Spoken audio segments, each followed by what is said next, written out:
The Secret of the Old Clock, a Nancy Drew mystery story, written by Carolyn Keene, narrated by Krista Del Sorbo. Chapter 1. The Lost Will. It would be a shame if all that money went to the Tophams. They will fly higher than ever. Nancy Drew, a pretty girl of 16, leaned over the library table and addressed her father, who sat reading a newspaper by the study lamp. "I beg your pardon, Nancy. What were you saying about the Tophams?" Carson Drew, a noted criminal and mystery case lawyer, known far and wide for his work as a former district attorney, looked up from his evening paper and smiled indulgently upon his only daughter. Now, as he gave her his respectful attention, he was not particularly concerned with the Richard Topham family, but rather with the rich glow of the lamp upon Nancy's curly golden bob. Not at all the sort of head which one expected to indulge in serious thoughts, he told himself. Mischievously, Nancy reached over and tweaked his ear. "You weren't paying a bit of attention," she accused him sternly. "I was saying I think it's mean if those snobbish Tophams fall heir to all of Josiah Crowley's fortune. Can't something be done about it?" Removing his horn-rimmed spectacles and carefully folding the paper, Carson Drew regarded his daughter meditatively. "I'm afraid not, Nancy. A will is a will, you know." "But it does seem unfair that all the money should go to them, especially when they never treated Josiah Crowley like a human being." "The Tophams were never noted for their charitable dispositions," Carson Drew observed with a smile. "However, they did give Josiah a home." "Yes, and everyone knows why. They wanted to work him into leaving all his money to them, and it seems that their scheme worked, too. They treated him like a prince until he made his will in their favor, and then they acted as though he were dirt under their feet. Folks said he died just to be rid of their everlasting nagging." "The Tophams aren't very well liked in our little city, are they?" Mr. Drew commented dryly. "Who could like them, Father? Richard Topham is an old skinflint who made his money by gambling on the stock exchange, and Cora, his wife, is nothing but a vapid social climber. The two girls, Isabel and Ada, are even worse. I went to school with them, and I never saw such stuck-up creatures in all my life. If they fall heir to any more money, this town won't be big enough to hold them." In her estimate of the Topham family, Nancy Drew did not exaggerate. Nearly everyone in River Heights shared the opinion that the Tophams were snobbish and arrogant, and the treatment they accorded old Josiah Crowley had aroused a great deal of unfavorable comment. Nancy had never known Josiah well, but had often seen him on the street, and secretly had regarded him as a rather nice but extremely queer sort of individual. His wife had died during the influenza epidemic following the World War, and since that time, Crowley had made his home with various relatives. Although well-to-do, he preferred to visit around. At first, the Tophams had evidenced no interest in the old man, and he had been forced to live with kindly relatives who were scarcely able to have him with them. Crowley appreciated the sacrifice and openly declared that he intended to make his will in their favor. Then, 3 years before his death, the Topham family experienced a sudden change of heart. They begged Josiah Crowley to make his home with them, and at last he consented. Presently, rumor had it that the Tophams had induced him to make his will in their favor. But as time went on and Mr. Crowley, though failing in health, maintained as firm a grip on life as ever, the Tophams treated him unkindly. Although he continued to live with them, it was whispered about that frequently he slipped away to visit his old friends, and that he intended to change his will again, cutting the Tophams out entirely. Then one day, Josiah Crowley took to his bed and did not get up. Just before his death, he attempted to communicate something to the doctor who attended him, but his words were unintelligible. After the funeral, only one will came to light, and, to the surprise of everyone, it gave the entire fortune to the Tophams. "Father, What do you suppose it was that Mr. Crowley tried to tell the doctor just before he died? Nancy demanded, after a moment of thought. Do you imagine he was trying to disclose something about his will? Very likely, Nancy. Probably he intended to leave his money to more deserving relatives, but fate cheated him of the opportunity. But isn't it possible that he did make such a will, and that he was trying to tell what he had done with it? Yes, that's a possibility, of course. Josiah Crowley was rather queer in many ways. Perhaps he hid the will somewhere, Nancy suggested thoughtfully. If he did, I'm afraid it will never come to light. The Tophams will see to that. What do you mean, Father? The estate is a considerable one, I understand, Nancy, and the Tophams don't intend that anyone shall get a cent of it. It's my private opinion that they will take care that a second will is never found. Do you mean that if they discovered the will that they would destroy it? Well, I'm not making any accusations, Nancy, but I do know that Richard Topham is shrewd, and he isn't noted for his honesty. Can't the present will be broken? I doubt it. While I haven't gone into the case, I am of the opinion that the Tophams have a legal right to the fortune. It would cost considerable to contest the will, so far as I know, the other relatives are in poverty. They have filed a claim, declaring that a later will was made in their favor, but I doubt that the matter will ever go further. But the Tophams don't deserve the fortune, Father. It doesn't seem fair. No, it isn't fair, but it is legal, and I'm afraid nothing can be done about it. There were 2 girls who lived somewhere on the river road that were great pets of Crowley's when they were children. It seems to me that they should have had something, and there are a number of relatives who really deserve a portion of the fortune. Nancy nodded thoughtfully and relapsed into silence while she digested the facts of the case. From her father, she had acquired the habit of thinking things through to their logical conclusion. Frequently, Carson Drew had assured her that she went at a thing like a detective. Certainly, she had a naturally clever mind and took more than an ordinary interest in strange or baffling cases. Carson Drew, a widower, showered a great deal of affection upon his daughter. It was his secret boast that he had taught her to think for herself and to think logically.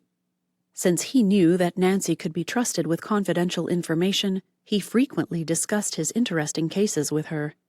A number of times, Nancy had been present at interviews which her father had had with noted detectives who desired his aid in solving perplexing mysteries, and those occasions stood out as red-letter days for her. There was something about a mystery which aroused Nancy's interest, and she was never content until it was solved. More than once her father had found her suggestions, or intuitions as he called them, extremely helpful. For a reason which she could not understand, the Crowley case had attracted Nancy's attention, although it had not fallen into her father's hands. She had a certain feeling that a mystery lurked behind it. Father, do you believe Josiah Crowley ever made a second will? Nancy demanded suddenly. You're a regular lawyer, the way you cross-examine me, Carson Drew protested, but with evident enjoyment. To tell you the truth, I don't know whether he ever made a second will or not. All I do know is that... But perhaps I shouldn't mention it since my information is not very definite. Go on, Nancy commanded impatiently. You're trying to tease me.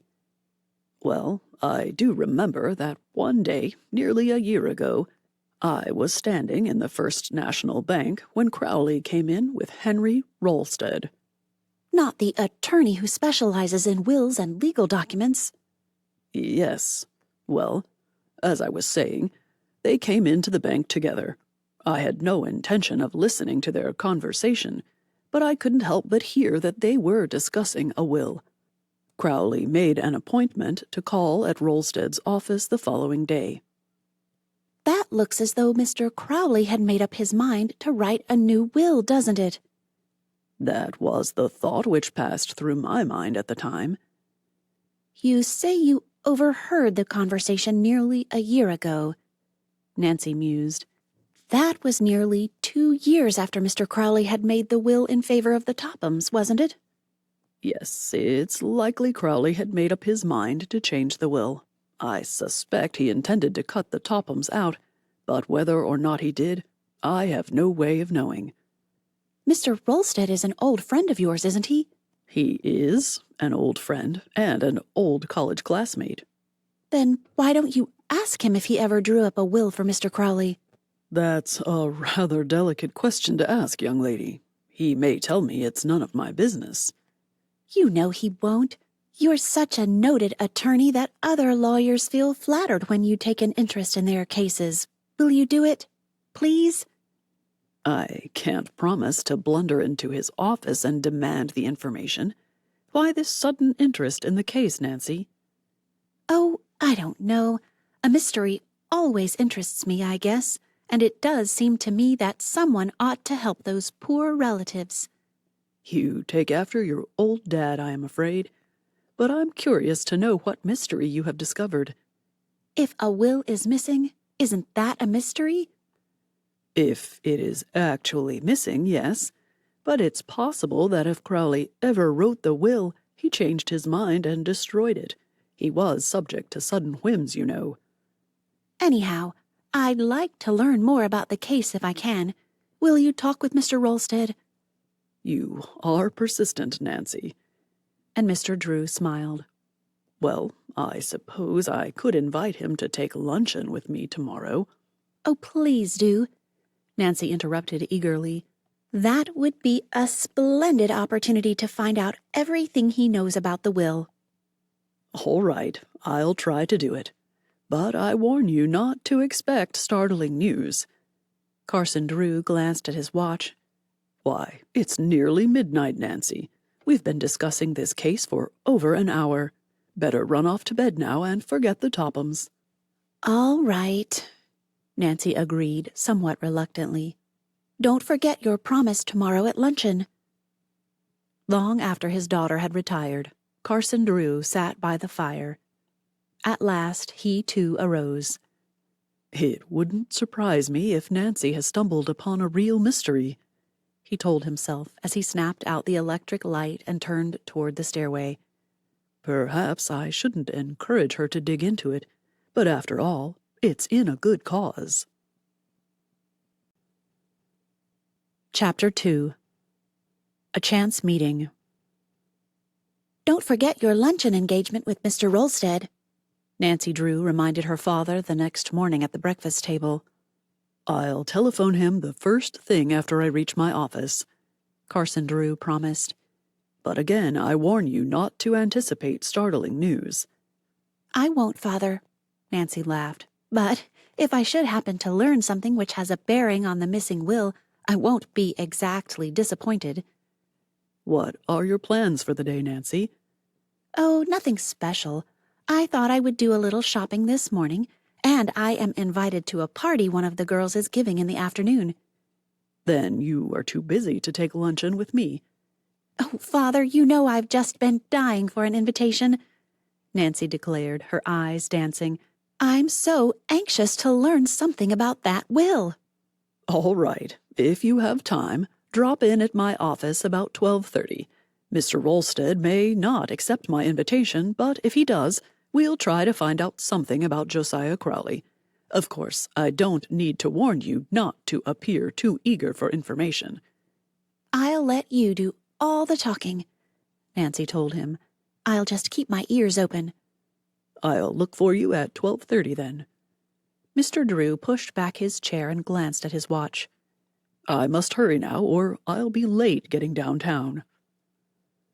After her father had left, Nancy Drew finished her breakfast and then went to the kitchen to consult with Hannah, the maid, concerning the work of the day. Although only 16, Nancy was unusually capable, and under her skillful direction, everything ran smoothly in the Drew household. On the death of her mother 6 years before, she had taken over the entire management of the establishment. The Drews employed one servant, Hannah Gruen, an elderly maid of all work who had been with them for many years. The responsibility of the household might have weighed heavily upon Nancy, but she was the type of girl who is capable of accomplishing a great many things in a comparatively short length of time. She enjoyed sports of all kinds, and she found time for clubs and parties. In school, Nancy had been very popular, and she boasted many friends. People declared that she had a way of taking life very seriously without impressing one as being the least bit serious herself. While at school, Nancy had made one particular chum, Helen Corning, of whom we shall hear more later. She had also made 2 enemies, the Topham sisters. Once she had caught Ada in wrongdoing in class, and both sisters had placed the blame on Nancy. But Helen and 2 others had come to Nancy's rescue. Since that time, Ada and Isabel had been more hateful to Nancy than ever. "I'll not be back for luncheon today," Nancy told Hannah as she prepared to leave the house. "I have made out the dinner menu and ordered the groceries, so I guess you won't need me for a few hours." Leaving the house, she went to the garage where she kept her automobile. It was a shining, new blue roadster, the birthday gift of her father. Quickly backing the automobile to the street, she set off for the shopping district. She drove swiftly down the boulevard, and upon reaching the more congested streets, wormed her way skillfully through heavy traffic. Entering a department store, she made a number of small purchases on the main floor, and then went directly to the wearing apparel section, as it was her intention to purchase a frock suitable for the afternoon party to which she had been invited. Usually, Nancy found the service excellent, but this morning was an especially busy one, and an extra rush of customers had temporarily overwhelmed the sales force. She did not mind waiting her turn, but quietly sat down in a convenient chair and glanced about with interest.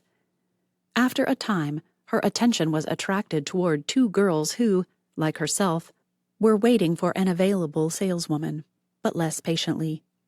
Instantly, Nancy recognized them as Ada and Isabel Topham.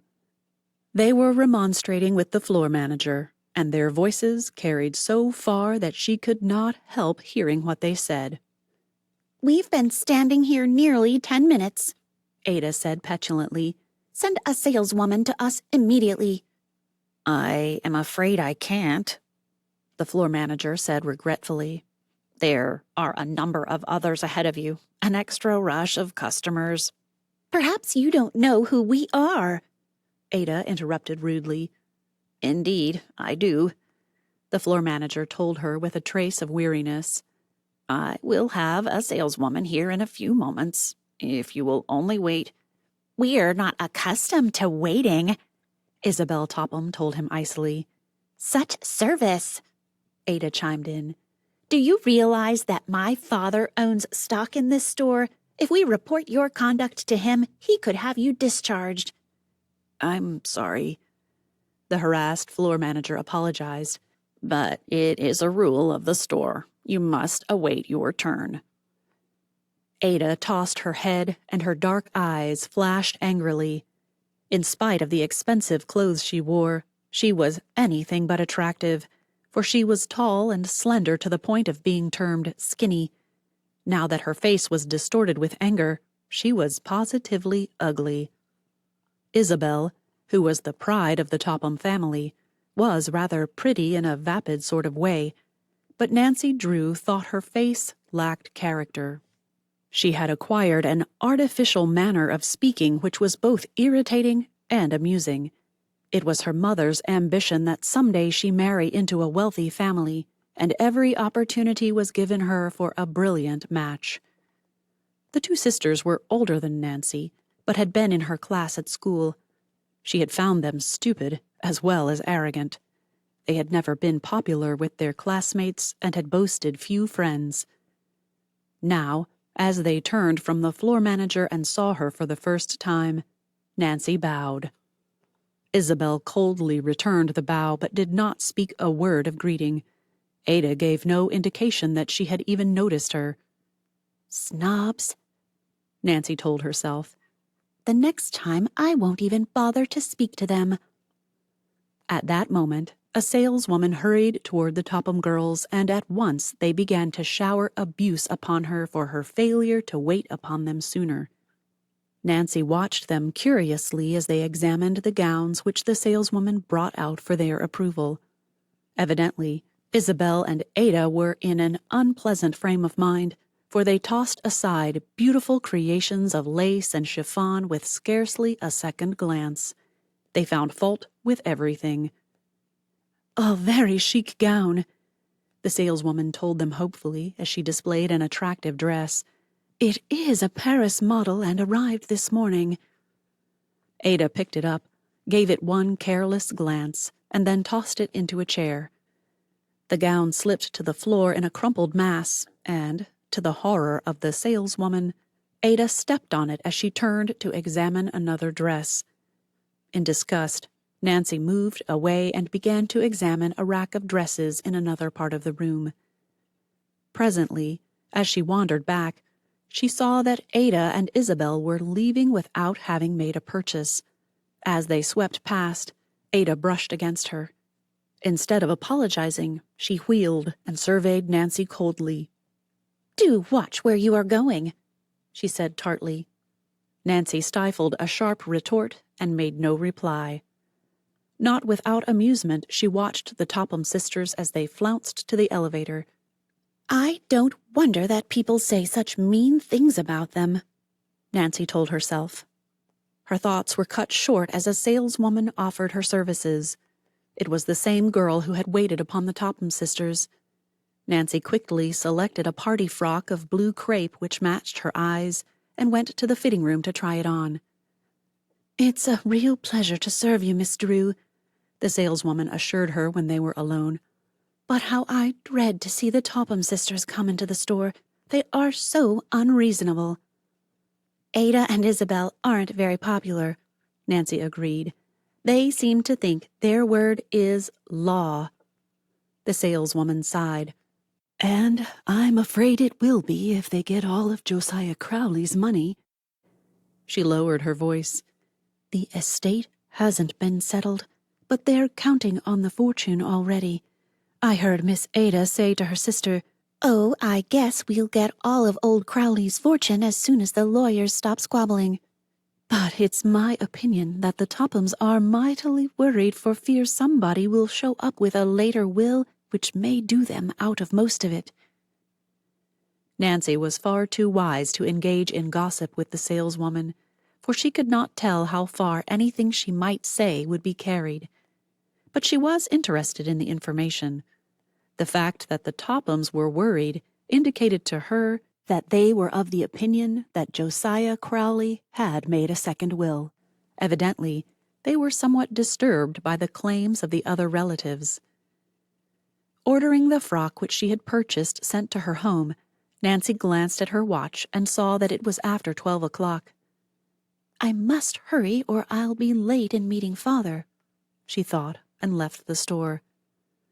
She drove directly to her father's office, and although a few minutes ahead of the appointed time, found that he was ready to leave. "What luck, Father?" Nancy demanded eagerly when they were alone in the inner office. "Did Mr. Rolstead promise to take luncheon with you?" "Yes, we are to meet him at the Royal Hotel in 10 minutes. Do you still think I should quiz him about the Crowley will?" "Oh, I'm more than ever interested in the case, Father. I can't tell you why, but I just seem to know that Josiah Crowley made a second will." "Well, your intuitions are frequently correct, Nancy." Mr. Drew smiled. "So I'll do my best to find out what Mr. Rolstead knows about the case.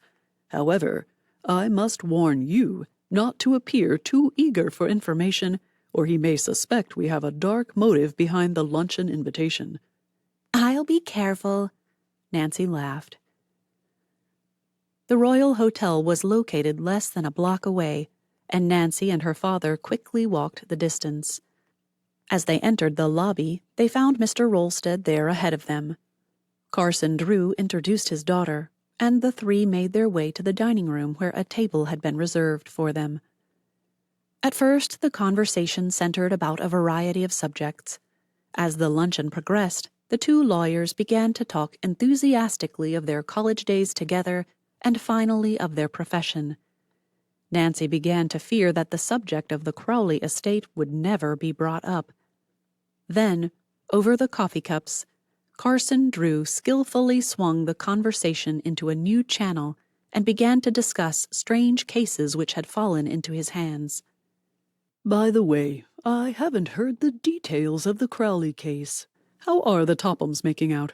I understand the relatives are trying to break the will. For a moment, Mr. Rolstead remained silent, and Nancy began to think that he did not intend to enter into a discussion of the case. The case wasn't turned over to me, Carson, the lawyer said quietly. But I confess I followed it rather closely because of a special interest I happen to have in Crowley. As the present will stands, I do not believe it can be broken. Then the Tophams will get the entire estate, Mr. Drew commented. Yes, unless another will is uncovered. Another will? Carson Drew inquired innocently. Then you believe Crowley made a second one? Mr. Rolstead hesitated, as though uncertain whether or not he should divulge additional information, and then, with a quick glance about, lowered his voice. Of course, I wouldn't want this to get out, he began doubtfully. You may trust Nancy not to repeat, Mr. Drew observed, guessing what was in the lawyer's mind. I've found that out by experience. And Carson Drew smiled upon his daughter. Then I will say this much. It would not surprise me if another will should come to light. The Tophams treated Crowley most unkindly after he had made his will in their favor. About a year ago, Crowley came to my office and told me that he wanted to draw up a new will. He indicated that he intended to cut the Tophams off without a cent. He expressed a desire to write the will himself and asked me a number of questions. I told him exactly how to proceed. When he left my office, he promised that he would have me look over the document when he had it drawn up. Then you actually saw the will? Mr. Drew asked in surprise. No. Strange to say, Crowley never came back. I don't know whether he drew up the will or not. And if he did, there would be an excellent chance that it would not be legal, I suppose. Yes, it's a real trick to draw up a will that cannot be broken. But Josiah Crowley was a very careful man. Still, if he left even a loophole, the Tophams would drag the matter into court. Yes, it is a foregone conclusion that the Tophams will keep the fortune whether they have a right to it or not. They have the advantage of money, you know. I believe the other relatives have filed a claim, but they have no proof a second will exists, and without money, they cannot hope to fight the Tophams. While her father and Mr. Rolstead discussed the case, Nancy Drew remained silent, but not a word of what was said escaped her. Although she gave no indication of her feelings, the information excited her. After a time, Mr. Drew paid the luncheon check, and the three arose and left the dining room. Mr. Rolstead took leave of them in the lobby. Well, Nancy, did you find out what you wanted to know? Carson Drew inquired after the lawyer had disappeared. Oh, Father, it's just as I suspected. Mr. Crowley did make a second will. You mustn't jump hastily at conclusions, Mr. Drew warned her. It's possible that Crowley never drew up the will at all, or if he did, he may have destroyed it. That's possible, of course, but he had no love for the Tophams, and I have a feeling he hid the will someplace. Oh, if only I could find it. It would be as easy as looking for a needle in a haystack, Mr. Drew replied. If I were you, I would forget about the case, Nancy. I can't forget about it until I've at least made an attempt to find out what became of that will, Nancy insisted stubbornly. All right. Dig into the mystery if you like, but I'm afraid you've set yourself an impossible task. I don't see how you hope to discover what became of the will when you haven't even a clue. I'll find a way. Nancy laughed. Give me time, and I'll surprise you. But after she had said goodbye to her father and was slowly driving toward home, doubt assailed her. She knew that the odds were against her. Although she was determined to find out what had become of the Crowley will, she was at a loss to know how to begin. As her father had reminded her, she did not have a single clue. Where there's a will, there's a way, she quoted whimsically. That old proverb is doubly true in the Crowley case. If there actually is a second will, I'm going to find it. And if I do, I hope it won't prove to be in the Topham's favor. Chapter 3. Racing the Storm. Nancy, if you haven't planned anything special for the day, I wonder if you would care to do a little errand for me, inquired Carson Drew one morning at the breakfast table. Why, of course, Nancy agreed pleasantly. What is it? I have a number of legal documents which must be delivered to Judge Hartgrave at Masonville some time before noon. I would take them myself, but I have several important appointments this morning. I'll be glad to do the errand for you, Nancy promised willingly. I can run over to Masonville in the roadster. It isn't more than a 15-mile jaunt. Fine. That's a load off my mind. You're sure you don't mind? It's such a wonderful day. I'll enjoy the trip. Mr. Drew parted the curtains at the dining room window and looked out. It is a bright day, but I can't say I like the appearance of those clouds in the west, Nancy. I'm afraid it may rain. You know how quickly our storms come up.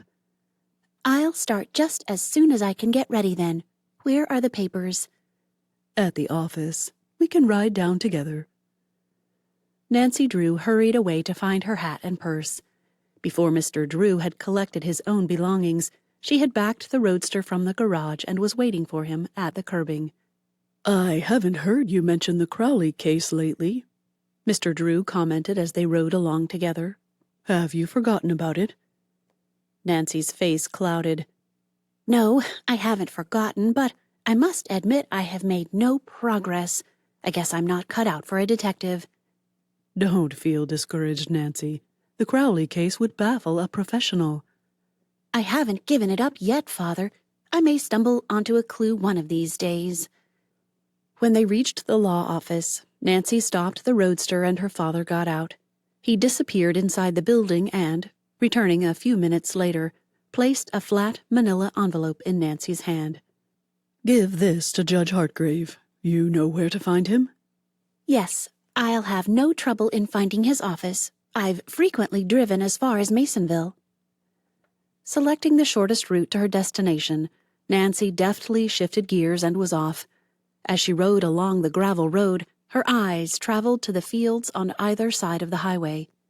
Like a true daughter of the Middle West, Nancy Drew took pride in the fertility of her state and saw beauty in a crop of waving green corn, as well as in the rolling hills and the expanse of prairie land.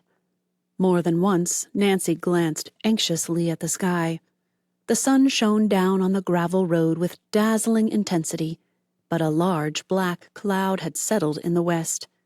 Still, it did not appear to be rolling up very fast, and Nancy told herself that there was no need to worry. It won't rain for an hour or two, and by that time I'll be home, she thought. Nancy took her time on the road, and it was nearly 11 o'clock when she finally drove into Masonville. She went at once to Judge Hartgrave's office, but was informed that he had gone to the courthouse. Nancy knew that the legal papers which she had been sent to deliver were important, and rather than leave them with the office girl, she set off in search of the judge. She had considerable trouble in finding him, and it was nearly 12 o'clock when at last she delivered the manila envelope into his hands. Learning that Nancy was the daughter of Carson Drew, Judge Hartgrave insisted that she take luncheon at his home before returning to River Heights. Nancy accepted the invitation and spent a very pleasant hour in company with the judge and his wife. When at last she had insisted that she must start for home, it was after 1:30. If I have half a notion to take a different route back, she told Judge Hartgrave as she stepped into her blue roadster. "It's a beautiful drive on the river road, but the trip will take longer and I'm afraid it may rain."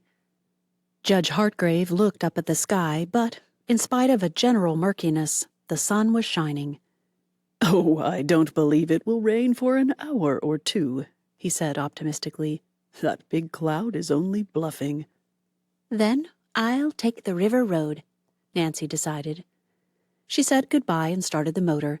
Soon she was spinning along the road which wound in and out along the Muskoka River. Nancy met few automobiles, for the road was infrequently traveled. She did not hurry, but took time to enjoy the scenery. Overhanging trees with dense foliage shaded the road and formed a tunnel which all but blotted out the sky. Presently, as Nancy drove into a clearing, she was astonished to see how dark it had become. Evidently, the big black cloud which had attracted her attention earlier in the day was no longer bluffing. It had grown rapidly in size and was spreading over the sky in an alarming fashion. As Nancy Drew watched, the sun vanished as though by magic. "How foolish of me to take this road," she chided herself. "I'm going to be caught in the storm. There isn't a chance that I can make it." Although the river road was perfectly safe in dry weather, Nancy knew that a little rain would make it dangerously slippery. Then, too, the road was little traveled, and in case of accident, she could not depend on passing motorists for aid. If her roadster slipped into a ditch, it would be necessary to walk miles for help. Few persons lived along the river road, for the land was not considered valuable. In the spring of the year, with the arrival of heavy rains, the Muskoka River sometimes overflowed its banks and spread over the farmland, destroying the newly planted crops. For this reason, the district was not a popular one, and the land was held by poor folk. "If only I can find a farmhouse where I can drive in until the storm passes," Nancy thought desperately. The sky was now entirely overcast, and in among the trees it was as dark as night. Nancy could not see the road distinctly and switched on the headlights of her roadster.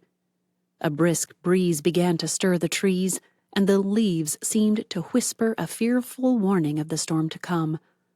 A feeling of uneasiness took possession of Nancy Drew. She stepped on the accelerator, and the roadster fairly leaped forward as though it, too, understood the need for haste.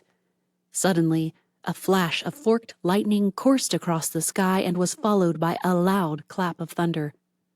"That was close," Nancy murmured uncomfortably. She bent low over the wheel and took the curves as fast as she dared. An unexpected gust of wind struck the road and blew dust in every direction. As the cold air struck her, Nancy realized that the storm was almost upon her. Already she could see the rain sweeping down upon her from the far hills. Frantically, Nancy glanced about for possible shelter. On down the road a short distance, she caught sight of an old farmhouse and a dilapidated barn which stood near the highway.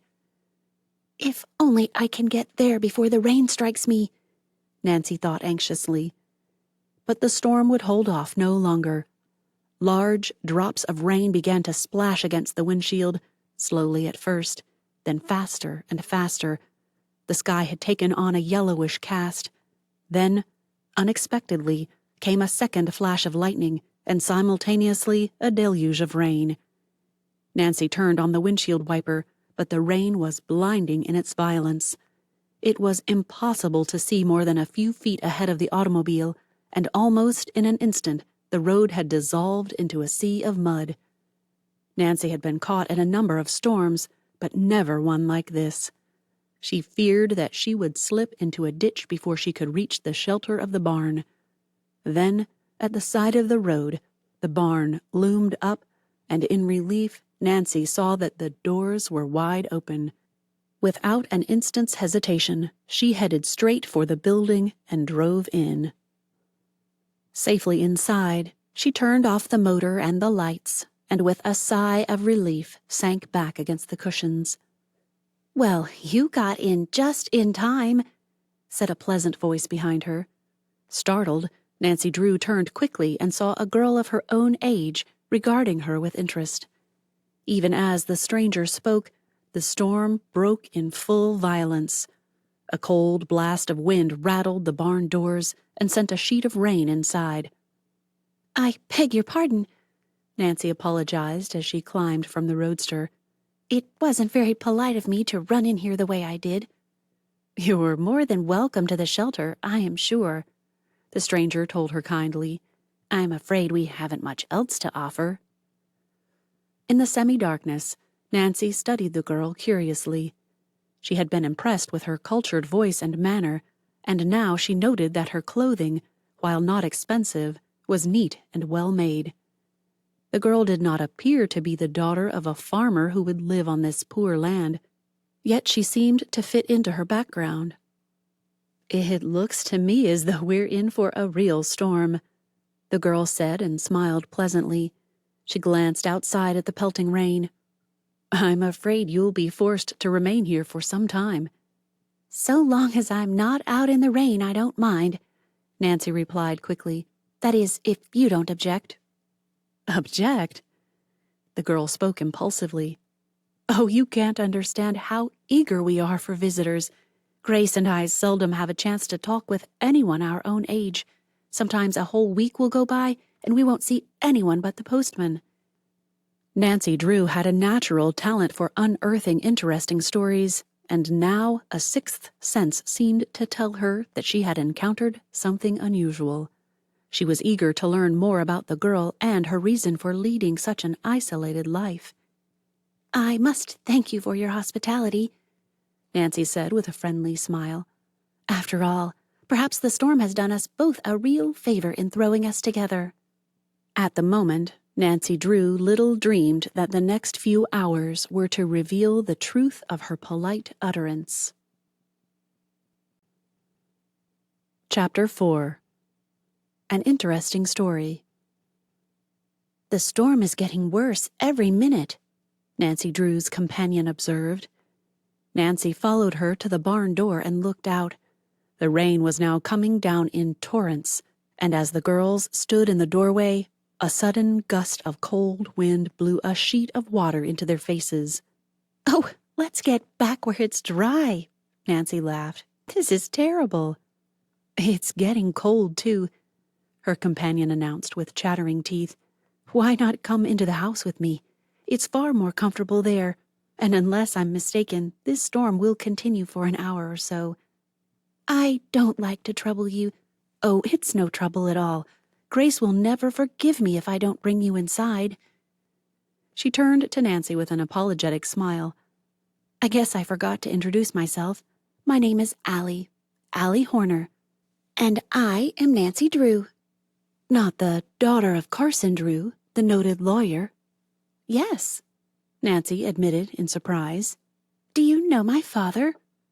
"Oh, no, but I guess everyone has heard of him." Allie Horner began to take off the raincoat which she wore. "Here, take this, and I'll find you a pair of rubber boots." "I don't want to take your raincoat," Nancy protested. "What will you wear?" "Oh, I have an old coat hanging here on a nail. I'll use that. Anyway, the rain won't hurt my dress." Under protest, Nancy donned the raincoat and put on a pair of rubber boots which were several sizes too large for her. She made such a grotesque picture that the two girls could not help but laugh. Then they closed the barn doors. "Now," Allie directed, "let's make a dash for it." Hand in hand, they splashed through the mud toward the farmhouse. As they ran, a vivid flash of lightning momentarily illuminated the sky and caused the girls to cringe. The rain pelted down steadily, and the atmosphere was much colder than it had been 10 minutes before. "If it gets any colder, we'll have hail," Allie chattered as the two girls reached the shelter of the porch. Dropping their muddy boots outside, Allie flung open the door, and they entered a warm kitchen. As the door closed behind them, an older girl who was bending over the kitchen range turned toward them in surprise. "Grace, I've brought you a visitor," Allie said quickly. "Miss Drew, I want you to meet my sister. She's the mainstay of our little family.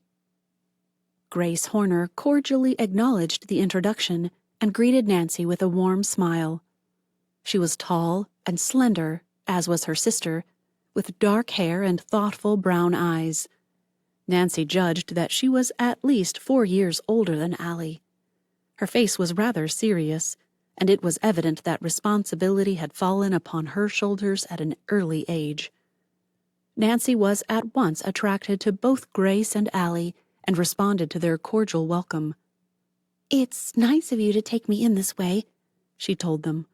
"Mercy, it's a pleasure for us," Grace assured her. "We don't see a girl of our own age once in a month unless we go to Masonville, and our visits there aren't very frequent, Miss Drew." "Oh, please call me by my first name," Nancy begged. "Everyone does." The 3 girls were soon laughing and talking together as though they had always been friends. Nancy knew that she was going to like the Horner girls, and it was evident they were delighted with her.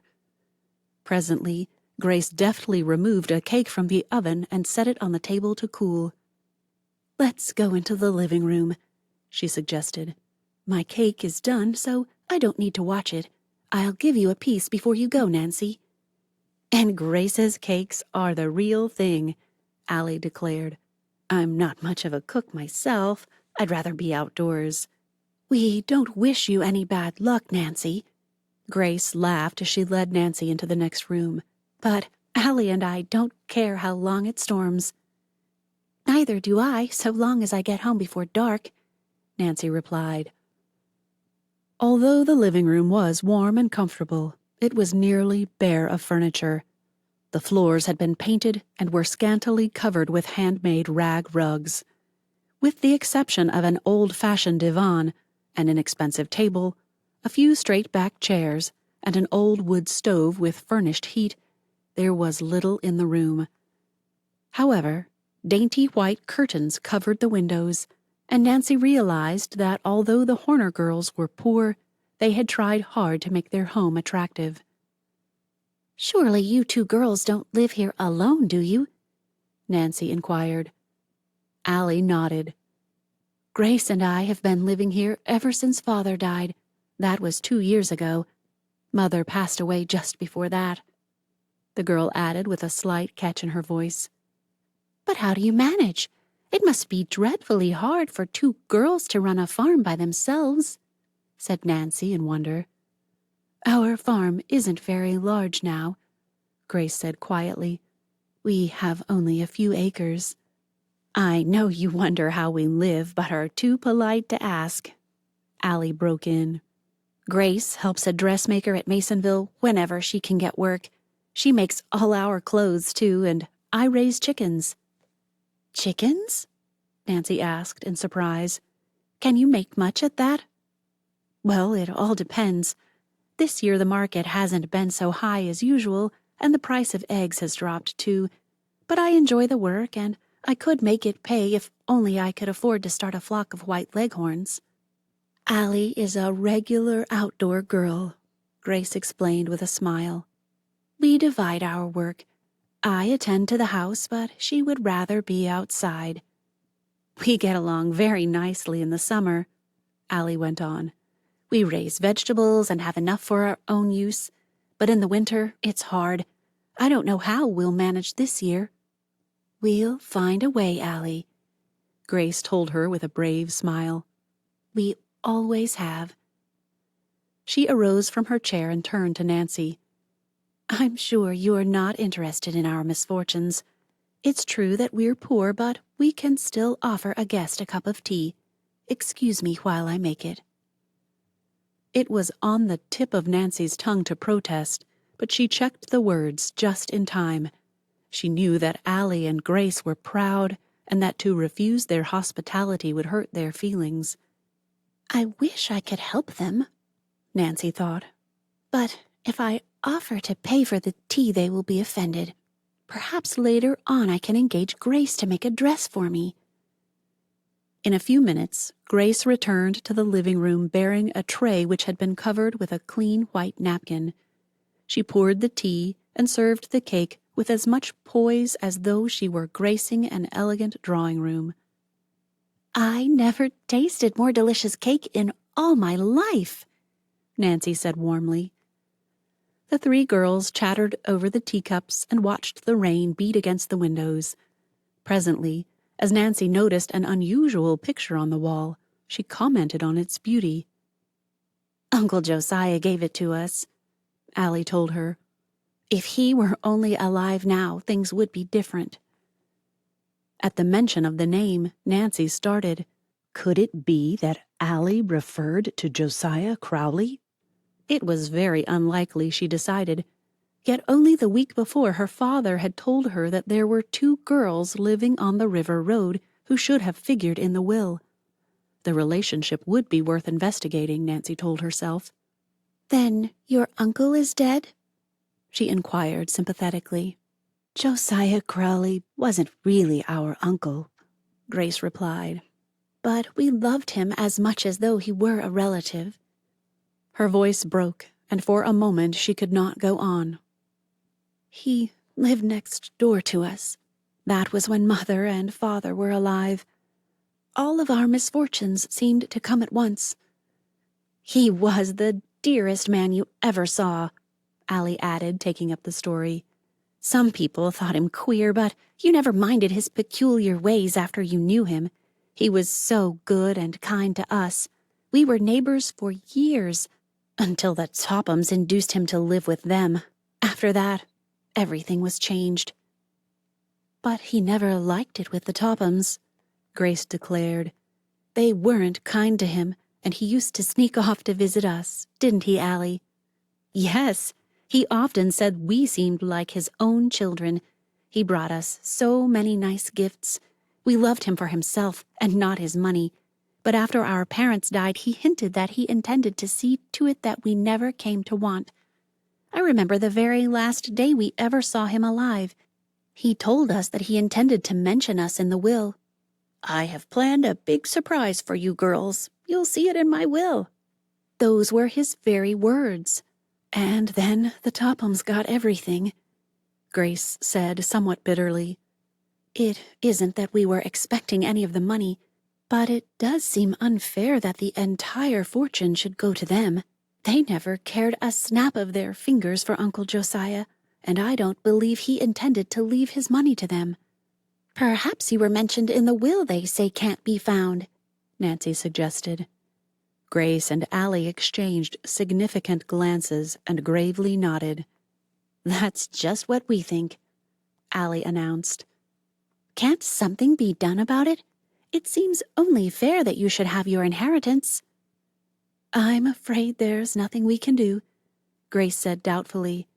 "You see, although we are certain a will was made in our favor, we have no actual proof. We haven't enough money to fight the case." "The Tophams ought to do something for you girls." "The Tophams?" Allie laughed scornfully. "They wouldn't give us a cent." For some time, Allie and Grace Horner talked of Josiah Crowley and his queer ways. To Nancy, it was evident that the girls had loved the old man a great deal. Presently, as the rain ceased and the sun threatened to break through the clouds, Nancy arose to leave. "Your story has interested me a great deal," she assured the Horner girls. "It's possible my father can do something to help you. He is a lawyer, you know." "Oh, we weren't asking for help," Grace interposed quickly. "I don't know why we happened to tell you so much." "I'm glad that you did, and if I can, I want to help you.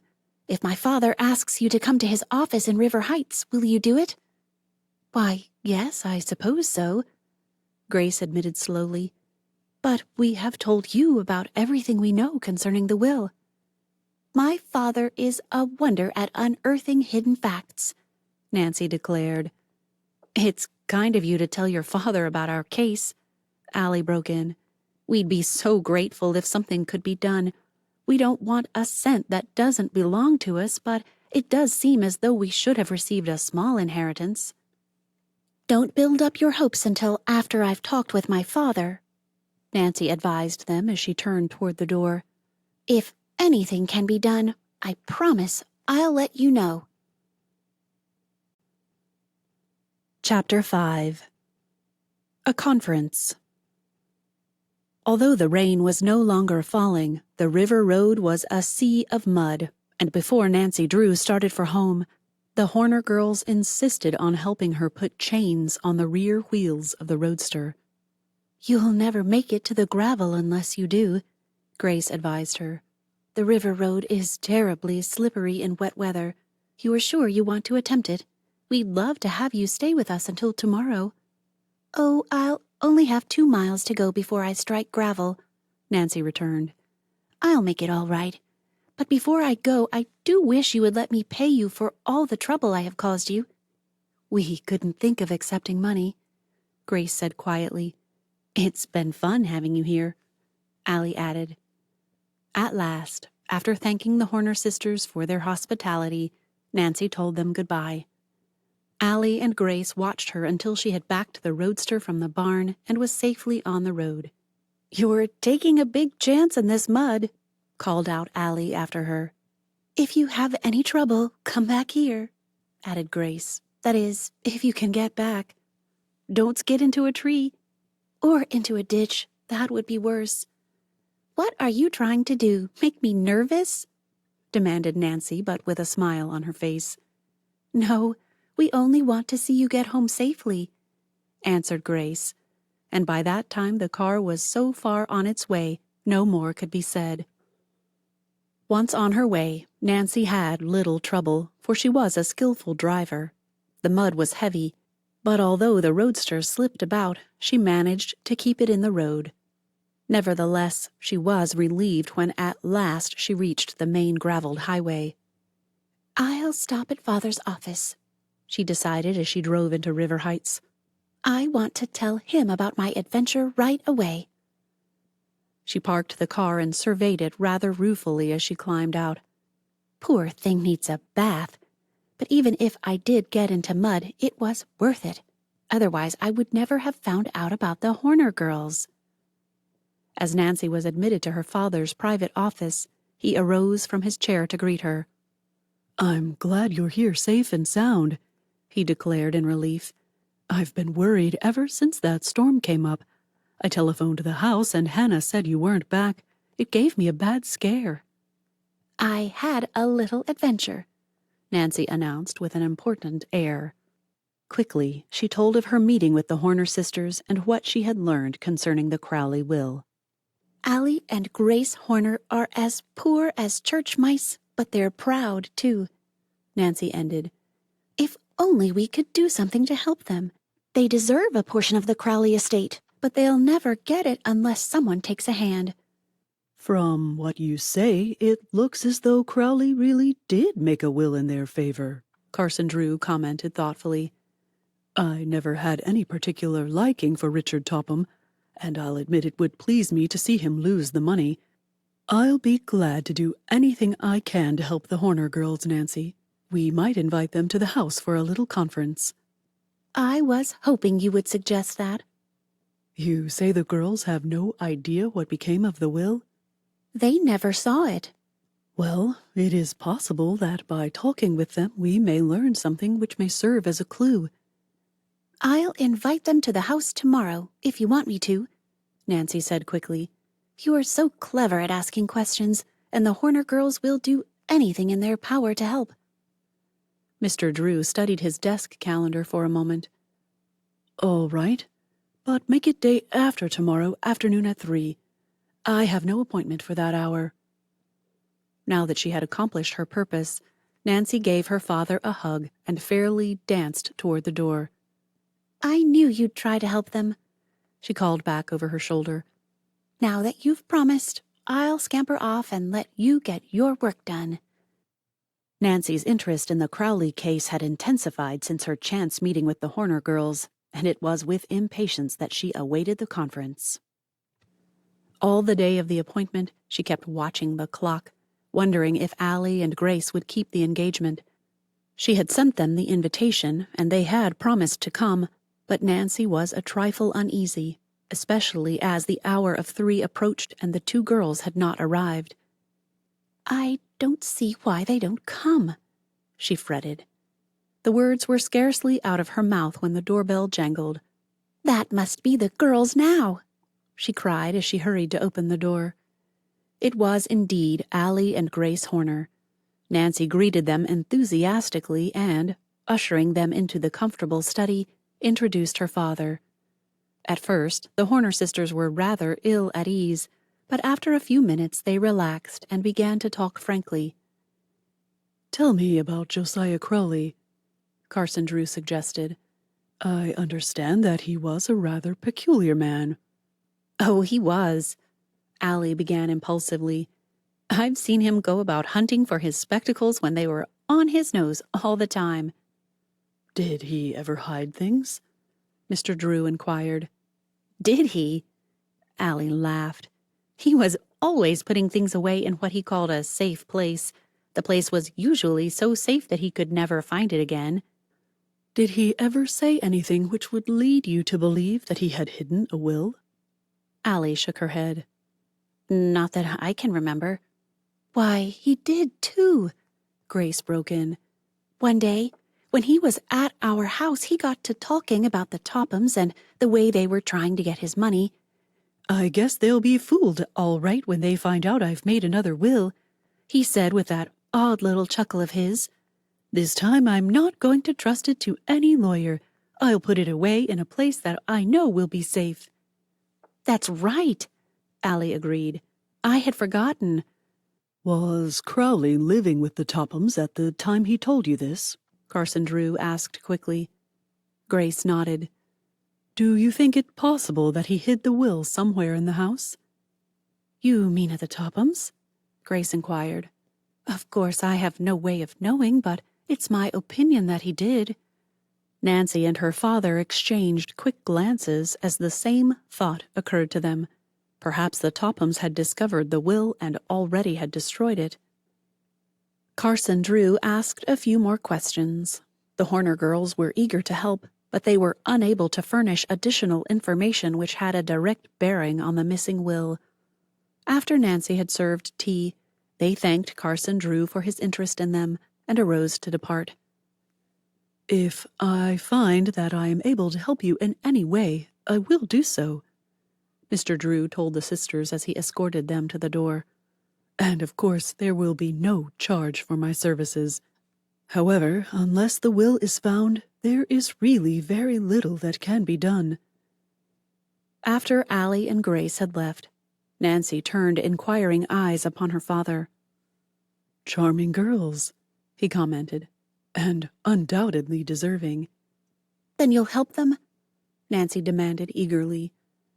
"I am afraid there is nothing I can do, Nancy," Mr. Drew returned regretfully. "The will is probably lost forever. It wouldn't surprise me if it had been destroyed." "You mean the Tophams?" Carson Drew nodded. "The same thought came to me," Nancy declared. "It would be just like them to destroy it if it fell into their hands. They have no scruples whatsoever." "Of course we have no proof the Tophams did away with the will, Nancy. It would be very unwise to suggest such a thing to the Horner girls. They deserve a portion of the estate, but without the will, nothing can be done. If they took the matter to court, they wouldn't have a chance to win." "I suppose you're right," Nancy admitted unwillingly. But while she dropped the subject for the time being, Nancy Drew did not forget the Horner sisters. She continued to hope that by some queer twist of fate they would come into their rightful inheritance. "If the will has been destroyed, I don't see how anyone can help them," she told herself rather unhappily. "But until I'm sure of it, I'm not going to give up." She squared her shoulders with determination. "I'll find some way to discover what became of the will." Chapter 6. An Unpleasant Encounter.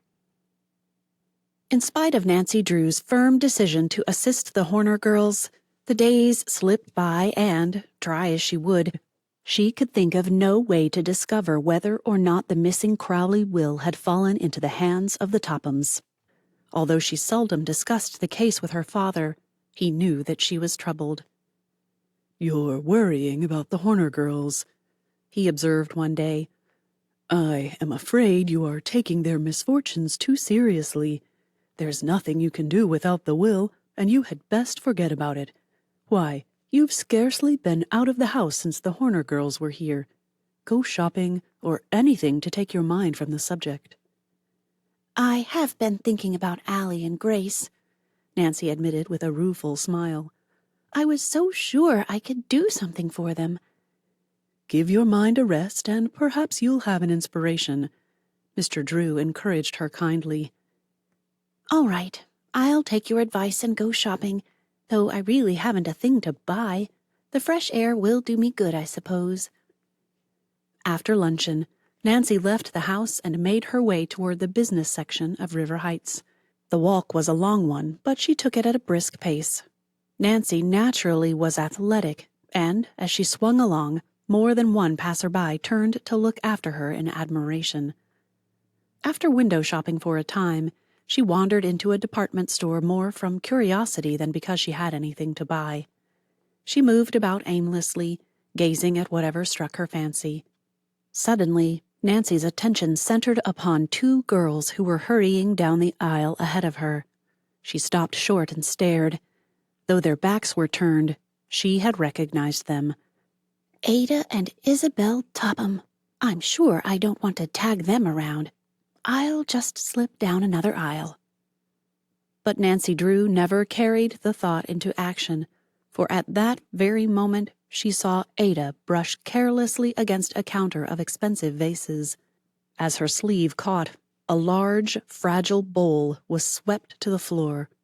In horror, Nancy heard the crash and saw the bowl break into a dozen pieces.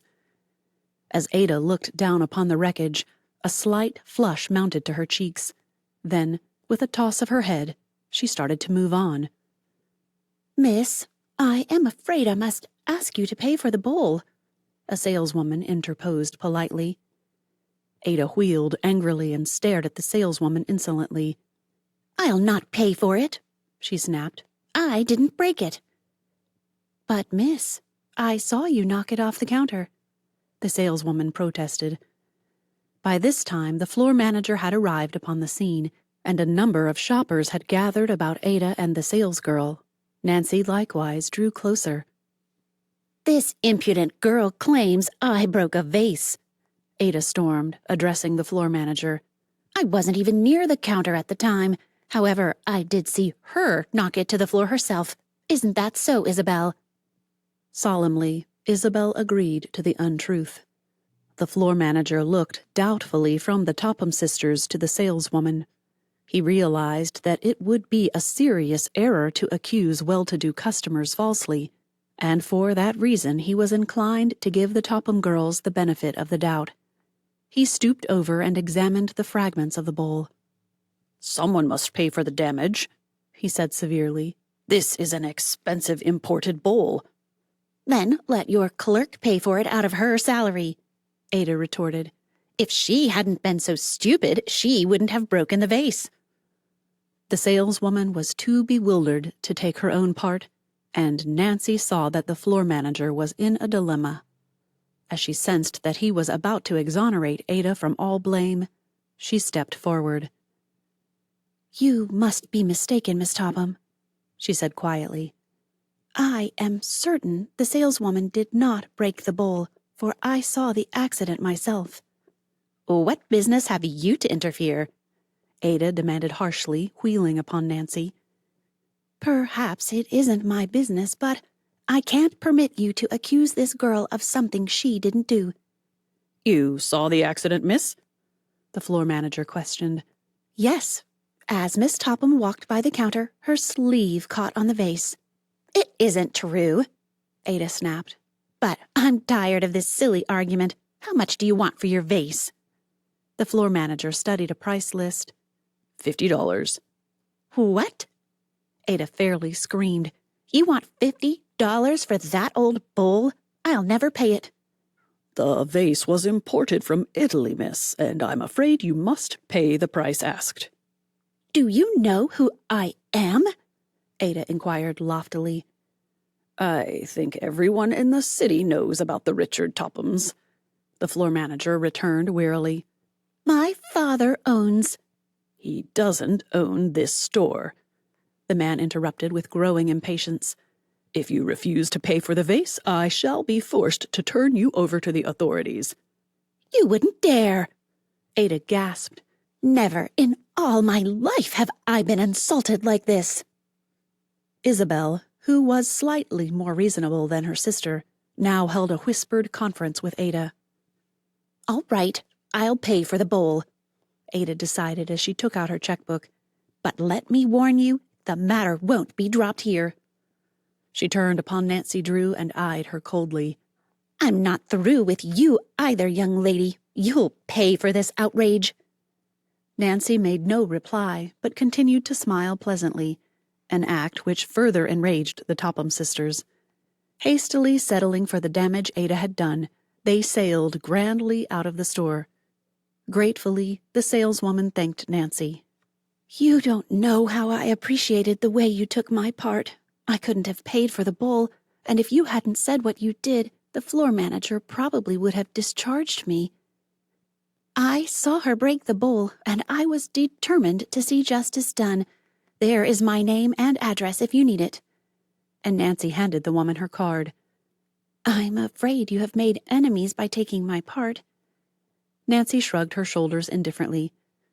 It doesn't really matter. The Topham girls were never my friends. But they may try to get even with you. They're very spiteful. Let them try. Nancy smiled. However, I don't believe there is any need to worry. Their talk is mostly bluff. Lightly, Nancy Drew dismissed the subject and, as she found she was being regarded with curiosity and admiration by those who had witnessed the scene, left the store. She walked slowly toward the park. It makes my blood fairly boil every time I think of Ada and Isabel Topham getting all of the Crowley fortune, she told herself with feeling, especially when Grace and Allie Horner need the money so badly. The way Ada tried to accuse that shop girl was disgusting. Nancy crossed the public park and paused for a moment at the drinking fountain.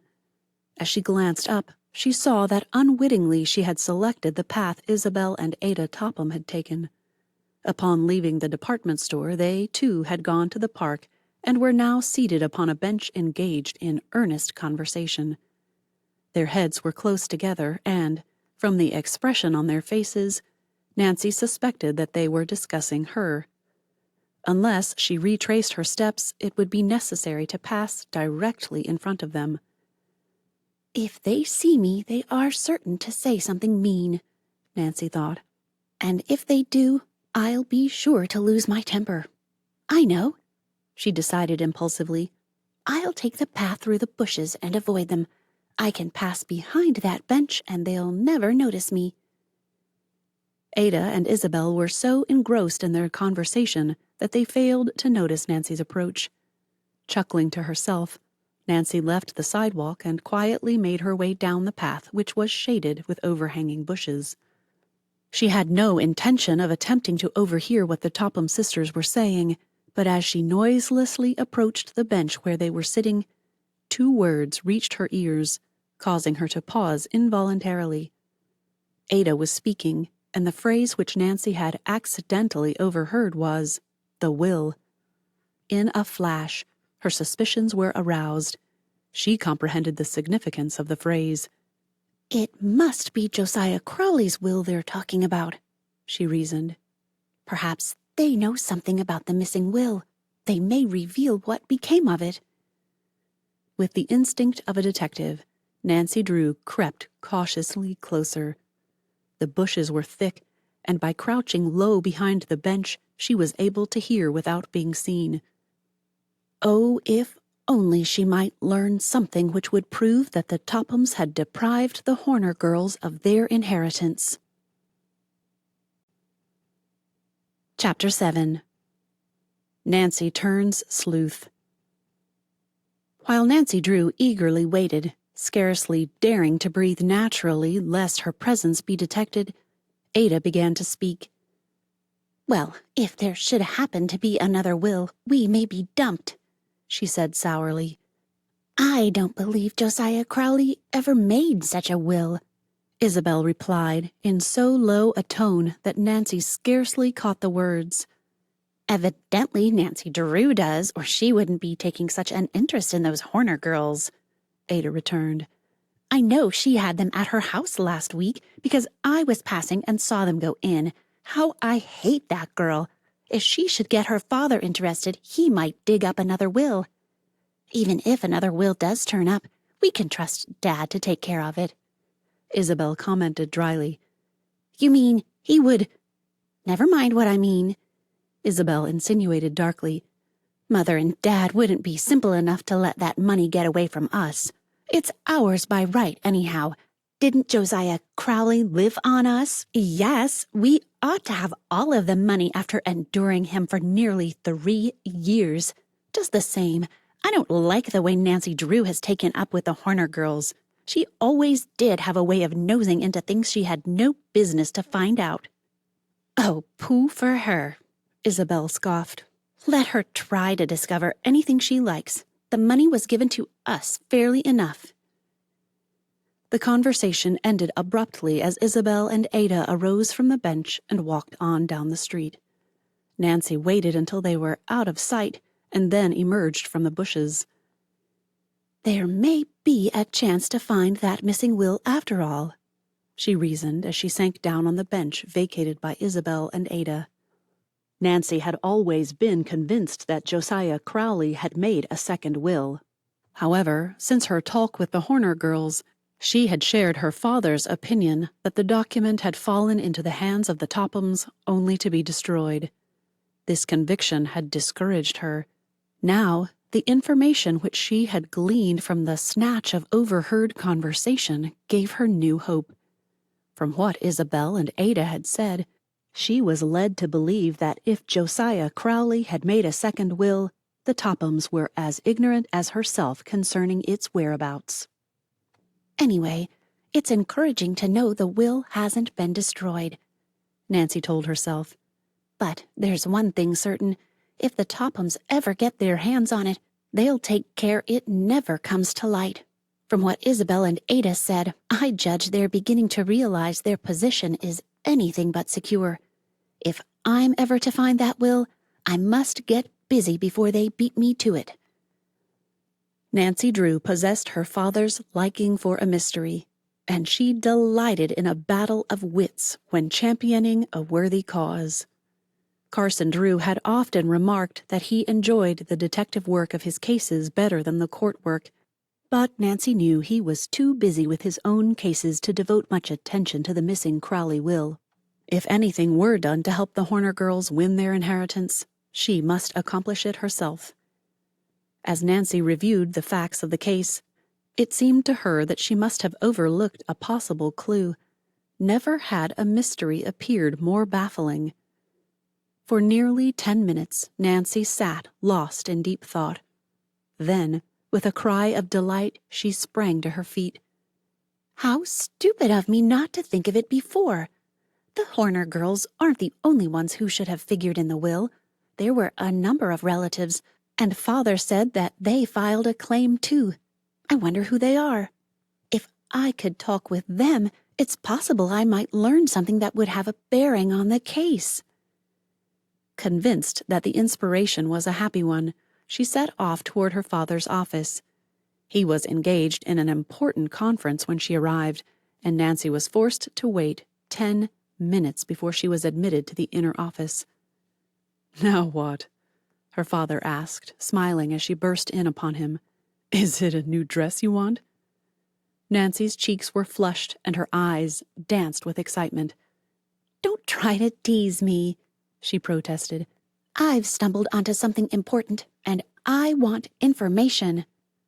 "At your service, Nancy," Mr. Drew said.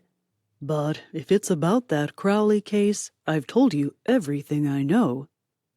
Nancy poured out the story of her encounter with the Topham sisters in the department store and told of the conversation she had overheard in the public park.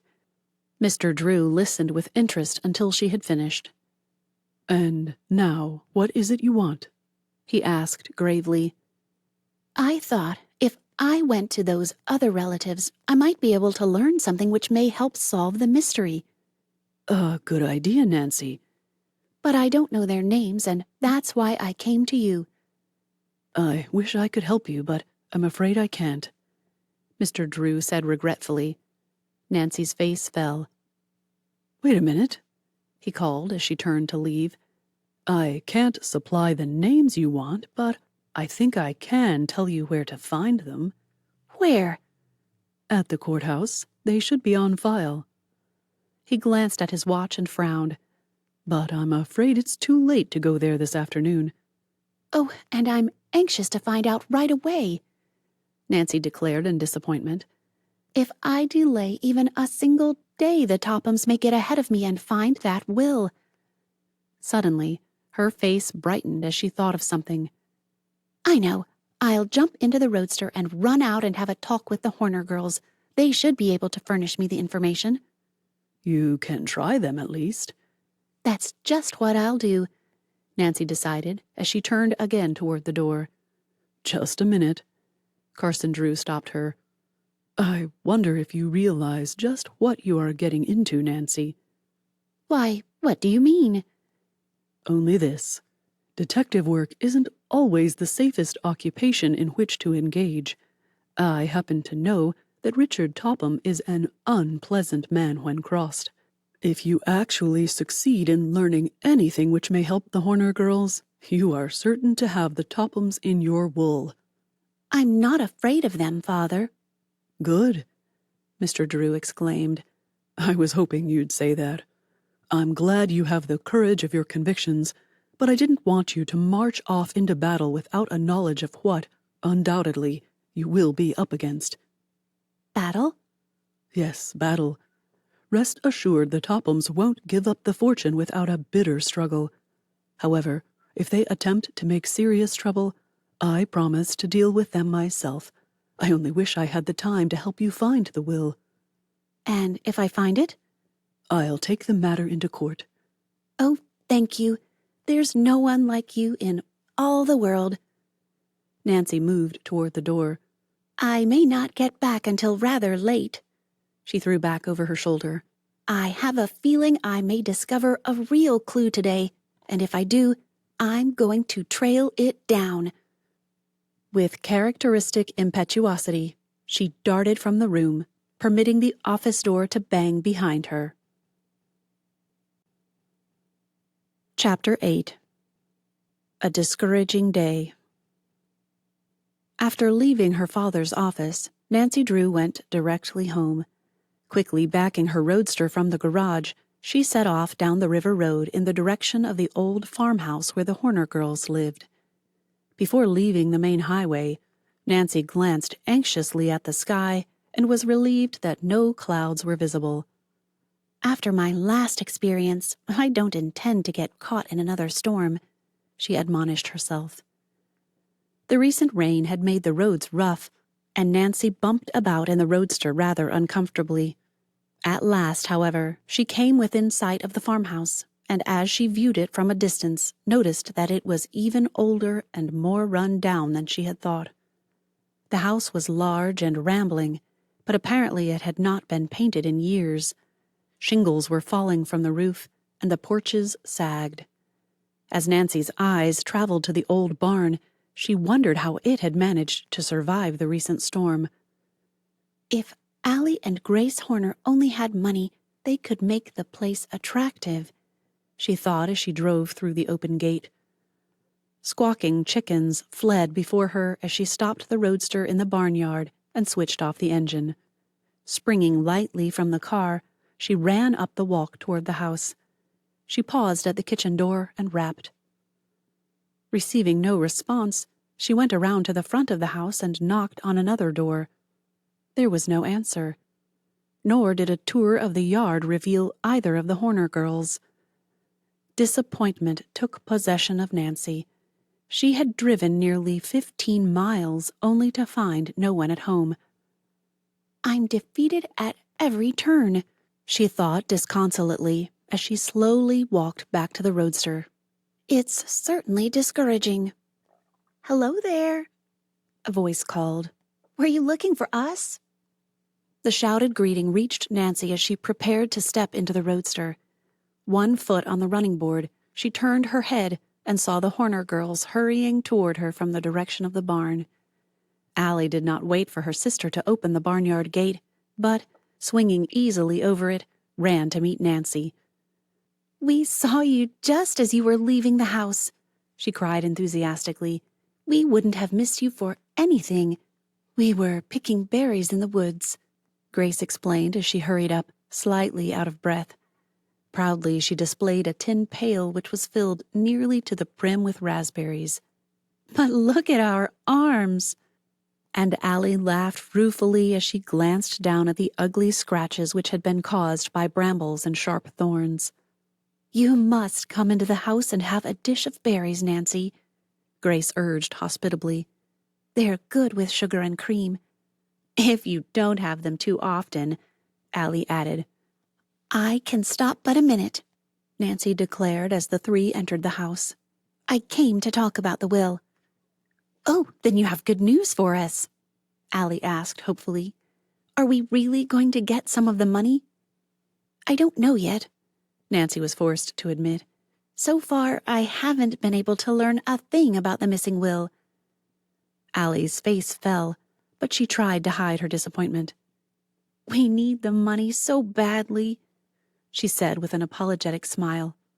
Grace hasn't had a new dress in 3 years. She makes all of our clothing out of old things we happen to have in the house. If our luck doesn't change soon, I'm afraid we'll be mistaken for rag pickers. We really didn't expect much of Uncle Josiah's money. Grace broke in quickly, lest Nancy misinterpret her sister's remarks. We weren't related, you know. Well, you can hardly say the Tophams were for that matter, Allie declared. They were 3rd or 4th cousins. We can get along without the money, Grace said quietly. We manage very well when I have plenty of work. We're a little discouraged right now because dressmaking has fallen off. It's a slack season. I guess people would rather go to the store and buy a dress ready-made. I wouldn't, Nancy declared impulsively. Grace, I'd like to engage you to make me a dress. Will you do it? I'll pay you well. Tears of joy came into Grace's eyes. Will I? Oh, you don't know how grateful I am for the work. I haven't had anything to do for nearly 3 months.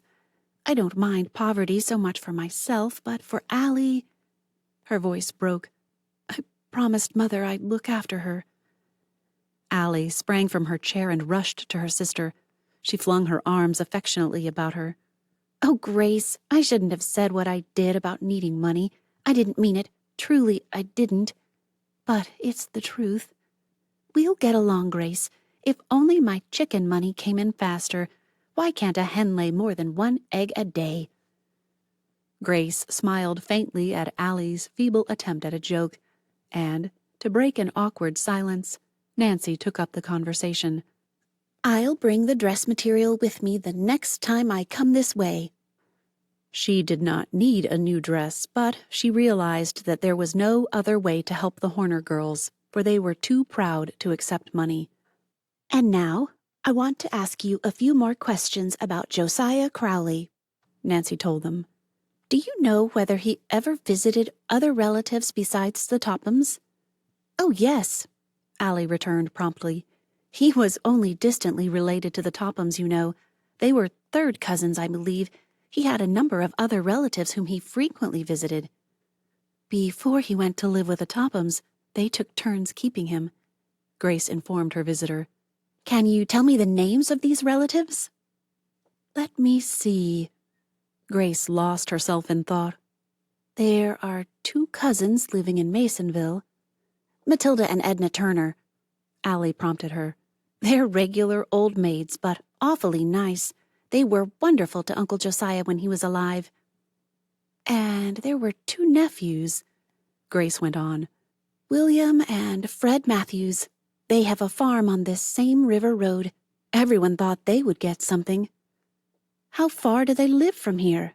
Nancy inquired. Oh, not more than 5 miles. You could drive there in a few minutes. It's on the way to Masonville. Then I'll be able to make the 2 calls on the same trip," Nancy announced as she arose to depart. "I must hurry along now, or it will be too late for me to stop there this afternoon.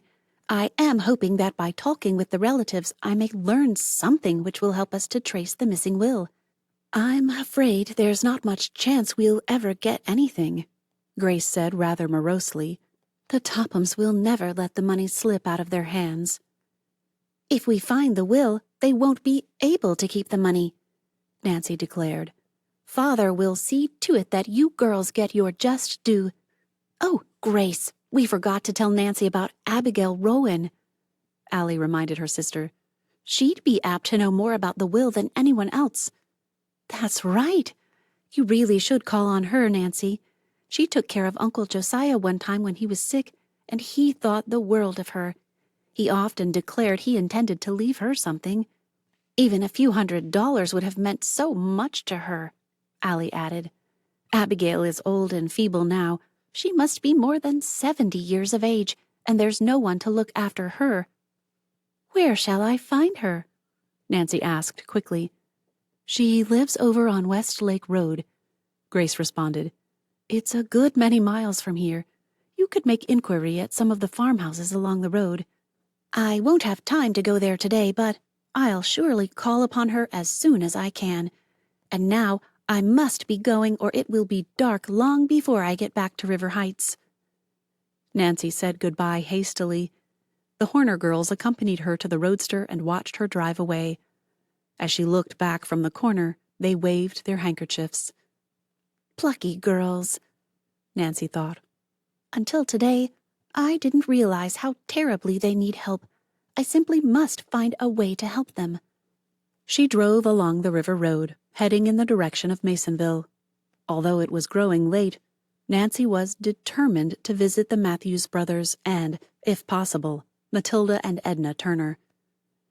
After she had gone perhaps 5 miles, she began to watch the mailboxes, and presently noticed one which bore the name Matthews. The farmhouse was set back a short distance from the road, and Nancy drove the roadster down a narrow lane which led to it. As she stopped the car, a man came out of the house and regarded her questioningly. Learning that the farmer was William Matthews, Nancy quickly explained her mission. At first the man was inclined to distrust her, but after he had made certain that she was not a friend of the Richard Topham family, he talked frankly of Josiah Crowley and told all that he knew concerning the will. "My brother and I have filed a complaint with the proper authorities at the courthouse," he explained. "We feel certain there must have been another will because Uncle Josiah always said that he intended to leave us something." "Did you actually see the will?" Nancy questioned hopefully. The farmer shook his head. "No, my brother and I haven't the proof that he ever made a second will, but we do know that he never had any particular love for the Tophams. He felt that they took him in only because they were after his money, and I guess he wasn't wrong at that. Anyway, I am certain he had made up his mind to cut them off without a cent." "Perhaps he neglected to write a second will." "That wouldn't be like Uncle Josiah. He was rather queer about little things, but he was always particular in attending to business matters. No, I'm more apt to think he made the will and hid it somewhere." "You have no idea where he could have concealed it?" "Not the slightest, miss. My brother and I will be glad to offer a substantial reward to anyone who can produce it." Nancy asked a number of other questions, but the farmer was unable to furnish information which was of any value. Disappointed, she thanked the man for his trouble and continued on her way to Masonville. Rumor, she sighed. "That's all I hear. At my next stop, I hope I'll acquire a few facts." Upon reaching Masonville, Nancy made inquiry and was directed to the home of the Turner sisters. They lived alone at the outskirts of the city. Although not in poverty, they did not have any more money than they needed. Nancy found them at home, and when they learned the purpose of her visit, they greeted her cordially. They were very pleasant ladies, and she spent nearly an hour at their home. But although they answered her questions willingly, she learned nothing which had a direct bearing on the missing will. Matilda and Edna Turner insisted that Josiah Crowley had intended to disinherit the Tophams, but they had no idea what could have become of the later will. They had been led to expect a small inheritance, and were disappointed that everything was to go to the Tophams. "Why don't you talk with Abigail Rowan?"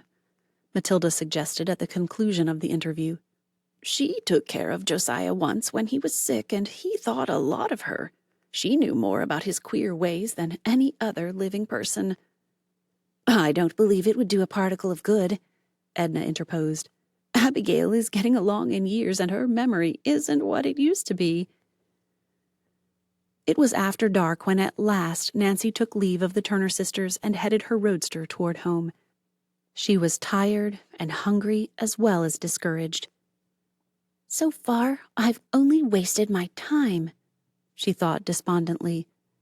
"I'm no closer to finding the will than I ever was, and I'm sure there is one. I've often heard Father say that no real mystery is solved without a lot of hard work, and I'm ready to believe it." With the exception of Abigail Rowan, Nancy had called upon all of the Crowley relatives. From what the Turner sisters had told her, she was doubtful that a visit to her cottage would be worthwhile. "Oh, well, I suppose I may as well go there tomorrow," Nancy decided after a mental debate. "She's my last hope. If I fail there, I'll be forced to give up." Chapter 9. Vital Information. "This must be the house. It certainly fits the description given me." As she spoke, Nancy Drew paused before a square, one-story frame building which stood dejectedly in the center of a yard overgrown with weeds and dandelions. The cottage was sadly in need of paint, and pickets were missing from the sagging fence which enclosed it. A boardwalk which led to the front porch had begun to rot away, and offered treacherous footing. "The place looks deserted, but I'm sure Abigail Rowan must live here," Nancy assured herself as she made her way up the walk, gingerly avoiding loose boards which threatened to fly up at her. Early that morning she had left River Heights in her final quest for information concerning the Crowley will. Nancy did not know exactly where Abigail Rowan lived, but she had taken the West Lake Road and had made inquiry along the way. Neighbors had assured her that she could not miss the place, as it was the most run-down house along the road. "If Abigail can't help me, I'm at the end of my string," Nancy thought as she rapped on the front door. There was no response to her knock, and she rapped a second time. She was about to turn away in disappointment when a slight noise within the house attracted her attention. She was certain her rap had been heard. "Who's there?" a muffled voice called. "If you're a peddler, I don't want anything." "I'm not a peddler," Nancy called out reassuringly. "Won't you let me in, please?" There was a long silence, and then the quavering voice replied, "I can't open the door. I've hurt myself and can't walk." Nancy hesitated an instant, and then pushed open the door. As she stepped into the dreary living room, she saw the pitiful figure on the couch.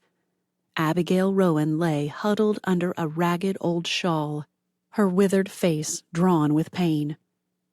"I am Nancy Drew, and I've come to help you, Miss Rowan."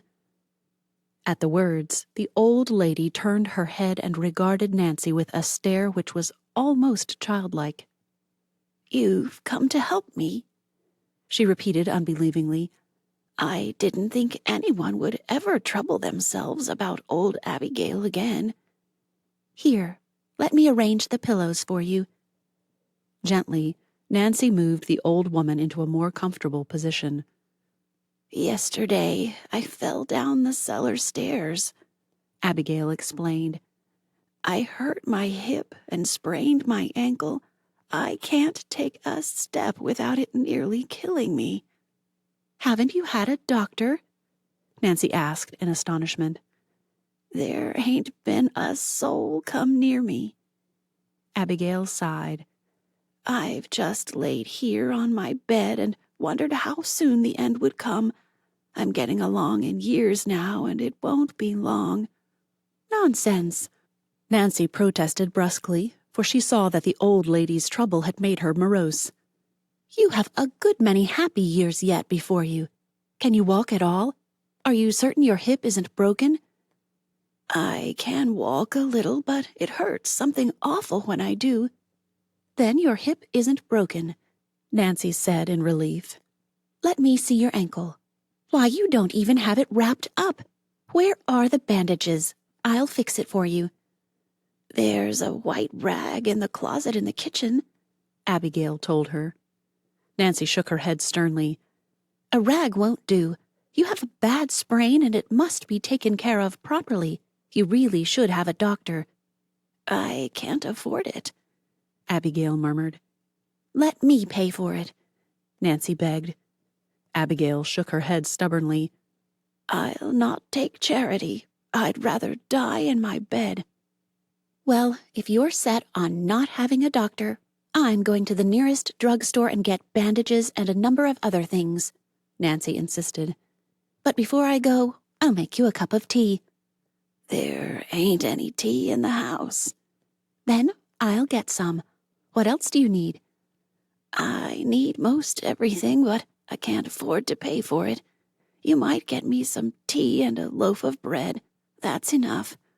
You'll find the money in a jar in the cupboard. It's not very much, but it's all I have." "I'll be back in a few minutes," Nancy promised. She stopped in the kitchen long enough to examine the cupboards. As she had suspected, they were practically empty. With the exception of a little flour and sugar and a cheap can of soup, there appeared to be nothing in the house to eat. Nancy discovered the money jar, but an investigation revealed that it contained less than $5. "It's probably every cent poor Abigail has in the world," she thought. Nancy did not take any money from the jar, but quietly slipped out the back door. Hurrying to the roadster which she had left at the roadside, she drove to the nearest store and ordered nearly $10 worth of groceries. She wished that she might take a doctor back with her, but she realized that Abigail was set in her ways and would not accept the services since she could not pay for it. Before she returned to the cottage, Nancy stopped at the drugstore and purchased bandages and liniments. She carried the supplies into the house and quickly set about making Abigail more comfortable. She bathed the swollen ankle and bound it neatly with the clean bandage. "It feels better already," Abigail told her gratefully. "I don't know what I'd have done if you hadn't come when you did." As soon as she had attended to the woman's immediate needs, Nancy built a fire in the kitchen range and put on the tea kettle. While she was waiting for the water to boil, she raised the drawn shades and permitted the warm sunshine to flood into the room. While she did this, she told Abigail Rowan something about herself. After the tea had steeped, she poured Abigail a cup and urged her to eat the nourishing meal she had prepared. She was gratified to observe that almost immediately the old woman became more cheerful and seemed to gain strength. She sat up on the couch and appeared eager to talk with Nancy. "There ain't many folks who are willing to help an old woman. If Josiah Crowley had lived, things would have been different," she declared. "It's strange that he didn't provide for you in his will," Nancy replied quietly. She did not wish to excite the old woman by telling her real mission, and yet she was eager to find out what Abigail knew about the missing will. She hoped that she might lead her tactfully into a discussion of Josiah Crowley's affairs without raising hopes which might never be realized. "It's my opinion that Josiah did provide for me," Miss Rowan returned impressively. "Many a time he said to me, 'Abigail, you'll never need to worry. When I'm gone, you'll be well taken care of by my will.'" "And then everything was left to the Tophams," Nancy encouraged her to proceed. "That was according to the first will, but there was another one. I dunno what became of it." "Are you sure there was another will?" Nancy inquired, almost too eagerly, for Abigail looked at her rather sharply. Of course I am. I'm as sure of it as I am that I'm sitting here. Why, I saw that will with my own eyes. You saw it? Nancy gasped. The old woman nodded gravely. Mind, I didn't see what was in the will. One day Josiah came in where I was sitting in my rocking chair, and right off I noticed he had a piece of paper in his hand. Abigail, he said, I've made my will. I fooled them lawyers and wrote it myself. How long ago was that? Nancy asked quickly. Let me see. Abigail frowned thoughtfully. No, I can't remember the exact date. It was about the time Josiah went to live with Richard and Cora. Well, to go on with what I was saying, when Josiah showed me the will, he seemed mighty tickled about it. Mind, he didn't show me what was inside, but he hinted that he'd done well by me. But Josiah, I said to him, are you sure it's legal to write it yourself? Of course it is, he said to me. A lawyer told me it was all right, just so long as I had it witnessed. Do you know who witnessed the will? Nancy broke in. No, I didn't ask him, and he didn't say. He just went out of the room, chuckling in that funny way he had. Haven't you any idea what became of the will? Nancy asked hopefully. I reckon he hid it somewhere. That would be like Josiah. But I remember he did say something about putting it where nobody can get it unless they have legal authority. So I don't know what became of it. For all I know, he may have turned it over to a lawyer. Are you certain that was all he said? Nancy inquired gently. She knew that Abigail had grown rather childish and that her memory was failing. It seems to me he did say something about what he was going to do with that will, but I can't just recollect. Abigail shook her head and sighed. Many a night I laid awake trying to think what it was. It seemed to Nancy that as victory was almost within her grasp, it had been snatched from her. Undoubtedly, Abigail Bowen held the secret of the Crowley will locked in her brain, and it was equally likely that she would never be able to recall the vital information unless in some unusual way her memory was given a particular stimulus. Try to think, Nancy begged. I can't remember, Abigail murmured hopelessly. I've tried and tried. She leaned against the cushions and closed her eyes, as though the effort had exhausted her. At that very moment, the clock on the mantel chimed 3. Abigail Rowan's eyes fluttered open, and an odd expression passed over her face. For an instant, she stared straight before her, and then slowly turned her head and fastened her eyes on the clock. Chapter 10. Abigail's Disclosure. When the mantel clock finished striking the hour of 3, Abigail Rowan's lips began to move. Nancy Drew leaned forward eagerly, fearful lest a single word escape her. She sensed that the striking of the clock at a psychological moment had started a train of thought coursing through the old woman's mind, and now she believed that an important disclosure was about to be made. The clock, Abigail whispered so softly that the words were scarcely audible. That was it, the clock. Josiah Crowley hid the will in a clock? Nancy prompted her. No. Abigail shook her head and sighed again. That wasn't it. I thought I had it, and then it slipped my mind. I seem to recollect that he said something about a clock, but that wasn't it. Abigail continued to stare at the timepiece, as did Nancy, who was at a loss to understand what connection it could have with the missing will. Suddenly, a low cry came from the old woman. There! It came to me just like that, after all these years. Tell me, Nancy commanded quietly, for she feared that the knowledge might slip from the old lady before she could disclose it. A notebook, Abigail brought out triumphantly. It was something about a notebook. Tell me more about the notebook, Nancy urged gently. Although she could scarcely hide her eagerness, she forced herself to speak quietly lest she excite Miss Bowen. I remember it all now. Josiah wrote about the will in a little notebook of his. One day he said to me, Abigail, after I'm dead, if my will doesn't come to light, you can find out all about it in this little book of mine. What became of the notebook, Miss Bowen? I can't seem to recollect. He hid it someplace. Again, Nancy Drew was baffled. Involuntarily, her eyes traveled to the mantel clock. She studied it critically.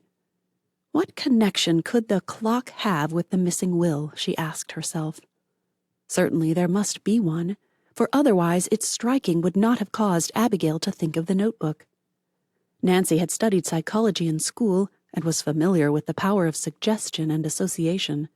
Now her keen mind jumped to the conclusion that a clock had something to do with the missing Crowley will.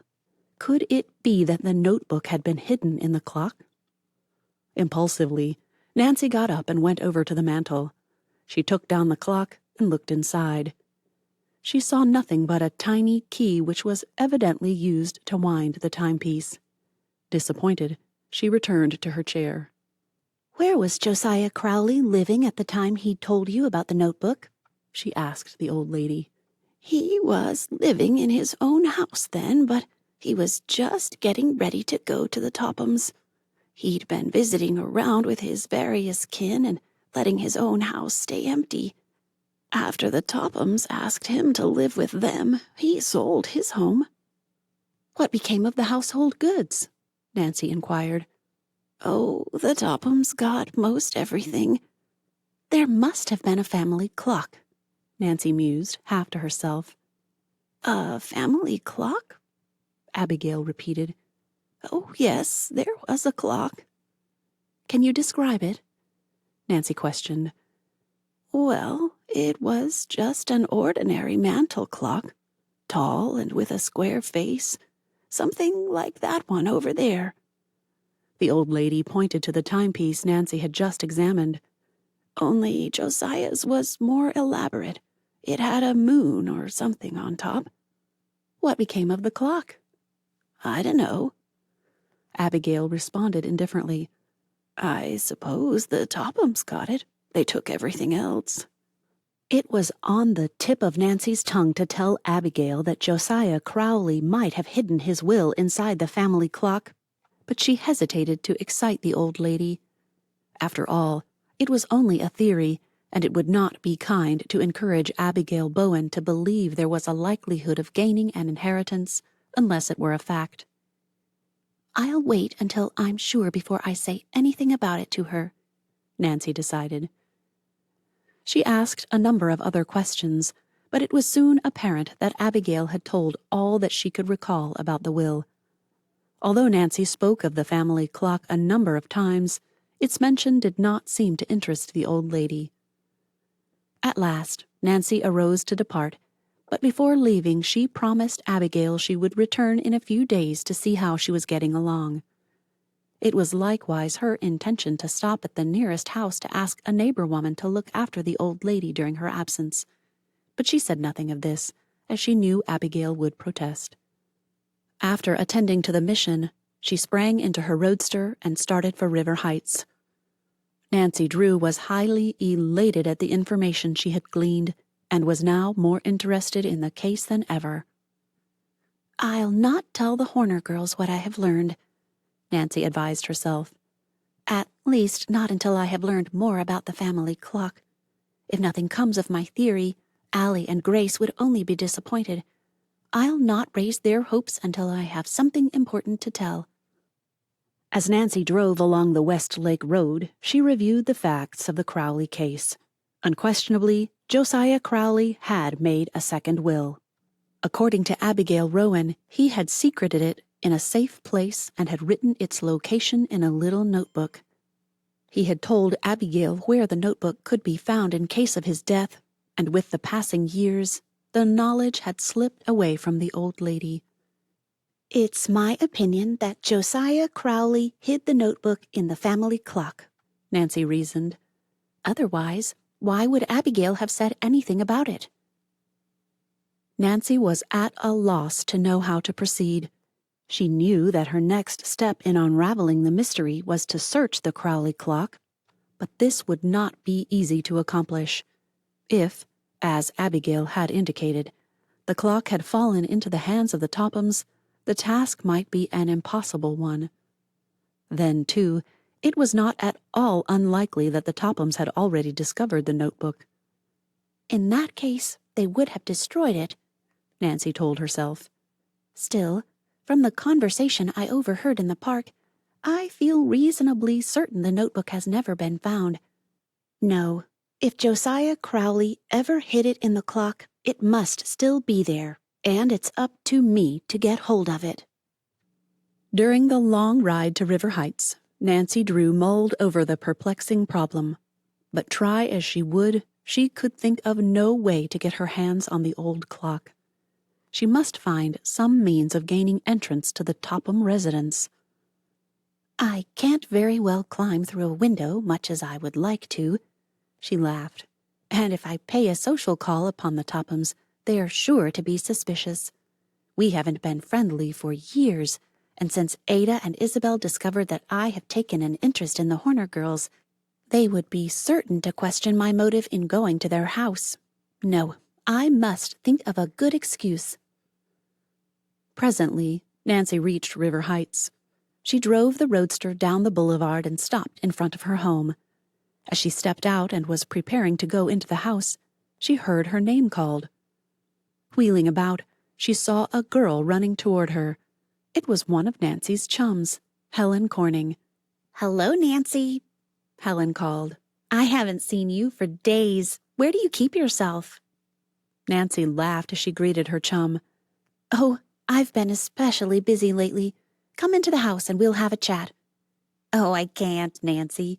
I wouldn't be up this way, but I'm trying to sell tickets for a charity dance." "How many have you sold?" "I have 6 left." Helen sighed. "It's a thankless job." "I'll take 2 if that will help you out," Nancy offered. "Will it help me? Say, if I ever get rid of these tickets, I'm going to dance a hornpipe.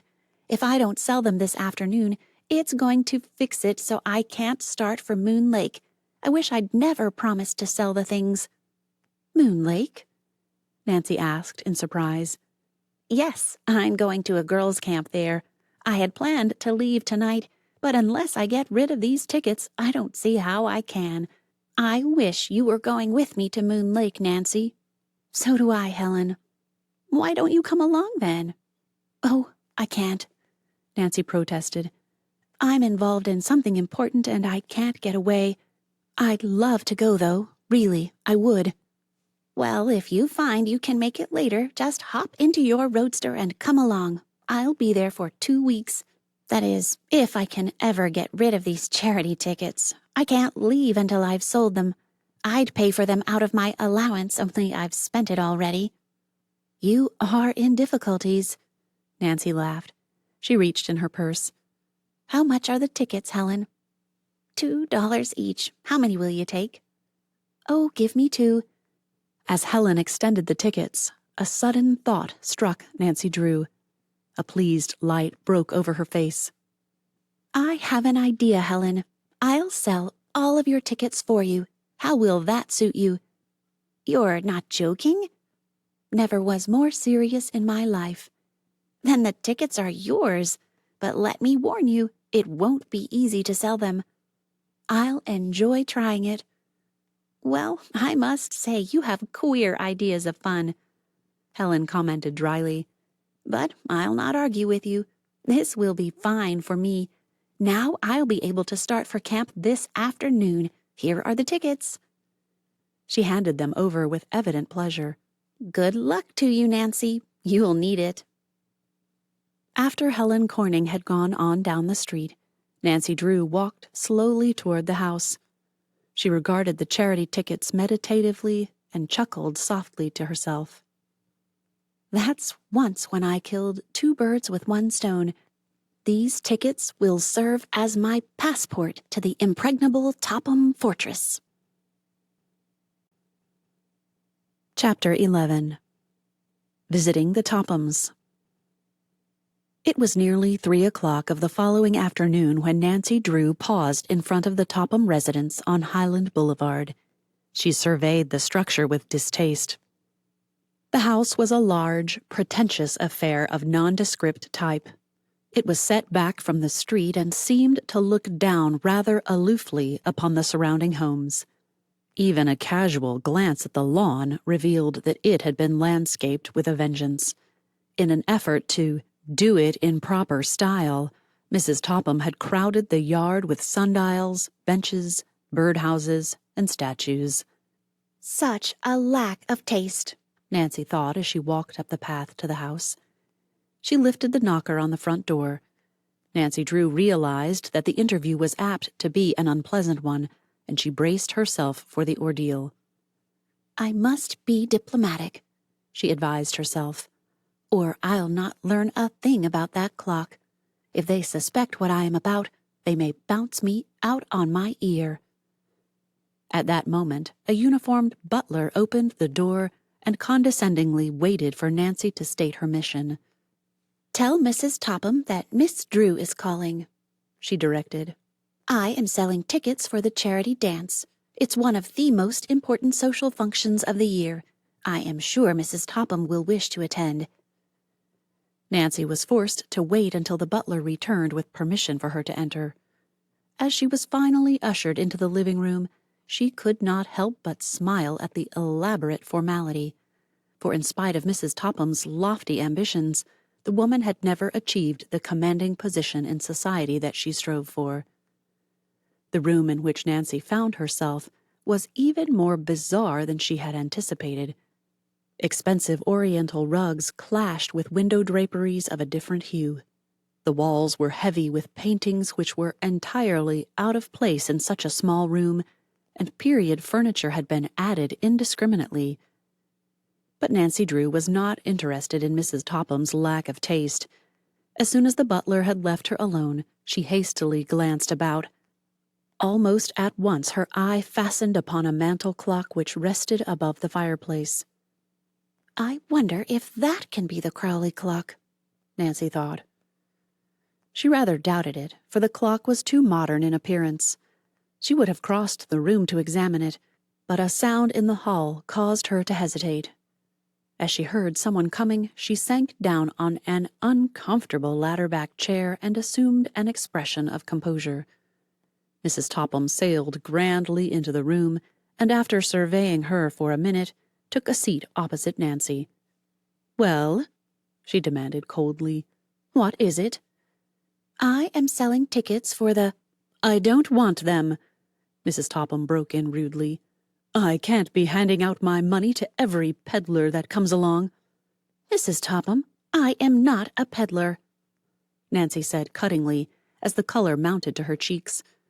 With difficulty she kept her temper in check. Perhaps you didn't understand my name. I am Nancy Drew. "Oh."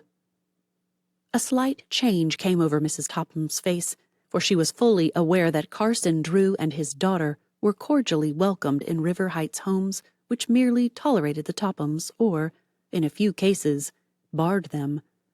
"I didn't catch the name, Miss Drew. What is it you are selling?" Tickets for the charity dance. "Well, I hardly know what to say." Mrs. Topham hedged. It was apparent that she was afraid to offend Nancy, and yet she was unwilling to part with the money. Although the Tophams were well-to-do, it was common knowledge that Mrs. Topham was decidedly stingy where other persons were concerned. "How much are the tickets?" $2 each. "Why, that's positively exorbitant," Mrs. Topham protested. But we are selling the tickets for charity, Nancy explained. I assure you the cause is an excellent one. Before Mrs. Topham could reply, the front door opened and Isabel and Ada entered the house. Unaware of the visitor, they paused in the hall and carried on a disgruntled conversation. Evidently, they had been making social calls and were angry because some woman had refused to see them. Her maid said she wasn't at home, but I know she was, Nancy heard Ada complain.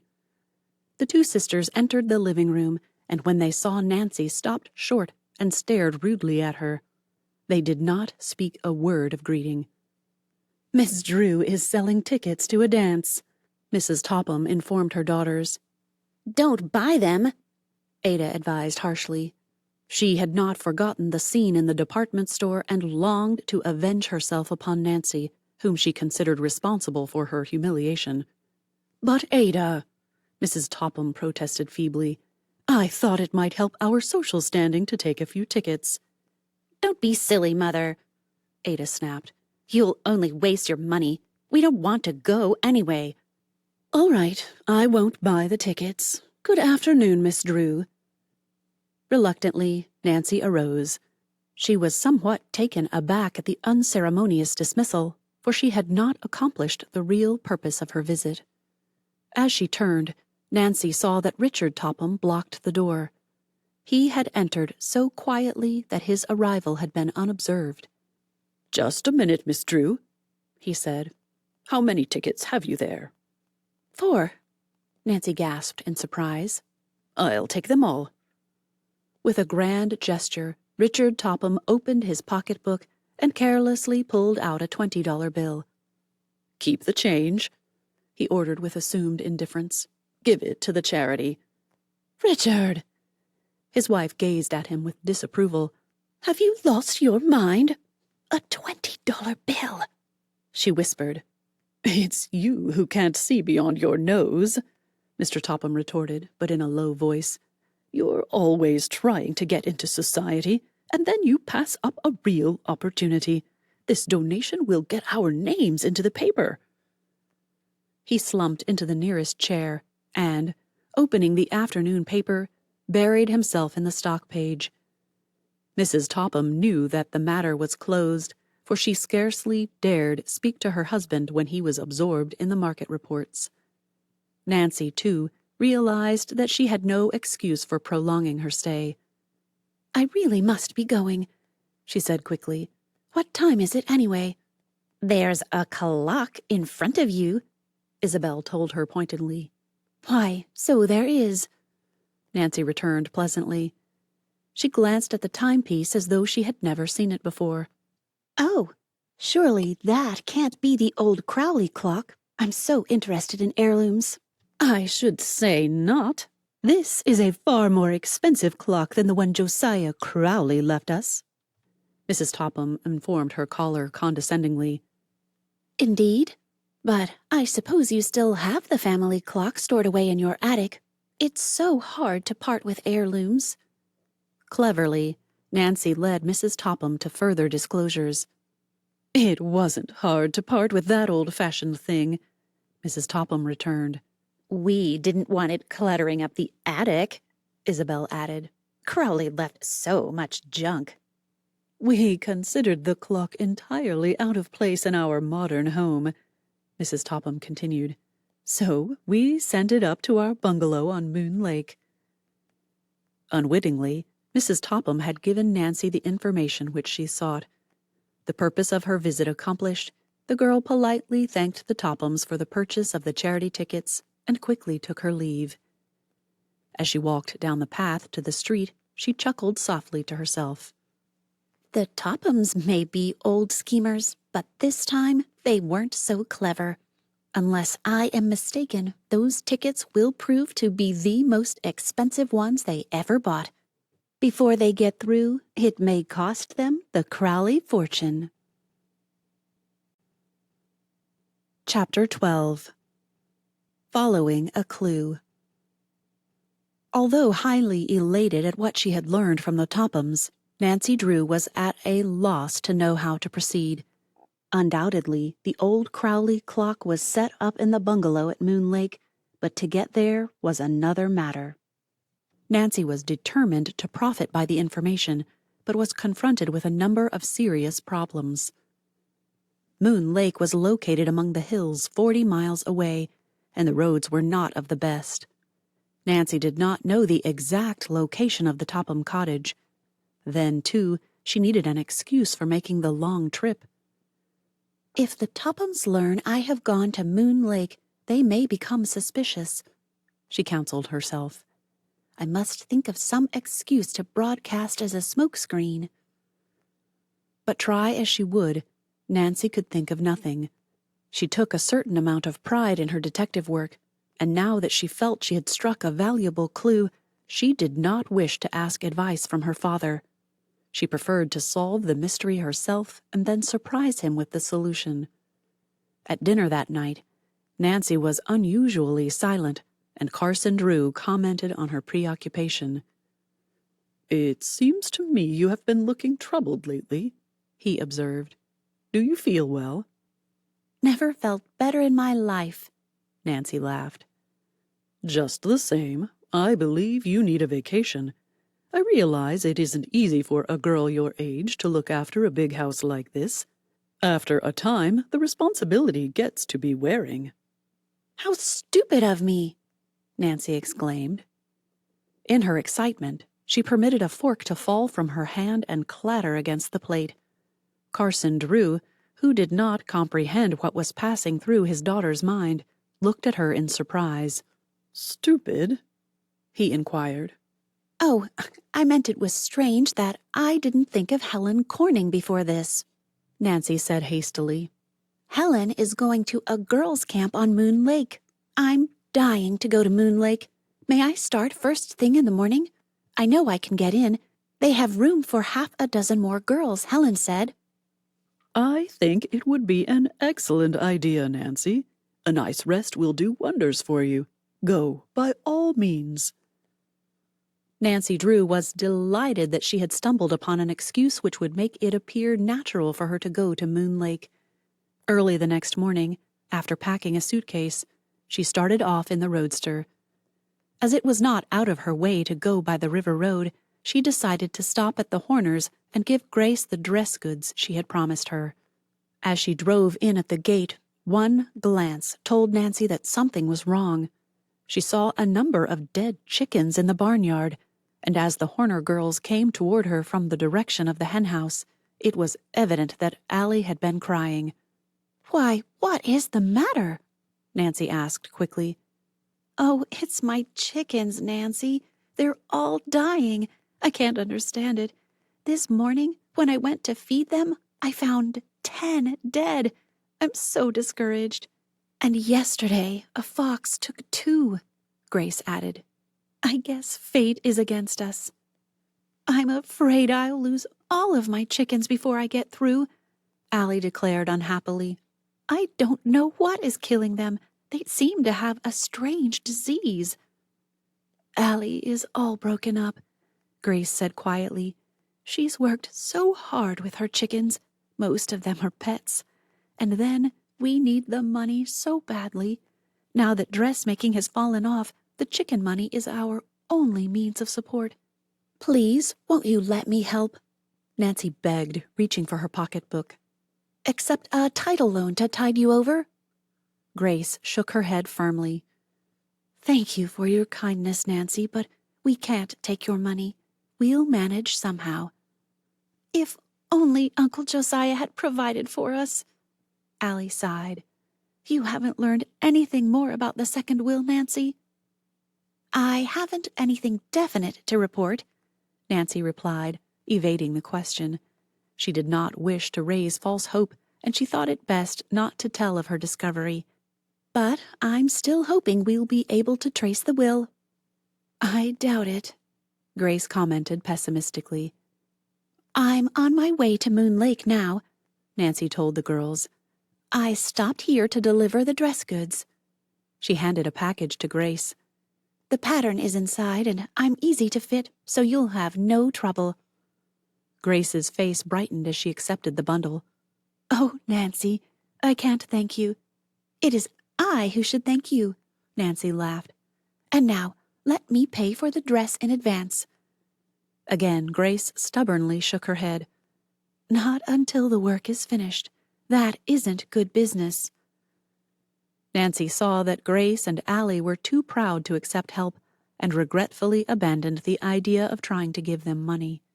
"I'll come back in a few days for a fitting," she promised as she prepared to drive away. Nancy's talk with the Horner girls had left her rather depressed, for she realized that in spite of their pride, Allie and Grace would soon be forced to accept charity. Oh, if only she could help them. And poor old Abigail, Nancy thought.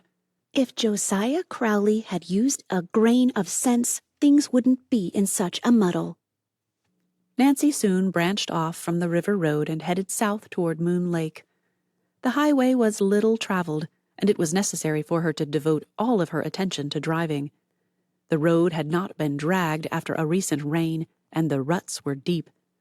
Jagged rocks and stones were scattered in the path, and it seemed to Nancy that the hills went straight up and straight down. Presently, she noticed that the roadster had taken a strange notion to turn to the left of the road in spite of her efforts to keep it in the middle. Not without foreboding of trouble, she stopped the car and got out to make a tour of inspection. As she had suspected, a rear tire was flat. "A puncture," Nancy murmured in disgust. "If that isn't just my luck. Oh well, I suppose I must fix it myself because there won't be another car along for an hour on this road." It was not the first time Nancy Drew had changed a tire, but she never relished the task. Rummaging under the seat, she pulled out the tools and quickly jacked up the rear axle. She loosened the lugs which held the tire in place and tugged at it. Again and again she pulled, but the huge balloon tire could not be budged. Then, as she gave one mighty tug, it came off and Nancy Drew fell backwards into a sitting posture in the road. "Well, it's off anyway," she told herself with satisfaction as she brushed the dirt from her clothing. It required but a few minutes to put on the spare tire and fasten the old one to the rear of the car. Then, in relief, Nancy started on her way again, but the accident had delayed her nearly an hour. It was after 12 o'clock when at last she came within sight of Camp Avondale, where Helen Corning was staying. Through the tall trees, she caught a glimpse of a long row of shacks and saw the smoke rising from the cookhouse. Beyond, the blue lake sparkled and glimmered in the sunlight. As Nancy drove into the camp, a group of girls gathered about the roadster. Helen Corning came running out of a cabin to greet her chum. "Girls, it's Nancy Drew," she exclaimed enthusiastically. "Now the fun will start. Park your car over there back of the cookhouse, Nancy." "Am I too late for dinner?" she demanded. "I'm nearly starved." "You're just in time," Helen assured her. "Oh, Nancy, I'm so glad you came." "So am I. How long can you stay?" "Oh, I don't know. Until you get tired of me, probably." "Then you'll stay for the rest of the summer," Helen laughed. Nancy was escorted to the main building of the camp, where she met the lady in charge and registered. "She is to stay with me," said Helen, and so it was arranged. When the girls walked off, Nancy told Helen about selling the charity dance tickets and gave her the money paid by Mr. Topham. "He surely was generous," said Helen in surprise. "He did it just to show off," declared Nancy. "I am positive of it." Nancy scarcely had time to deposit her suitcase under her cot and freshen up a bit from her long ride when dinner was called. The food was plain but substantial, and already she discovered that she had developed an enormous appetite. Dinner over, she was rushed from one thing to another. The girls insisted that Nancy join them in a hike. She returned to camp with a desire for a good rest, but Helen Corning had other plans. "We're all going for a ride in the launch before supper," she declared. "Don't you ever rest here?" Nancy groaned. "Oh, yes, at night. This is your first day here. You'll be used to it in a day or so." "Either that or I'll be a wreck." But you don't want to miss the launch ride, Nancy. You'll have a splendid opportunity to see all the summer cottages on Moon Lake. Summer cottages? Nancy asked quickly. Instantly, she thought of the Topham bungalow and wondered where it was located. Undoubtedly, the launch ride would give her the opportunity to find out. You'll go, won't you? Helen begged. You can rest after supper. Yes, I'll go, Nancy promised. You couldn't keep me here. Although she was tired, she was really enjoying herself immensely. 6 girls loaded themselves into the launch and someone started the motor. It's always a relief when the engine starts, Helen explained. Every so often it balks. As the little launch turned out into the lake, it seemed to Nancy that she had never seen a more beautiful sight. The sun, which appeared to be sinking down into the water, resembled a great ball of fire. Yet she did not forget the real purpose of the trip. The Tophams have a bungalow up here, haven't they? She questioned. Yes, it's across the lake from here. We'll come to it presently. The Tophams aren't there now? Oh, no. The cottage is closed. There's a caretaker who looks after it. They call him Jeff Tucker. Is it hard to get to the place? Oh, not if you go by launch. But it's a long way if you take the road around the lake. I didn't know you were particularly interested in the Tophams, Nancy. Oh, they're no friends of mine, Nancy returned hastily. I was merely curious. After a time, as the launch chugged along close to the shore, Helen waved her hand toward a bungalow which was set back some distance from the water. The Tophams own that one, she informed her chum. Eagerly, Nancy turned her head and looked. She told herself that she would remember the location. We're going to have a wonderful time here together, Helen chatted happily on. Next week, there's going to be a big dance, too. Oh, there's so much of interest at Moon Lake, Nancy. You'll stay, won't you? Involuntarily, Nancy's eyes swept the shore and came to rest on the Topham bungalow. You're right, Helen, she agreed heartily. There are a number of interesting things here. Yes, if you want me to, I'll stay. Chapter 13. An Adventure. Nancy Drew had made up her mind to visit the Topham cottage the very next day, but in making her plans, she had counted without Helen Corning and her friends. They were unwilling that she should be alone even for a minute. From the moment she awoke in the morning and sniffed the fragrant odor of the pines, she was rushed from one thing to another. After a breakfast of fruit, fried eggs, crisp bacon, and hot cornbread, she was pressed into a tennis game. The afternoon was devoted to swimming and water polo. By evening, Nancy Drew was so tired she could scarcely keep her eyes open, and she was thankful for the opportunity of tumbling into bed. Tomorrow I simply must find a way to visit the Topham cottage, she told herself just before she dropped off to sleep. Immediately after breakfast the following morning, Helen Corning announced the plan for the day. The girls have decided on an all-day hike into the woods, Nancy. You'll go, won't you? Nancy groaned. You're wearing me to a frazzle, Helen. Please let me off this time. I'd like to stay in camp today and just rest up. Well, all right, Helen agreed unwillingly. I'll stay with you. Oh, no, Nancy protested vigorously. I won't let you do that. You like to hike so well. Please go on. I'll have a good time all by myself. Really, I will. I don't like to leave you, Nancy, but if you insist... I do, Helen. Please, don't worry about me. I'll have a good time here. If you don't mind, I may take the launch out while you're gone. If you do, you'd better not go far, Helen advised her. We girls bought it secondhand for a song, and it's my private opinion the engine isn't much good. I'll be careful, Nancy promised. She could scarcely hide her eagerness to be off, but she was forced to wait until Helen and her friends had started on their hike. It seemed to Nancy that they would never leave. But at last they trudged away with their knapsacks slung over their shoulders. "You'll wish you had gone too," Helen called back over her shoulder. As soon as the girls were out of sight, Nancy hurried down to the launch which was tied to the dock not far from the camp. She examined the engine. She had frequently handled motorboats, but never one of this particular make. "I believe I can manage it all right, if only I can get the engine started," Nancy told herself. She discovered a pin sunk in the rim of a flywheel, and after adjusting other parts, pulled it out rather timidly. She gave the wheel a vigorous turn to the right. She tried again, swinging it farther and snapping back hard. To her delight, the engine began to roar. Cutting down the motor, Nancy steered out into deep water. At first, she followed the shore, but as she became more familiar with the wheel and as the engine appeared to work perfectly, she headed out into the lake.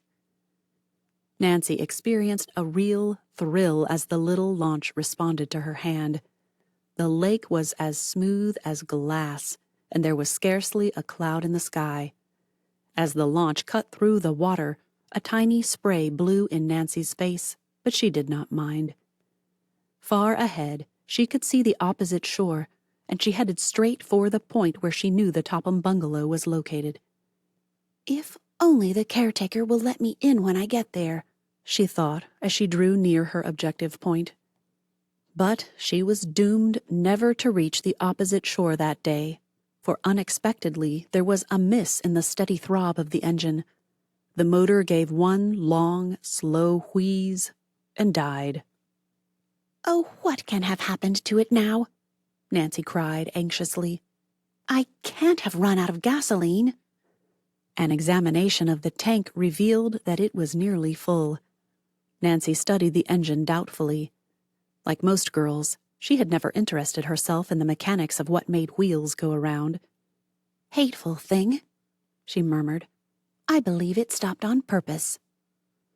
Too late, Nancy recalled that her chum had warned her about the engine.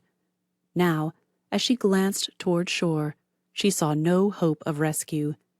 She was within sight of the Topham bungalow, which appeared deserted, but miles from her own camp. For nearly an hour she worked over the engine, but her efforts were useless. The stubborn motor refused to start. "I'll have to sit out here all day," Nancy thought miserably. "This means I won't get to visit the Topham cottage after all." It was especially tantalizing to be so close to the bungalow and yet know that she could not reach it. Nancy was tempted to swim, but she gave up the idea almost as quickly as it occurred to her, for she realized that even if she reached the Topham bungalow, she would have no means of returning to camp. She decided that it would be better to remain on the lake and wait for a passing boat to rescue her. Slowly the hours dragged on, and the launch drifted farther and farther from shore. Never had time seemed to pass so monotonously. "There's one thing certain," Nancy Drew told herself. "If I ever get out of this launch, I'll never set foot in it again." The camp boat seemed to be the only one on the lake, and as the day wore on, she began to wonder if she ever would be rescued. The sun beat down upon her, and with the passing hours, she became hungry as well as uncomfortable. "After today, I'll never have another chance to visit the Topham bungalow alone," she thought. "Helen means well, but she will stay with me every minute. I think the best thing I can do is tell her I am starting for home tomorrow. That is, if I'm ever lucky enough to reach shore. On my way back to River Heights, I'll stop at the Topham cottage. Helen will be disappointed, but it can't be helped." For want of other occupation, Nancy turned her attention again to the engine. When the sun sank into the water several hours later, she was still bending over it, a determined look in her eyes. "There," she muttered as she straightened up. "I've certainly done enough to it. If it won't go now, it never will." She gave the wheel a vicious swing, and, to her astonishment, The engine began its steady roar, as unconcerned as though it had never stopped. "If that isn't the limit," Nancy exclaimed in wonder. Hopefully, she glanced toward the shore, but already shadows were beginning to lurk among the trees, and she knew that in less than an hour it would be dark. "It's too late to visit the bungalow tonight," she decided regretfully. "I'd better get back to camp before this engine changes its mind again." Obedient to her will, the little launch plowed through the water toward camp, its engine laboring faithfully. As she eased up to the dock, Nancy saw Helen and her friends just trudging into camp. They hailed her with delight. "I'm nearly dead," Helen announced. "You were smart to stay in camp, Nancy." She stopped abruptly and stared at her chum. "Why, you're all sunburned, and you're covered with grease. What have you been doing?" "Taking a sunbath," Nancy laughed. "By the way, Helen, you were right about that engine, but I don't think it will give you any more trouble this summer. Anyway, I've donated 8 hours to the cause." 8 hours? Helen gasped. "You've not been out on the lake all that time." "It served me right, I guess. I should have gone on the hike." But while Nancy made light of her adventure, she was disappointed. She had wasted a day, and time was precious. Would she ever reach the Topham bungalow? So far she had been thwarted at every turn. Chapter 14. An exciting discovery. "Nancy Drew, why are you packing that suitcase? You're not leaving camp already." Helen Corning, entering the cabin which she shared with Nancy, stopped in the doorway and stared in amazement at her chum, who was folding wearing apparel carefully into her suitcase. "I'm afraid I must leave this afternoon," Nancy admitted regretfully. "But you've been here only 3 days," Helen protested. "Don't you like the camp?" "Oh, I've had a wonderful time," Nancy cried impulsively. "And the girls have been so nice to me. I'd love to stay, but I can't. There's something important I must attend to at once." "Can't it wait?" "I'm afraid not. I've waited too long already." "But the dance, Nancy. You don't want to miss it." "I don't want to, Helen, but I really must go this afternoon." "I can't understand what's made you change your mind so suddenly. It wasn't that horrid experience in the launch, was it?" Nancy Drew laughed and shook her head. She could not tell Helen her real reason for departing. So long as she remained at camp, she knew that Helen and her friends would not leave her alone for a minute. It would be impossible to visit the Topham bungalow on the opposite side of the lake without offering explanations, and Nancy was unwilling to disclose the purpose of her trip. In spite of Helen's teasing, she remained firm in her decision to leave camp. Directly after luncheon, she slung her suitcase into the roadster and took leave of the girls. Regretfully, they watched her go. "Now, if only I can find my way to the Topham bungalow," Nancy thought. The previous day she had casually inquired from Helen which road led to the Topham bungalow, but the directions had been rather hazy. Coming to a fork, she selected the left-hand road which appeared to circle the lake. As Helen had indicated, it was winding and narrow, and richly sprinkled with sharp rocks. From camp, it was comparatively easy to reach the Topham bungalow by launch, but the distance around the lake was nearly 8 miles. Nancy was forced to drive slowly, and had she met another car, it would have been difficult to have passed. In places, the road was muddy, for overhanging trees and bushes protected the moist earth from the rays of the sun. The going was especially hard because of 2 deep ruts which apparently had been made by a heavy truck. "I wonder what a truck was doing up this road," Nancy mused somewhat curiously. "The tracks appear to have been made today, too." As she drove along, she noticed a number of summer cottages, but as the season was late, nearly all were boarded up.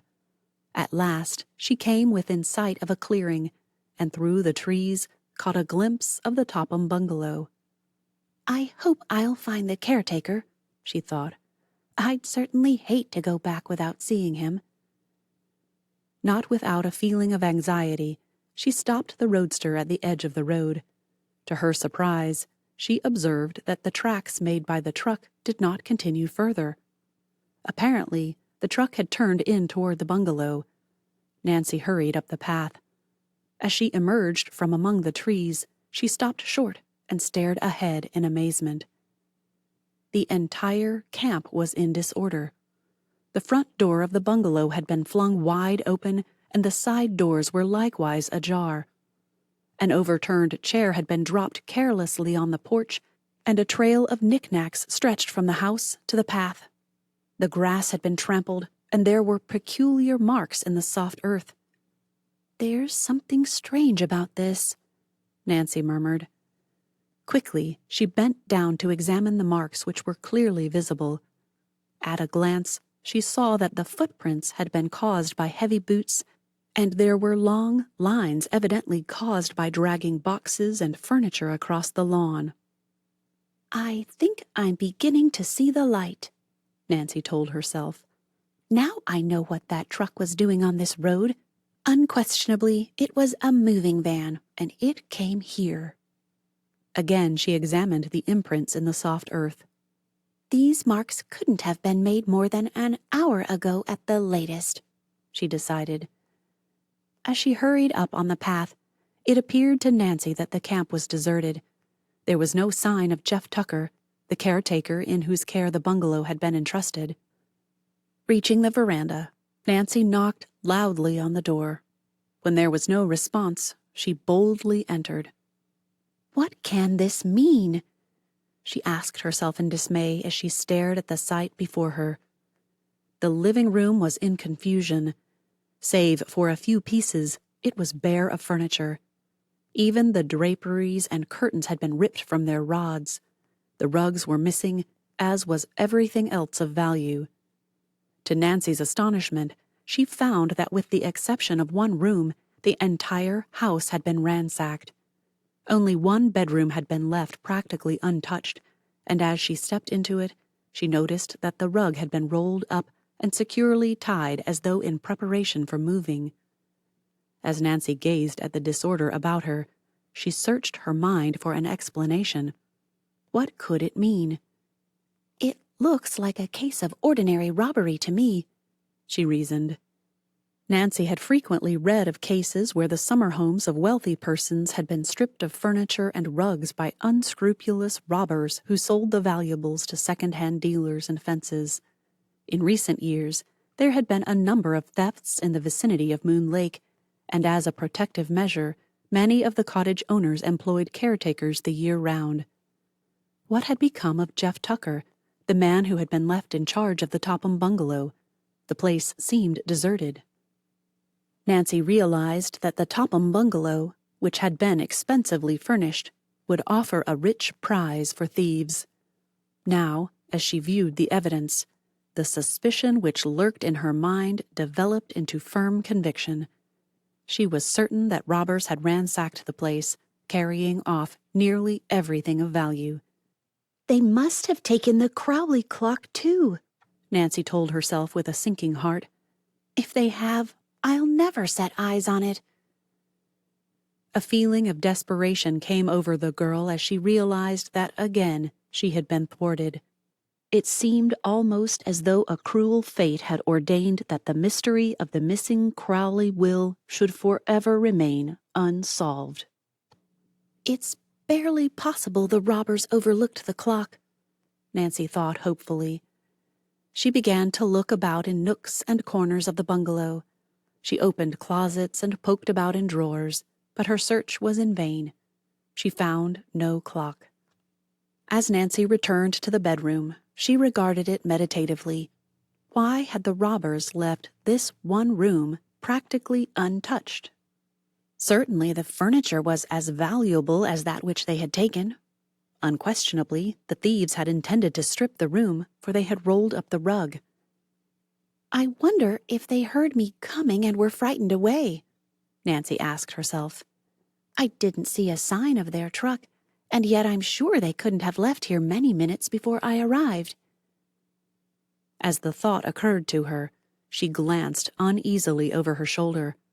She realized that she was buried in a wilderness some miles from the nearest house, and the knowledge that unscrupulous men were in the vicinity was anything but reassuring. What if those robbers should still be around here? Flashed through her mind. As Nancy Drew listened tensely, the very silence of the empty house was startling. A strange feeling came over her. She could almost sense that someone was watching her every movement. Chapter 15. A Desperate Situation. How silly of me to be afraid, Nancy Drew laughed nervously. Probably there isn't a person within miles of here. As she glanced about the bungalow, it was with relief that she assured herself the place was deserted. Yet, for some reason, she was unable to free herself entirely from the feeling that an unseen danger lurked in wait for her.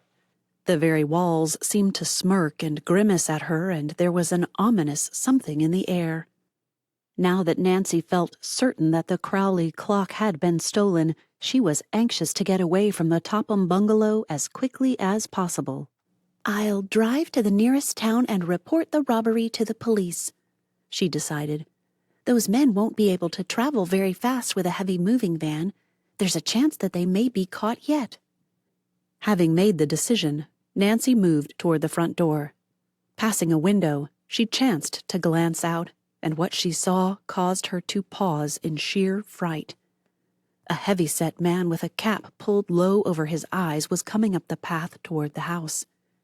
For a moment, Nancy Drew was held in a paralysis of fear. She was positive that the man who was coming toward her was one of the members of the robber band.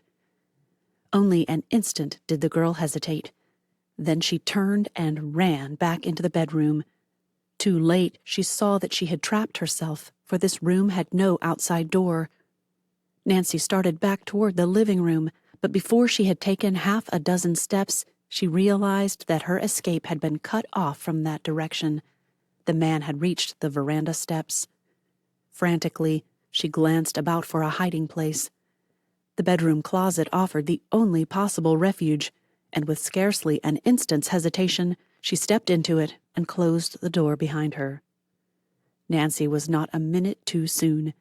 Scarcely had she shut the door when she heard the heavy tread of a man's hobnail shoes on the floor. Peeping cautiously out through a tiny crack in the door, she saw a rough-looking man come into the bedroom. His face was cold and cruel. As he turned toward the closet where she huddled, Nancy Drew held her breath, scarcely daring to breathe naturally lest her presence be detected. Apparently, the man noticed nothing amiss, for his eyes rested only casually on the closet door. Nancy's hiding place was anything but comfortable. It was dark and musty, and old clothing hung from nails.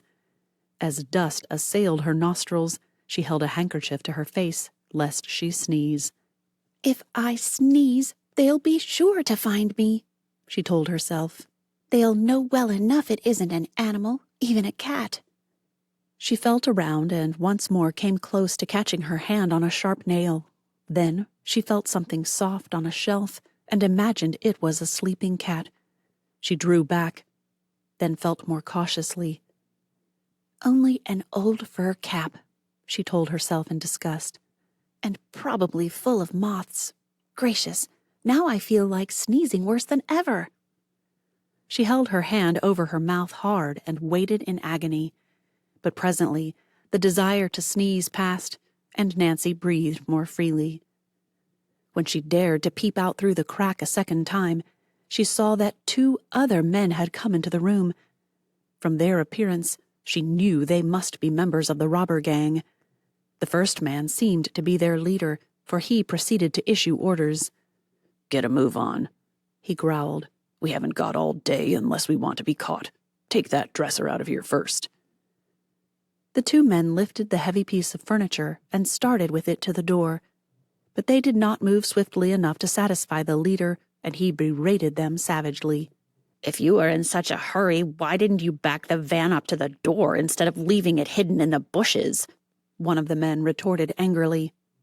Yes, and have someone see us from the road, sneered the leader. Well, carry this out yourself if you think it's so light. From her hiding place, Nancy Drew watched the men as they deliberately stripped the room of everything valuable. Piece by piece, they carried out the furniture, but the girl was given no opportunity to escape, for the leader of the gang remained in the room while the others made the trip to the van. Well, I guess we have everything now, the leader muttered at last.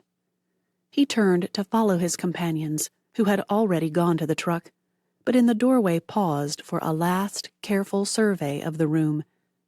At that fateful moment, there came a muffled sneeze from the closet. The robber wheeled about. Walking directly to the closet, he flung open the door and exposed poor Nancy, who was crouching in the far corner. Angrily, he jerked her out. Spying on us, eh? He snarled. Nancy Drew eyed the man defiantly. I wasn't spying. Then what were you doing in that closet? I came to see the caretaker. Looking for him in a funny place, ain't you? Sneered the man. Nancy realized that she was in a desperate situation. The look on the robber's face frightened her. I heard someone coming, and I was afraid, she explained lamely. Well, it was unhealthy business that brought you here, the man told her sharply. What did you hear in that closet? Without giving her an opportunity to answer the question, he added with a scowl. I warn you, this will be the last time you'll ever stick your nose in business that doesn't concern you. As Nancy saw the expression on the man's face, there was no mistaking the ugly threat. One glance assured her that she could expect no mercy. The hopelessness of her situation gave her the courage to defy him. I didn't hear much, but I saw plenty, she cried. You're nothing but a common thief, and if I get the chance, I'll turn you and your gang over to the police. If you get the chance, that's good. The robber laughed mirthlessly. I'll do with you as I did the caretaker. The caretaker? Nancy gasped in horror. What have you done with him? You'll find out, all in good time. The man held Nancy's wrists in a vice-like grip. Her efforts to free herself were of no avail. It won't do you any good to try to get away, her captor informed her. Nancy was desperate. Suddenly, utilizing every ounce of her strength, she gave her imprisoned wrists a quick upward jerk. As the action tore her hands free, she darted for the door. With a cry of rage, the robber was after her. Almost in one long leap, he overtook her, caught her roughly by the arm, and forced her against the wall. Not much you don't, he snarled. Nancy Drew struggled this way and that. She twisted and squirmed. She kicked and clawed. But she was powerless to the grip of the man. Little wildcat, you won't do any more scratching when I get through with you. Let me go, Nancy cried, struggling harder. The man half carried, half dragged her across the room. Opening the closet door, he flung her roughly inside. Nancy heard a key turn in the lock. The sliding of a bolt into place followed. Now you can starve for all I care. The man laughed harshly. Then the steady tramp of his heavy boots across the floor told Nancy Drew that he had left the house. Chapter 16. Left to Starve.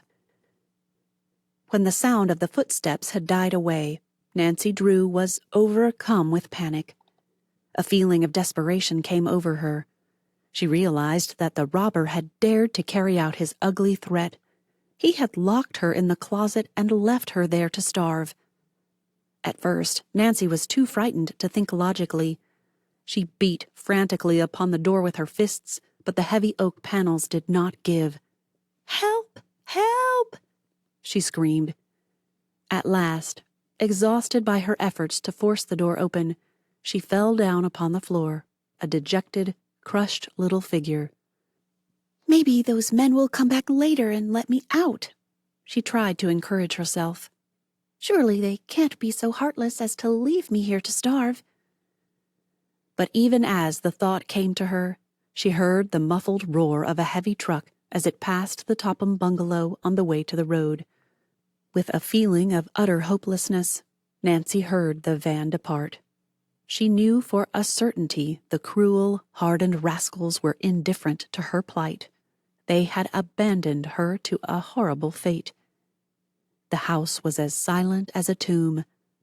Although Nancy had little hope that there was anyone within miles of the cottage, she again raised her voice and shouted for help. Her cries echoed through the empty house and seemed to mock her. Oh, why didn't I have sense enough to tell Helen Corning where I was going? She thought miserably. She believed I was starting for home. The girls will never dream that I came here. And her father thought that she intended to remain at the camp for a week.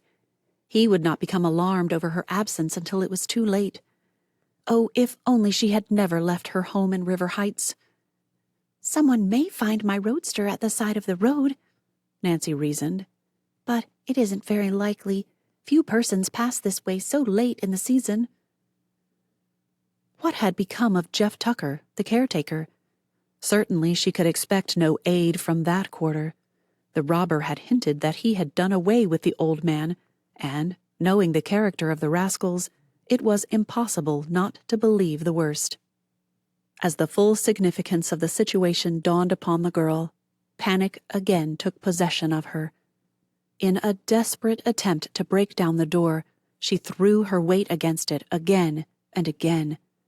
She pounded upon the panels until her fingers were bruised and bleeding. At last she sank down on the floor to rest and tried to force herself to reason calmly. I'm only wasting my strength this way. I must try to think logically. If I don't, I'm lost. Nancy Drew recalled that she had once read that it was possible to pick a lock with a hairpin. Feeling in her hair, she found a heavy wire one and began to work at the lock. But in the darkness, she could not see, and she made little progress. After 15 minutes, she gave the task up in disgust. It's no use, she decided miserably. I'm afraid I'll never get out. She began to think of her father, of Helen Corning, and other dear friends. Would she ever see them again? As despondency claimed Nancy, she was dangerously near tears. Resolutely, she tried to shake off the mood. This will never do, she told herself sternly. Surely there is a way to get out of here.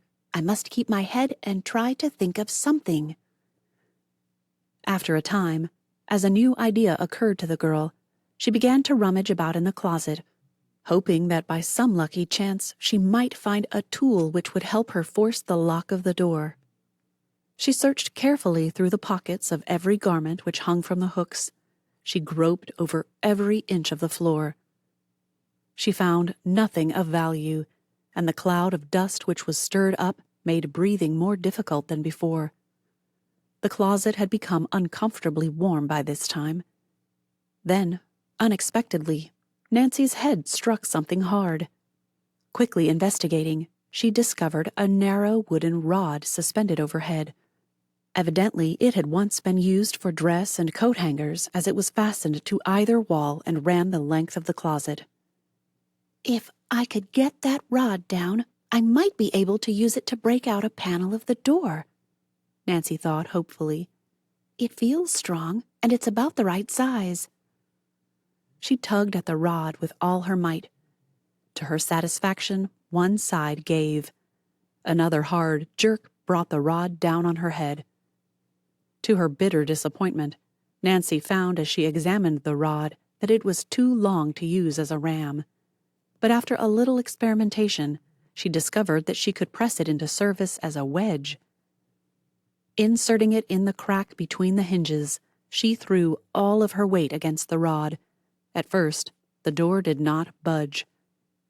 Archimedes didn't know what he was talking about when he said the world could be moved with a lever, Nancy murmured. I'd like to see him move this door. As she applied steady pressure to the rod a second time, she saw that the hinges were beginning to give. Encouraged, she applied more force. "It's coming!" she cried. Once more, she threw her weight against the rod. A hinge tore from the casing, and the door sagged. It was now easy to insert the wedge, and Nancy knew that success would soon be hers. Then, just as another hinge gave way, she was startled to hear footsteps. Someone came running into the bedroom, and a heavy body hurled itself against the door of the closet. The unexpected action stunned Nancy. Could it be that one of the robbers had heard the noise she had made and had returned to make sure that she did not escape? She discarded the theory as quickly as it came to her. The robbers were far too wise to tarry once their disgraceful work had been accomplished. Then, too, she had heard their moving van leave. Frantically, Nancy rattled the doorknob. "Oh, you is a cage lion this time," a rather unsteady voice remarked. "You's one of these robber boys, is you? Well, you won't do no more pilfering, 'cause I done got you surrounded." "Let me out," Nancy pleaded. "I'm not a robber." The sound of a feminine voice coming from the closet nonplussed the man. "Say, robber boy, is you imitating a lady's voice to throw me off the scent? If you is, it won't do no good, 'cause I's a natural-born, two-legged bloodhound." Nancy thought of a way to convince him. She let go of her longest, loudest, feminine scream. "That's enough. Hold your siren. I'll let you out. Dar ain't a man in the world can make a racket like that. This way out, lady." Expectantly, Nancy waited, but the door did not open. "My lordy," she heard to her horror. "I's done gone and misplaced the key." Chapter 17. Jeff Tucker's Story. There was another long wait, and then, to her relief, Nancy Drew heard a key turn in the lock and then a bolt shot back.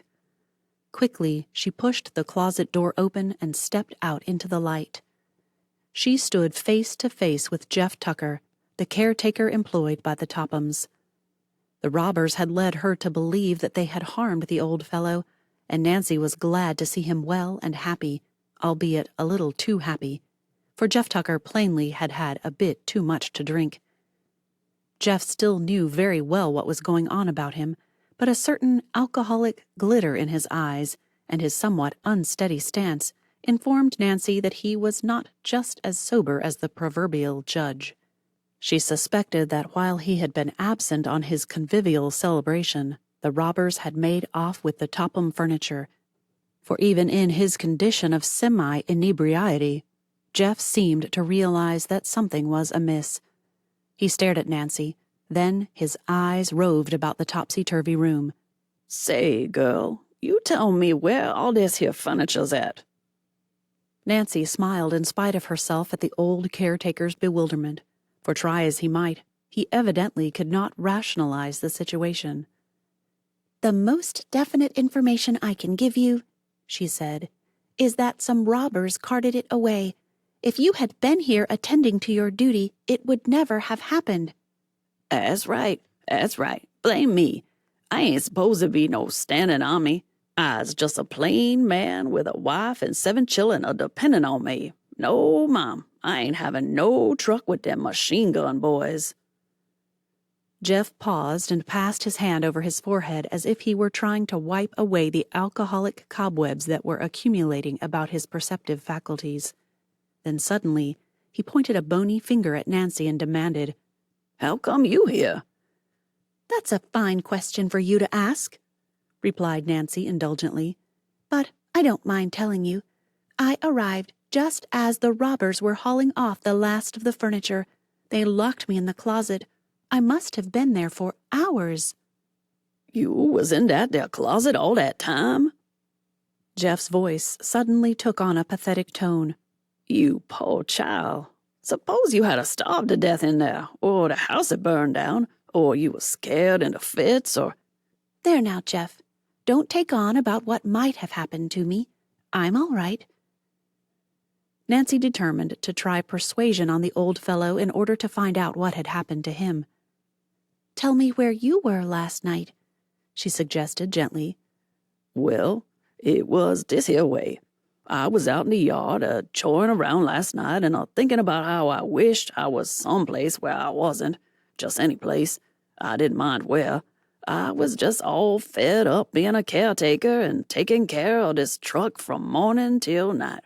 It ain't such an exciting life, and while I's done sowed all my wild oats, I still sows a little rye now and then. "Yes, Jeff, I can smell that on your breath right now." Jeff wiped the back of his hand over his mouth in an apparent effort to keep his rye-laden breath from being propagated into the atmosphere. You can't blame me, miss, he protested. He gave it to me. "Who is this he?" Why, that man who drives up in the big sedan.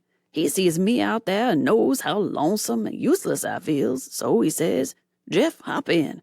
I know a place where." So, in I hops. Course, I locked up this here house and the barn and seen that everything was safe. "Safe? From the looks of this room, one could hardly call it that." Oh, well, it looked safe, and I felt safe too when we whizzed off in that big car. Then this man, he says, "Jeff, how about a little drink?" And I says, "I don't mind, seeing it's you." Then I had one and some more too, I guess, 'cause after a while I didn't feel like I was riding in no automobile at all. I thought that the chariot had done gone and swung low and I was being wafted off to some place in the general direction o' heaven. "Well, that was a fine thing to do, I must say," Nancy commented. "Then what happened?" I comes to. I sees I ain't in no chariot no more, but I's in a hotel. And I's in bed, and I's feeling powerful sickish-like and discouraged. Well, I gets my clothing on, and I sees my keys to the house has done been pilfered. Then I tries to recollect what done come to pass, and I get suspicious. I says to myself, "Jeff, how come that man so friendly? How come he give you drinks that cost $4 a pint? How come you ain't got no keys? Boy, best stir yourself." And here I is. "Oh, yes, you're here all right," Nancy returned severely. "And a fine mess you've made of it, too. What do you think Miss Topham will say when she learns?" Jeff rolled his eyes. "Lordy, miss, what will she say? I reckon I's done gone and discharged myself." "It would be only what you deserve, Jeff. You were unfaithful to your trust." "What do you mean, miss? Trust? I don't trust nobody no more, 'specially no footloose boys a-traveling around in sedans." "You don't understand. I mean, you didn't treat Mrs. Topham right in going off." "I reckon you's right. Old Jeff done gone and made a fool of himself. I realized that whatever I gets, I's got it a-comin'." A tear rolled out on Jeff's furrowed old cheek, and he wiped it away with his handkerchief. "There, Jeff," Nancy said consolingly. "Let's forget about what has been done and think about what we can do to straighten things out. I'll try to help you. We must report the robbery to the police right away. Is there a telephone in the house?" "No, we ain't got no telephone here. We always uses the RFD. "Then we shall have to go to town as quickly as we can in my car. Do you suppose that you would recognize the man who enticed you away, Jeff?" Say, would I remember him? I recognized that man in a bootleggers convention. He was tall and slick-looking with a kind of gimme look in his eyes. Yes, Mom, I sure would know that baby. Before leading the way to her roadster, Nancy Drew thought of the old Crowley clock again and all that it might mean in the solving of the mystery of the will. Jeff, as caretaker, would surely know whether or not it was in the bungalow before the robbery. "Tell me something, Jeff," she said. "Was there an old clock in the house? A tall, square-faced mantel clock?" Yes, but all I ever done to it was dust it. I never wound it up to see if it would run. I's got a watch of my own." Jeff punctuated his remarks by taking a large, silver, open-face watch from his pocket and holding it to his ear. "She's done run down, too. I reckon that I was in the hotel when I should have been tending to this watch. Never mind the watch, Jeff. You are sure there was a clock in the house then? Oh, I was dead rights on that. I sure was. I recollects that clock just as plain as day. I wouldn't forget that clock. No, Mom, never. Nancy now felt almost certain that this was the clock which contained the notebook telling of what disposal had been made of the Crowley will and that it had been stolen by the robbers. She must recover the clock. And there was only one way. The thieves must be apprehended and the stolen good returned. With this thought in her mind, she rushed out toward her roadster, calling to Jeff to follow. "I's a-comin'," Jeff called. "Just a minute." He half-hobbled off behind the house out of Nancy's sight, while she sat waiting impatiently in her roadster. She started the engine and warmed it up, but Jeff still failed to return. She called to him, but there was no response. Finally, she could stand the suspense no longer. Jumping to the ground, she set off to find out what had become of the old scamp. She found Jeff leisurely performing an elaborate facial ablution at the cistern pump. He would pump his hands full of water, and then, with a great spluttering noise, dash it against his face. "For goodness sake, Jeff," said Nancy, provoked as she came upon him. "Don't you realize I've been waiting for you? Those robbers will probably be in the next state before we even succeed in notifying the police." "'Scuse me, but I's a-taking a little wash." "I see you are, but can't that wait?" "But this here wash is important. I just wants to get good and sober before I goes into that police station, and this cold water is good for what ails me." Coax, wheedle, or threaten, Nancy was unable to hurry Jeff a minute. But at last he had finished, and Nancy, with a sigh of relief, loaded him into the waiting roadster. As she stepped on the accelerator and the car moved slowly out onto the highway, she wondered where the old Crowley clock was now and whether she would ever be able to recover it from the thieves. Chapter 18. Notifying the police. It was probably fortunate for Nancy Drew that the traffic police were not patrolling the road, for as she opened the throttle wider and wider, her roadster responded with a surge of power that sent the car along at breathtaking speed. "This old bus can sure step," observed Jeff. "S'pose it turns turtle." "Don't worry, Jeff. It won't. I know this roadster." Nancy Drew did know the limit to which she dared go. She guided the car skillfully, and in a short time they were entering the outskirts of Melbourne, the nearest town to the Topham bungalow. "Better slow down now," Jeff cautioned. "The marshal of this town is mighty persnickety about how folks acts. He's run me in more'n once." "For speeding?" "No, just for enjoying myself." "Then I suppose you can tell me where the jail is." "'Deed I can. I sure can. Fact is, this is my favorite jail. You goes right down Central Avenue to Maple Street and turns to the left, and there you is." The roadster stopped in front of the building with a lurch, and Nancy stepped out briskly, with Jeff following at a more leisurely gait. "I must see an officer," Nancy announced as she entered the office. "I want to report a robbery." A buzzer rang, and soon a marshal, followed by several men, entered. Nancy quickly told them all she knew about the Topham robbery, and to corroborate what she had said, she called Jeff for his version. "She speaks the truth," testified Jeff. "Said she don't make it strong enough. First thing, they kidnaps me so I won't be around to raise no ruckus. Then they gives me some kind of a sleeping powder and packs me in a hotel. But I comes to and goes back, and there I find this girl cooped up in a closet just as she told you. And they wrecked Miss Topham's house and stole all the furniture." The marshal and his men listened attentively and plied Nancy with questions to clear up certain points. "Have you any idea which road they took?" the marshal asked her. "Yes, sir. I examined the tire tracks where the thieves had backed a truck up to the house and noticed the pattern they made in the turf. When we passed the road crossing a few miles out of town, I saw the same tracks just off to the side of the road where they had slipped off in turning their truck northward. Can you lead the way?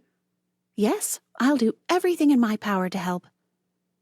The marshal terminated the interview by giving curt orders to his deputies. Get your automobile started, he directed Nancy. We'll follow in the police car. Hurry, Nancy begged as she turned toward the door. Those men have nearly an hour's start of us now. Hastily, she ran to the street and sprang into the roadster. Starting the motor, she waited impatiently for the marshal and his men to appear. After a seemingly interminable wait, they came out, buckling on holsters. They piled into the police car, which stood at the curbing, and the marshal took the wheel.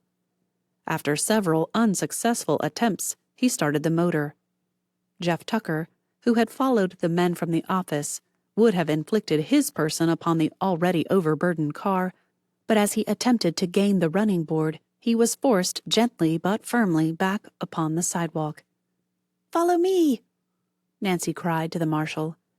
Shifting gears, she started off down the road. At the corner, she looked back to see that the police car was following and caught a glimpse of Jeff Tucker, who stood gazing mournfully after the departing automobiles. At the edge of town, Nancy selected the road which she felt certain the robbers had taken. Her high-powered roadster was built for speed, and several times she was forced to slow down in order that the marshal and his men might keep her in sight. Nancy had gone perhaps 8 or 9 miles when unexpectedly she came to a fork in the road.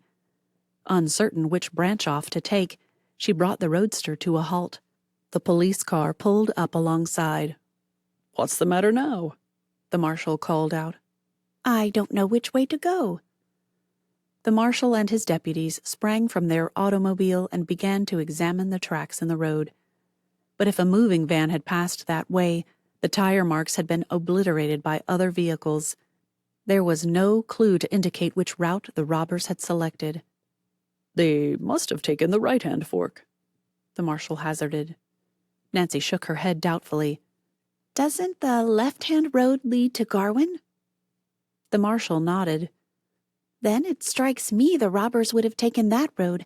It seems reasonable that they would head for a large city where they could dispose of the stolen goods." Maybe you're right, the marshal admitted reluctantly. "I tell you what we'll do," Nancy proposed, as she had an inspiration. "You take the right-hand road, and I'll head for Garwin." And if you should overtake those rascals, what would you do? The marshal demanded in some amusement. You couldn't expect to stop them single-handed. "I wouldn't try. I'd race back and give the alarm. Hurry! Every minute that we delay gives them just that greater advantage."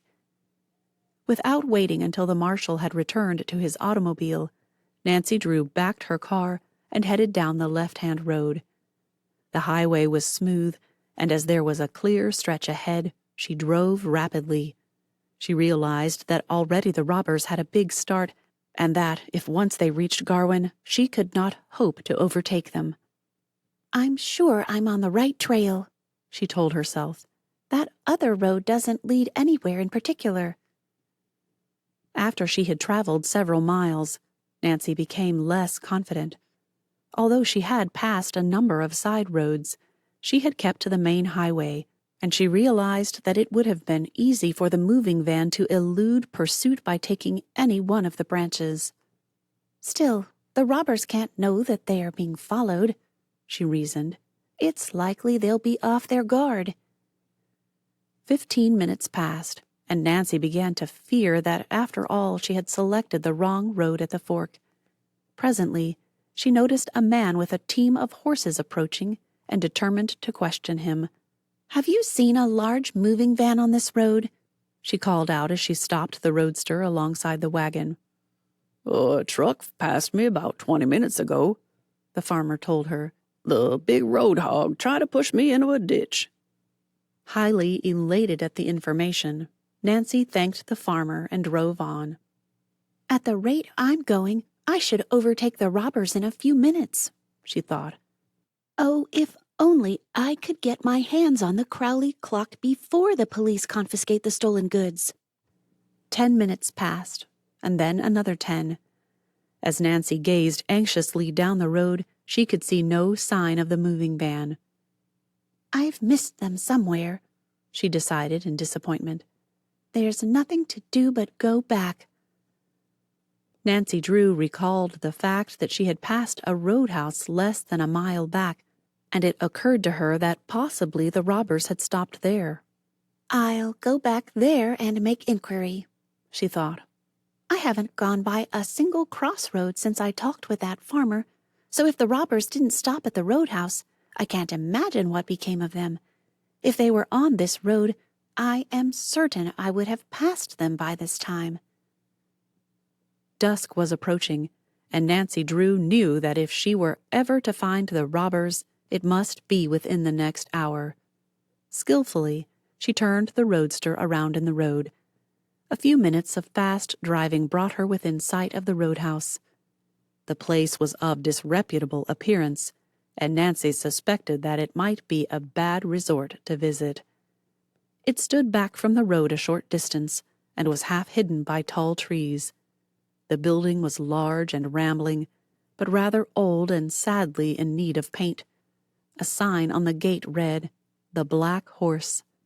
Beyond the inn, Nancy caught a glimpse of a garage and a large stable. She did not enter the private driveway which led to the inn, but stopped her car at the side of the road. Before starting to walk toward the roadhouse, she hesitated. I don't like to go in there, but there's no other way, she decided. She walked briskly up the path, glancing about in all directions for a sign of a moving van. The door of the garage was closed, as was the door of the barn, and the thought occurred to her that perhaps the robbers had parked their van inside one of the buildings. As she drew near the inn, Nancy approached cautiously. As she stepped upon the veranda, coarse laughter reached her ears. She tiptoed to a window and peered inside. What she saw caused her to start in surprise. In a dingy, dimly lighted room, 3 men were seated about a table, obviously engaged in a drinking orgy. They were the 3 men who had robbed the Topham bungalow. Chapter 19. A Risky Undertaking. I must notify the marshal at once, Nancy Drew told herself as she recognized the 3 robbers. Turning away from the window, she crept noiselessly from the porch, and as soon as she was a safe distance from the inn, broke into a run.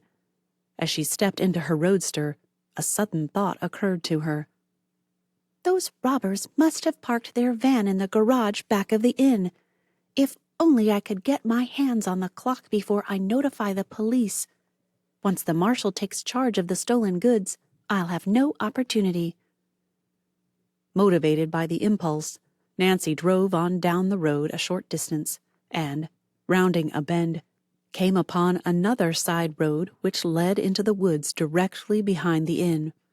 Stopping the roadster where it would be hidden by the trees, she got out and hurried through the timber. Before leaving the car, she had secured her flashlight, for already it was growing dark. Cautiously, she approached the inn from the rear. Reaching the garage, she found the doors closed, but investigation disclosed that they had not been locked. She opened one of the doors and looked inside. There was no sign of a truck, only a battered old Ford car. They must have parked the van in the barn, she decided.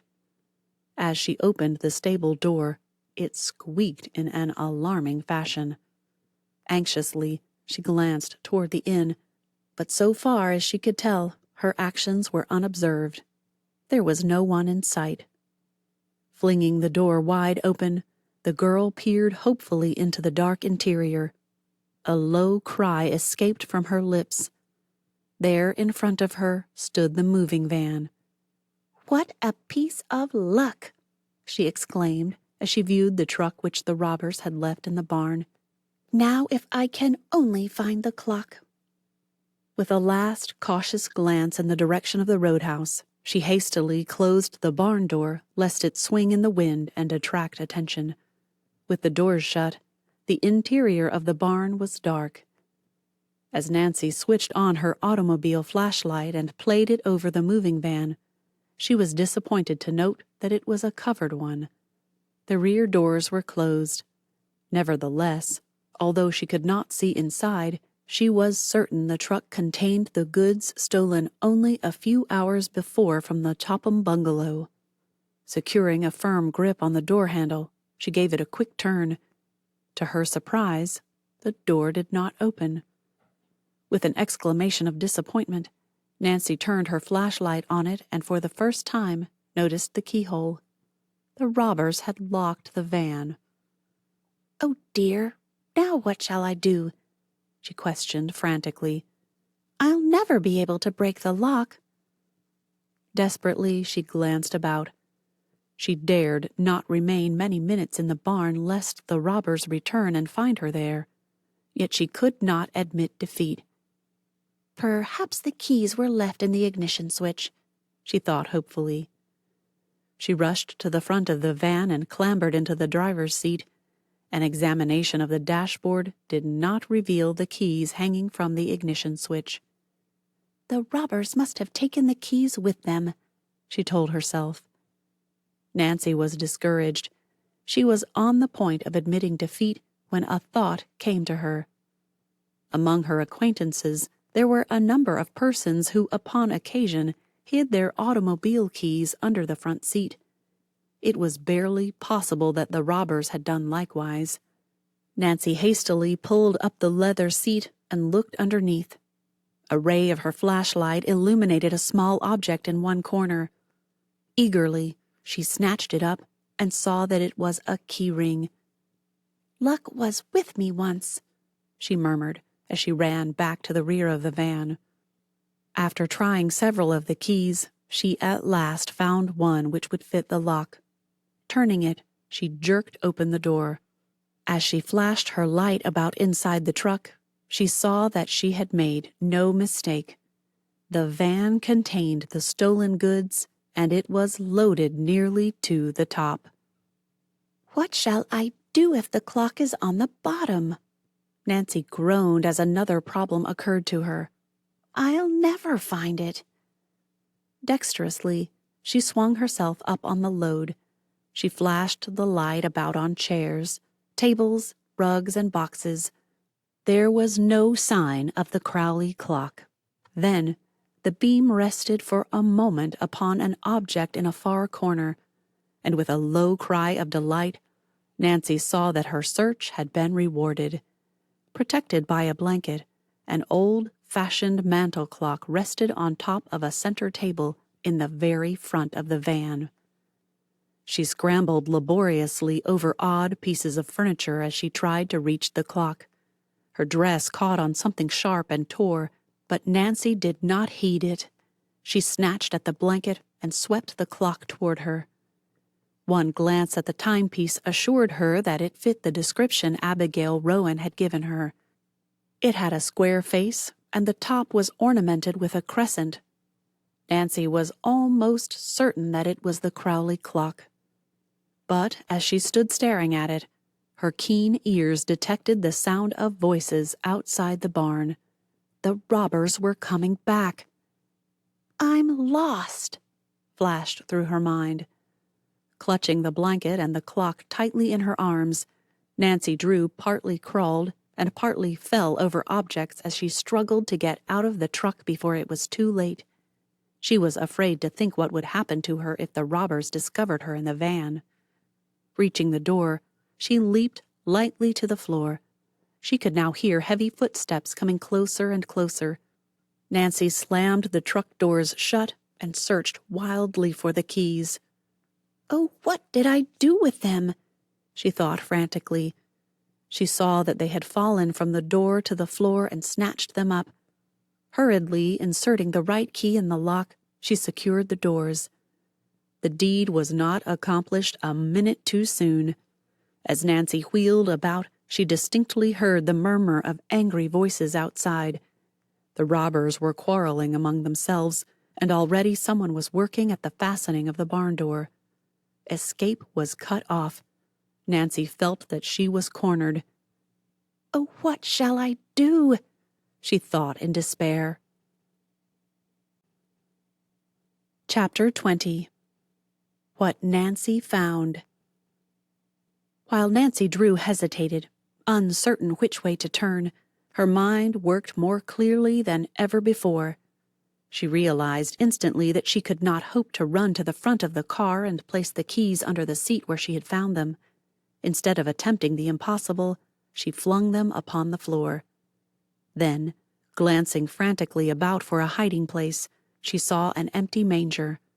Running to it, she scrambled inside and dropped the blanket over her head, just as one of the barn doors swung open. 3 men came in, closing the door after them. As Nancy had suspected, they were the robbers. Evidently, they had been drinking, for they were quarreling among themselves over the division of the spoils. "Aw, shut up," the leader growled. "Get in and let's be getting out of here before we have the cops down on our heads." Nancy heard him rummaging under the seat of the car. "Say, what did you do with them keys?" he demanded harshly of one of his men. "What do you suppose?" came the unpleasant response. "I put 'em under the seat." "Then come and find them, and don't be all day about it either." "All right, get out of the way and give me a chance." As the second robber went to the truck and began a careful search for the keys, Nancy Drew crouched fearfully in her hiding place. "I don't see what could have happened to them keys," the robber complained after an unsuccessful search. "I put 'em right under this seat. Say, if you've lost 'em." The leader did not finish the threat, for at that moment the third robber stooped over and picked up something at his feet. "Here they are on the floor. You must have put 'em in your pocket and dropped 'em out." "I didn't," the other retorted. "Never had them keys in my pocket." The robbers were in a quarrelsome mood and would have engaged in a battle then and there had the leader not interposed. "Say, cut out the comedy. We ain't got no time for a fight unless we want to land behind the bars. And if we do, it'll be your fault. You left that girl to starve." "Shut up," the leader snarled. He rattled the rear door of the van and found it locked. "There's no harm done this time. No one has meddled with the truck. Now get in before I give you a swift kick." After a few more angry words, the 3 robbers climbed into the front seat and started the engine. Due to their inebriated condition, they had overlooked the barn doors, and before the van could be backed from the building, it was necessary for one of the men to get out and fasten them back. In relief, Nancy watched the men go. The moment they were a safe distance from the barn, she scrambled out of the manger. She paused long enough to make certain that the van had taken the road to Garwin. Then, clutching the precious clock in her arms, she turned and ran. As Nancy darted into the woods, she cast an anxious glance over her shoulder, but to her intense relief, she saw that she was not being followed. There was no one to be seen in the vicinity of the roadhouse, and the big moving van was proceeding slowly on its way toward Garwin, the occupants oblivious that their whereabouts had been discovered. "I had a narrow escape that time," Nancy told herself as she ran. "I hate to think of my fate if I had been discovered." She chuckled softly at her own bravado and clutched the mantel clock more tightly in her arms. "Oh well, it was worth the risk I took." It was dark in the woods, and Nancy could see only a few feet ahead of her. To her chagrin, she discovered that she had left her automobile flashlight somewhere in the barn, probably in the manger. There was no time to go back after it. Confident that her sense of direction was good, she plunged through the bushes toward the place where she had parked her roadster. "I'm sure the clock is the right one," she thought. "Now, if it only contains Josiah Crowley's notebook." In the timber, there was insufficient light for her to examine the clock, but from the hasty glance she had given it in the barn, She was almost certain it was the timepiece Abigail Rowan had described to her. If the old woman's story was correct, she would find Josiah Crowley's notebook inside. Reaching the roadster and finding it exactly as she had left it, the girl sprang inside. "I'll go for the police as fast as I can and send them after the robbers," she decided. "The Tophams don't deserve any consideration, but I couldn't be mean enough to sit quietly by and let them lose their household goods." Then, as she was about to start the motor, her glance fell upon the Crowley clock which she had placed on the seat beside her. She was fairly overcome with curiosity to learn what it would reveal.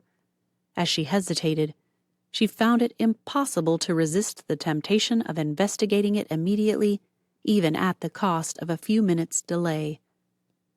Impulsively, she opened the glass door and ran her hand around the walls. There was nothing inside. "Gone," Nancy groaned. Could it be that the Tophams had discovered the notebook only to destroy it? Nancy discarded the thought as quickly as it came to mind, for she had recalled the conversation she had overheard between Ada and Isabel. No, they were as ignorant as herself concerning the location of the will. It was more likely that Abigail Rowan had been confused in her story. After all, she had not declared that the notebook would be found inside the clock. Nancy had made the deduction herself. "I was almost certain I'd find the notebook," she murmured in disappointment.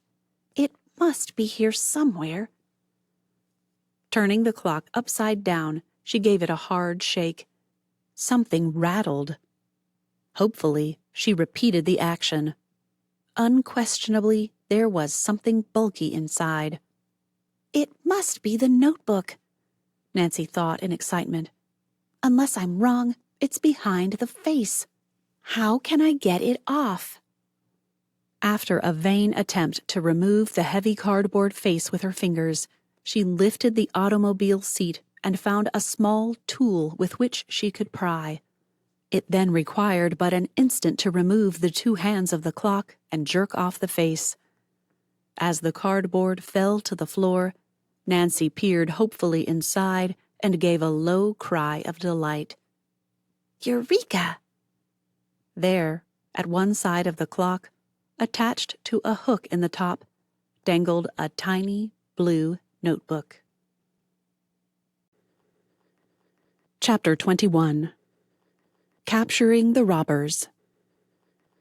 Eagerly, Nancy Drew tore the little notebook from the hook. The light was dim, but by holding the book directly under the dashlight, she could make out the words on the cover. The property of Josiah Crowley. "I've found it at last," she cried. Quickly turning the first few pages, she saw that they were yellowed with age. The writing was fine and cramped, and the ink had faded. These pages were crowded with business notations, but in the poor light it was next to impossible to make out the words. Nancy was excited, for she was positive that the notebook would disclose what Josiah Crowley had done with his will.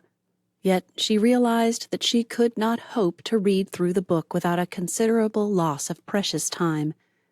If she were to report the whereabouts of the robbers to the police, she must not delay another instant. "I'll read the notebook later," she decided. Hurriedly replacing it on the hook inside the clock, she tacked on the face again. Then, dropping the timepiece on the seat beside her, she covered it with a blanket. Starting the engine, she skillfully backed the roadster and headed for the main road. Reaching the highway, she cast an anxious glance in the direction the robbers had taken. There was no sign of a light on the road. The moving van had disappeared. "I must travel some now," Nancy told herself grimly. "Those robbers have at least 10 minutes start, and I may have trouble finding the marshal and his deputies." Bending low over the steering wheel, she deliberately stepped hard on the accelerator. The roadster leaped forward as though it, too, comprehended the need for haste. "If those men reach Garwin before the marshal overtakes them, there won't be one chance in 100 of capturing them," Nancy thought. "It was foolish of me to take time to look at the clock." Presently reaching the fork in the road, she selected the right-hand turn, and with undiminished speed, rushed on. She had gone several miles beyond the fork when far ahead she caught sight of an automobile headlight. Nancy promptly reduced the speed of the car. "The marshal and his deputies may have given up the search and are coming back," she reasoned. "I must be careful not to pass them."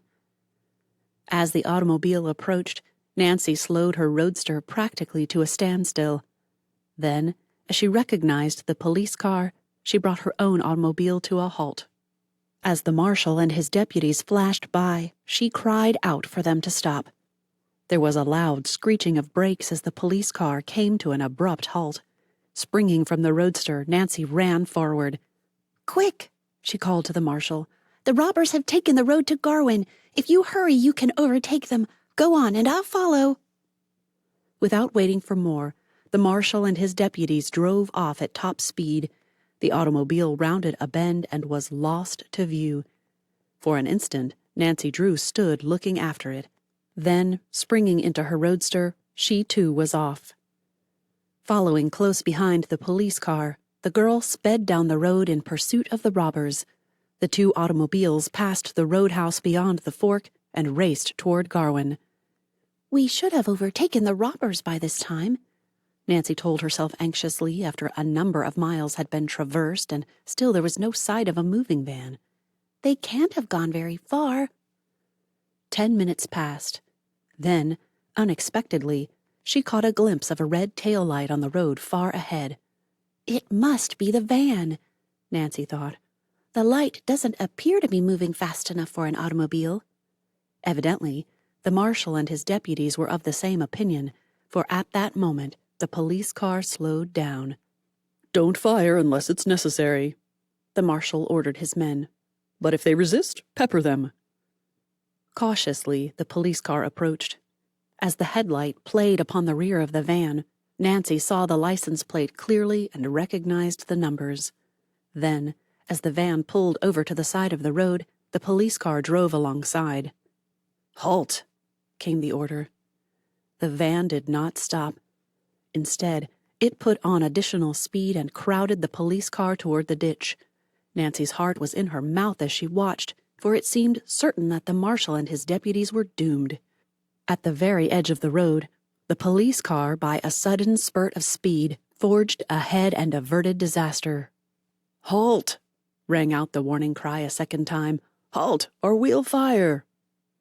There was a sharp crack of a revolver as the robbers fired the first shot. The marshal and his deputies answered with a quick volley. One of the shots found its mark, the front tire. The van swerved in the road, and as the two side wheels went off into a steep ditch, toppled over. In an instant, the marshal and his men were out of the police car and had covered the three robbers. So easily had the van tipped on its side that the men were not injured, but the unexpected jar had thrown them off their guard. "Take their guns," the marshal ordered. A deputy relieved the three men of their revolvers and searched their pockets for other dangerous weapons. Another deputy handcuffed them. By this time, Nancy, who had stopped her roadster at the side of the road, reached the scene. As she came running up, the marshal turned to her. "Can you identify these men?" As a light was flashed upon each of the robbers in turn, Nancy nodded. "There is the man who locked me up and left me to starve," she declared, pointing to the leader of the robber band. "And the stolen goods are in the van." "They'll get 10 or 20 years for this," the marshal promised. "We'll hold them on several charges. You are willing to testify against them, I suppose?" "Yes, if it is necessary," Nancy promised reluctantly. "But I don't live in this county, and I'm anxious to get home right away. It seems to me you have enough evidence to convict them." "Well, if you don't want to, I guess there's no need for you to go back with us," the marshal admitted. "I'll take your address, and if your testimony should be required later, I'll get in touch with you." As Nancy told the marshal her name and address, he glanced at her with new interest. "So you're the daughter of Carson Drew. I see you're following in his footsteps, starting in young, aren't you?" Nancy laughed. "It was only an accident that took me to the Topham bungalow at the critical moment. she protested modestly. "I don't deserve any credit for the roundup." "Not many girls would have used their brains the way you did," the marshal observed. "Unless I'm mistaken, these robbers are old hands at the game. They have been plying their trade around Moon Lake for a number of seasons. The residents will be mighty grateful for what you've done. And that Mrs. Topham you spoke of, she ought to give you a liberal reward for saving her household goods." Nancy shook her head. "I don't want a reward." "Just the same, you've earned one," the marshal insisted. "If you're shy about blowing your own horn, I'll take it up with this Mrs. Topham myself." "You don't know her as well as I do," Nancy remarked. "She'll not offer a reward, and even if she did, I wouldn't accept it. In fact, I must ask you not to mention my name to her at all." "You don't want any credit for capturing the robbers?" The marshal gasped in astonishment. "No, I would prefer that my name not be mentioned in connection with the affair. I have a particular reason for making the request." "Well, you're a queer one," the marshal remarked. "You're the first person I ever saw who didn't want to take all the glory that was coming to him." "You'll not mention my name?" "Nope, I'll keep it mum," the marshal promised. "And if you're anxious not to figure in the case, I guess we can get along without your testimony." He turned toward the moving van. "I'll just have a look inside and see if everything is here." Taking the keys which one of the deputies had turned over to him, the marshal unlocked the rear doors of the van and carelessly glanced inside. "It's all here," he announced. Nancy smiled and thought of the clock, which at the moment was hidden under a blanket in her roadster less than a dozen yards away. "Let's be getting away from here," the marshal directed briskly. He singled out one of the deputies. "You stay here and guard the stolen goods until we can send another truck after it. I'll see to it that these robbers land behind bars, and then I'll come back." "Just a minute," Nancy interposed as the marshal was about to escort the 3 robbers to the police car. "I want to ask a few questions." She turned to the leader of the robbers. "It was you who stole the keys from Jeff Tucker after getting him drunk, wasn't it?" "What if I did?" the robber growled. "I wish I'd finished him." Unceremoniously, the 3 prisoners were crowded into the police car. One of the deputies took the steering wheel, and another stood on the running board, covering the robbers with his revolver. There was no room left for the marshal. "Are you going back through town?" he asked Nancy. "Yes, it's right on my way to River Heights." She responded without a thought as to the purpose of the question. "Then, if you don't mind, I'll ride back with you. There isn't room in the police car." Why, of course," Nancy stammered. At once, she thought of the clock which she had left on the seat of the roadster. What if the marshal should discover it? Even as the thought came to her, the marshal started toward the roadster.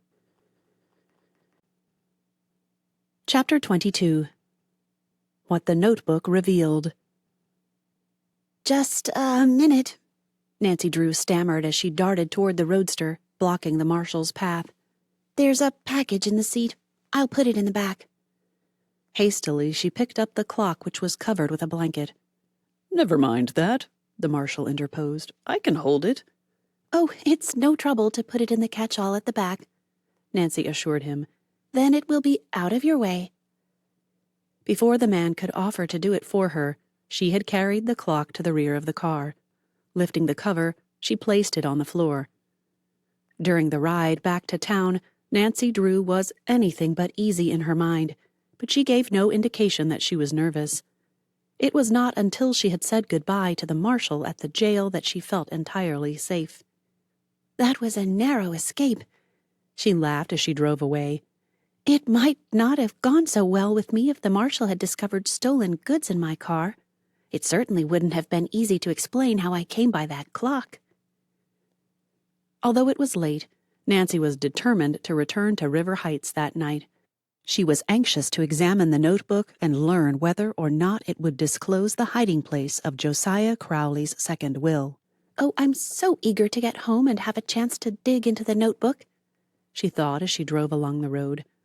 "I went through a lot to get it, and I'll be disappointed if it doesn't contain good news. It will mean so much to the Horner girls and poor old Abigail if the will is found." It was nearly 10 o'clock that night when Nancy, tired and worn from the long automobile ride, reached her home in River Heights. As she drove into the double garage, she noticed that her father's car was gone. A glance at the house disclosed that the windows were dark. "I wonder where Father can be," she questioned herself. "I wanted to tell him about my discovery right away." She removed the Crowley clock from the back of the roadster and paused an instant to gloat over it. She was well satisfied with the results of her detective work. Locking the garage door, she went inside and switched on the electric light. The house seemed deserted, for Hannah, the maid, had already retired. "Father is probably working late at the office," Nancy decided. "Oh well, I may as well stay up, and while I'm waiting, I'll have a look at the notebook." During the long ride from Moon Lake, she had been impatient for an opportunity to examine the Crowley notebook, and now she lost no time in finding a screwdriver. She took off the face of the clock, and from the hook removed the notebook. "Now to find what became of the will," she declared as she curled up in a comfortable chair near a reading lamp. "Oh, I hope everything turns out right for Allie and Grace and for Abigail Rowan." Carefully, Nancy thumbed over the pages, for they were yellowed with age, and she was afraid they might tear. Evidently, Josiah Crowley had used the same notebook for many years. Page after page the girl read, perusing inconsequential memoranda and numerous notations of property owned by Josiah Crowley, as well as various business transactions made by him. Nancy was surprised at the list of stocks, bonds, and notes which apparently belonged to the estate. The amount reached well over $300,000. "I had no idea Josiah Crowley had that much money," she murmured. After a time, she grew impatient of the seemingly endless list, and, skipping many pages, turned ahead. Suddenly, the phrase, "my will," caught and held her attention. Eagerly, Nancy pounced upon it and began to read. "I've found it at last," she told herself in excitement. The notation was brief and written in Josiah Crowley's cramped hand. "To whom it may concern, my last will and testament will be found in safety deposit box number 148 in the Masonville National Bank. The box is under the name of Josiah Harkston." The date of this entry was recent, and the ink had not faded as in the earlier entries in the notebook. "Then there was another will," Nancy exclaimed aloud. "Oh, I'm sure it must be in favor of the Horner girls, too." She hurriedly read on, but although she carefully examined every page in the book, there was no other mention of the will. "No wonder the will never came to light," Nancy mused. "Who would have ever thought of looking for it in a safety deposit box under the name of Josiah Harkston? In his zest for safety, Josiah Crowley nearly defeated his own purpose." Her thoughts were interrupted as she heard an automobile turning in at the drive. Rushing to the window, Nancy saw her father drive into the garage. As he opened the front door, she ran to meet him. "Why, hello, Nancy," he greeted her in surprise. "If I had known you were here, I'd have come home sooner. I was doing some special work on a case. Back from Moon Lake early, aren't you?" "Yes," Nancy admitted, trying to hide her excitement. "but for a good reason." Before her father could remove his hat, she plunged into the story of her adventures and ended by showing him the notebook which she had found inside the mantel clock. When she had finished, Carson Drew stared at her with mingled pride and amusement. "You're a regular detective, Nancy." "You're making fun of me." Carson Drew's face sobered. "No, I'm proud of what you've done, Nancy. I couldn't have done better myself. Perhaps not so well. You took a real risk when you encountered those robbers, but so long as you are back home safe and sound, it doesn't matter." "The Tophams aren't going to thank me when they find out what I've done." "Hardly. They may accuse you of stealing their clock, although so long as their house was open when you entered, they can't claim that you broke in. However, if we can manage to keep the knowledge from them, it will be just as well that they don't learn the details of how the will was found." Carson Drew picked up the notebook and glanced through it with interest. "The fortune will make a nice nest egg for someone," he commented as he looked over the lists of stocks and bonds owned by Crowley. "These securities are of the best, too. All gilt edge." I hope the Tophams will be cut off without a cent," Nancy declared. "It's likely they will be, but of course you never can be certain until the will is read.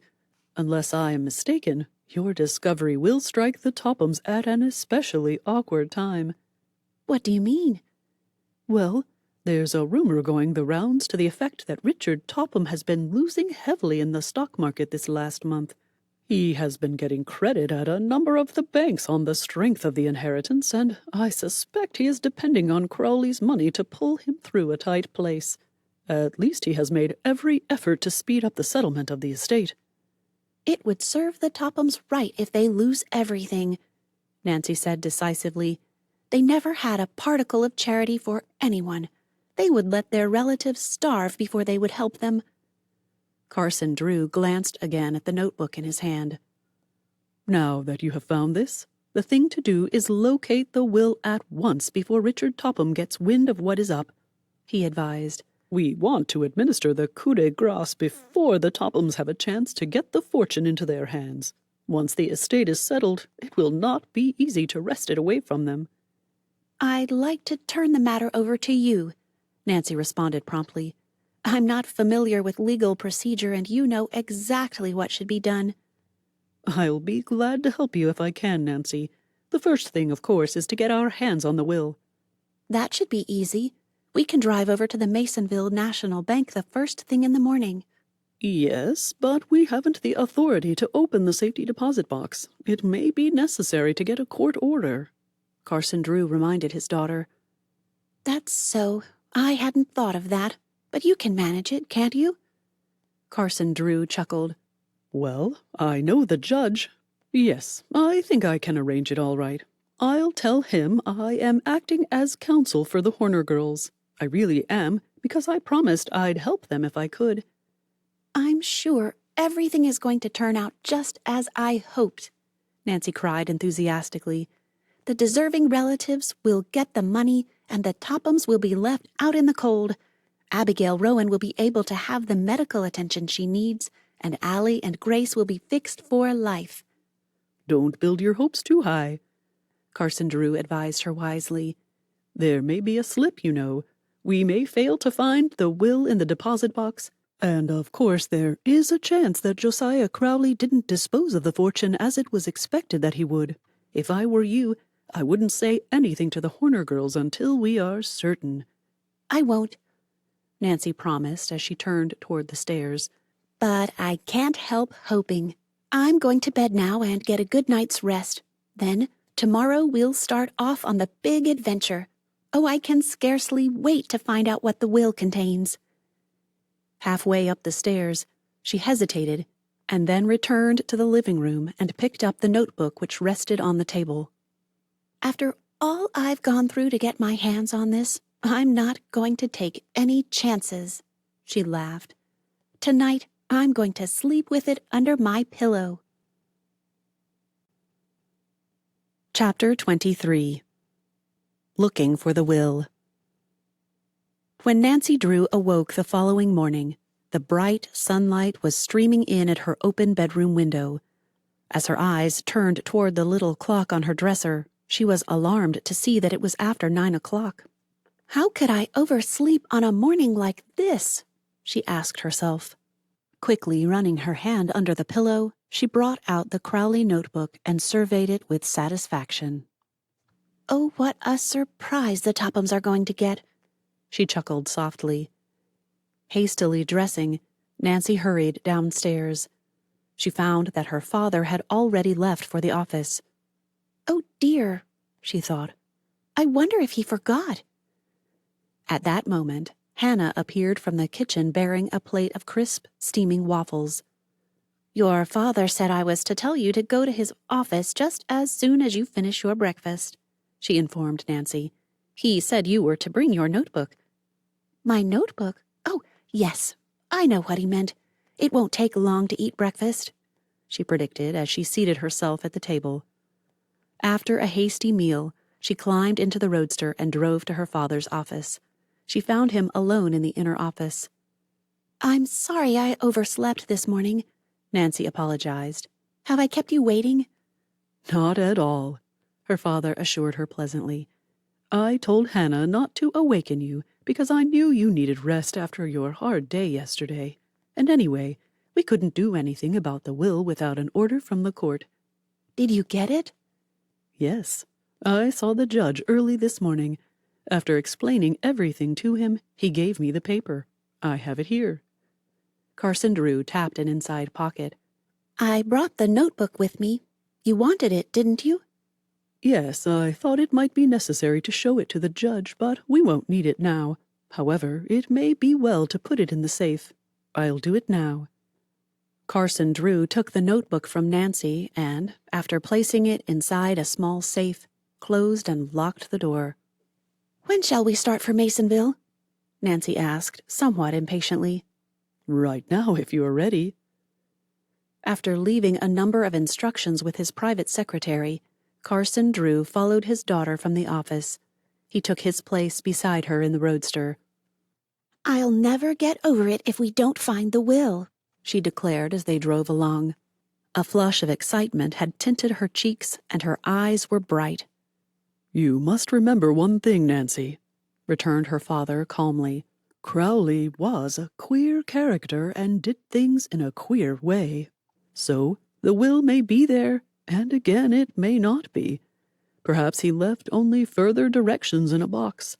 I remember one case in Canada many years ago. An eccentric Frenchman died, and he left directions to look in a trunk of old clothes. In the pocket of a coat were found further directions to look in a closet of his home. There his family found directions to look in a copper boiler. The boiler had disappeared and was finally located in a curiosity shop. Inside, on the bottom, was pasted what proved to be a word puzzle. The old Frenchman's heirs were about to give up in despair when a puzzler solved the puzzle and the man's bag of gold was found under a board in his bedroom. Oh, but they found it anyway, breathed Nancy. The trip to Masonville was quickly accomplished, and in a short time, Nancy stopped the roadster in front of the Masonville National Bank. You may as well come too, Carson Drew said as Nancy hesitated. Parking the car at the curbing, the two entered the bank. Mr. Drew offered his professional card and asked to see the president. After a few minutes' wait, they were ushered into a private conference room. An elderly man arose to greet them. The introductions accomplished, Mr. Drew hastened to state his mission. Before he could finish the story, the bank president cut him short. I am afraid you have come to the wrong place. To my knowledge, we have never had dealings with a man by the name of Josiah Crowley. Perhaps you did not know him by that name. I believe he had a deposit box here under the name of Josiah Harkston. Josiah Harkston, the banker repeated thoughtfully. It seems to me we have been trying to get in touch with a man by that name.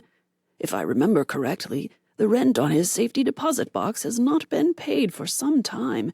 If you will wait a moment, I will find out. The banker left the room. He returned in a few minutes with a sheet of paper in his hand. According to our record, Josiah Harkston rented box 148 from us, but the past year the rent has not been paid. Here is his signature if you care to look at it. Eagerly, Nancy and her father examined the sheet of paper which the banker handed them. At a glance, they saw that the writing was in the cramped hand of Josiah Crowley. It may be that Crowley and Harkston were the same person, as you say, the banker continued. But we have no authority to permit you to examine the contents of the safety deposit box. I have an order from the court, Mr. Drew said quietly. Oh, that is different. The banker's attitude underwent a sudden change. May I see the document, please? Certainly. Mr. Drew removed the paper from his pocket and handed it to the banker. After examining it for a minute, the president returned it. You find it satisfactory? Mr. Drew asked. Perfectly. You are welcome to open the safety deposit box, of course, in the presence of a bank official. I suppose you have the key? Nancy's face fell. She had never once thought of the key. We have no key, Mr. Drew admitted. Isn't there one in the bank which will fit the box? He knew some small banks had this. No, we did away with that when we got our regular vault, said the banker. But wait a minute, he added suddenly. I think I can help you out. He disappeared into another part of the bank and presently came back holding up a sealed envelope. That man had 2 keys for his box, and he left one here in my possession, sealed up as you can see. As you have a court order, I feel you are entitled to this key. And he handed the envelope to Mr. Drew. The envelope was marked with Josiah Crowley's assumed name, also the number of his box. It contained a small, flat key, nothing more. Now we will go to the boxes, said the bank official. Nancy and her father followed the president into the main part of the bank. They were then admitted into a small room which was protected by heavily barred doors. Finally, they entered the vault which contained the safety deposit boxes. The president inserted a small key in a lock, then used the key given to Mr. Drew, and finally pulled out a metal box which bore the number 148.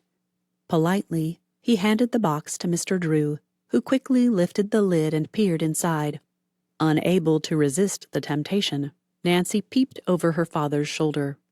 The box was empty, save for one document in the bottom. "Oh, it must be the will," Nancy cried before Mr. Drew could examine the paper.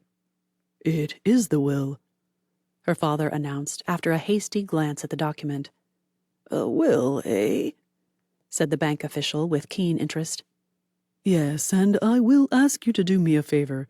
Kindly place your initials on each page so you can later on identify it if necessary, and I will do the same.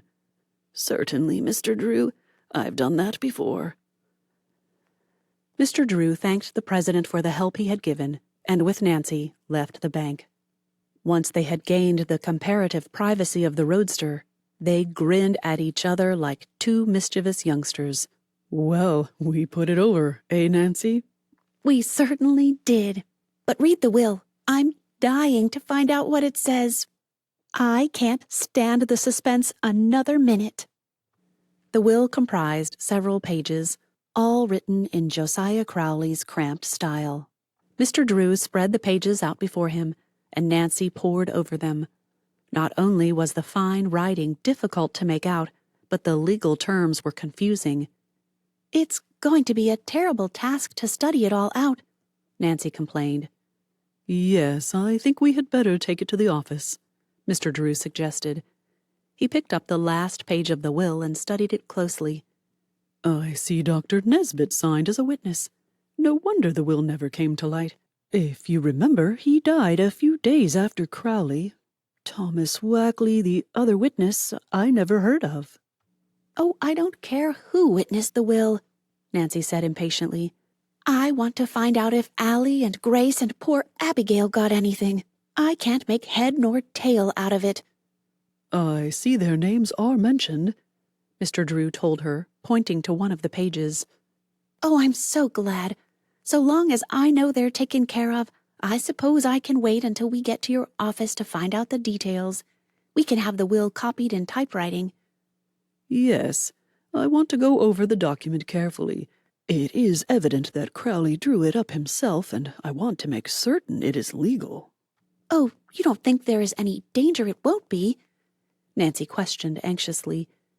I can't tell until I go over it in detail, Nancy, but from a hasty examination, it appears that the Tophams aren't mentioned, and they are certain to make trouble if they can. I want to make sure there is no way for them to break the will before I notify them we have it in our possession. Mr. Drew folded the papers and placed them carefully in his pocket. As Nancy started the motor in preparation for the return trip to River Heights, she began to chuckle. If the will does prove to be legal, won't it be a blow for the Tophams? I'd give a lot to see how they take it. I think it would be a splendid idea to call a meeting of all the relatives and read the will aloud. I'm afraid you have a dark motive behind that idea, Mr. Drew laughed. But I'll try to humor you this time. What's more, I'll promise that you may be present when the coup de grace is administered to the Tophams. Chapter 24. The coup de grace. Oh, Father, it's nearly 2 o'clock now. The relatives should be coming in a few minutes. I'm so excited. Carson Drew, who stood in the living room of the Drew home, smiled indulgently at his daughter as she fluttered about, arranging chairs. I believe you're more thrilled than if you were inheriting the fortune yourself, he remarked. I am thrilled, Nancy admitted. I can scarcely wait until the will is read aloud. Won't everyone be surprised, especially the Tophams?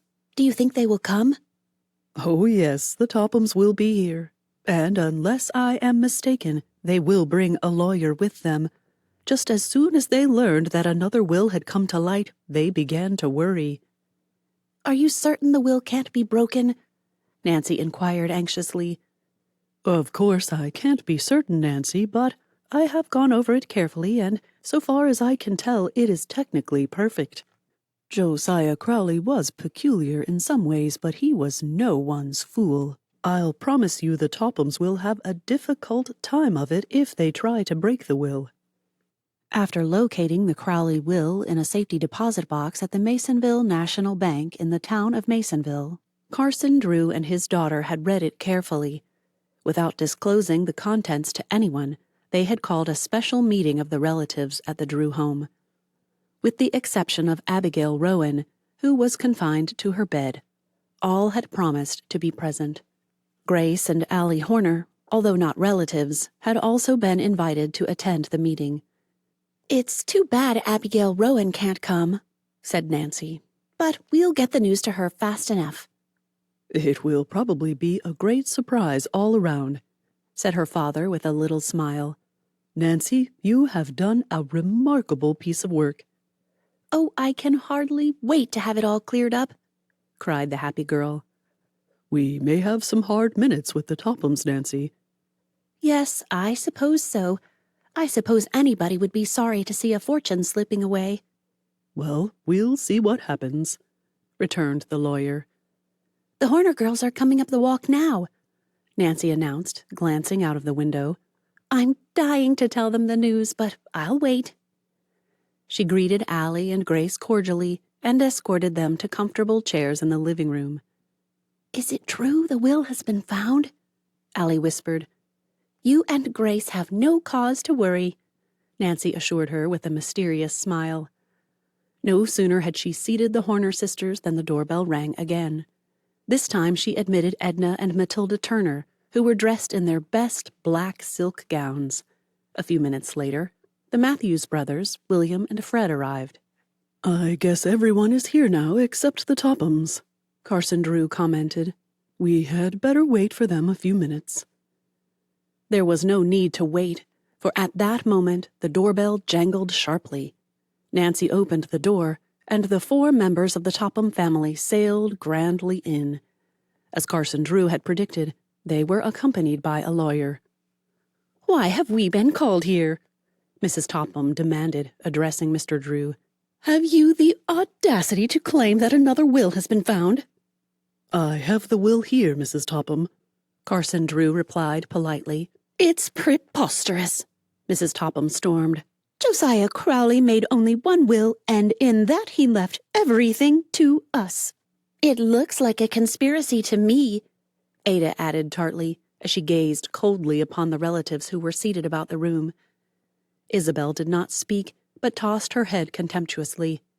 Richard Topham likewise did not offer a comment, but uneasily seated himself beside the lawyer who had accompanied him. If you will kindly be seated, Mrs. Topham, we will read the will, Mr. Drew suggested. Reluctantly, Mrs. Topham obeyed.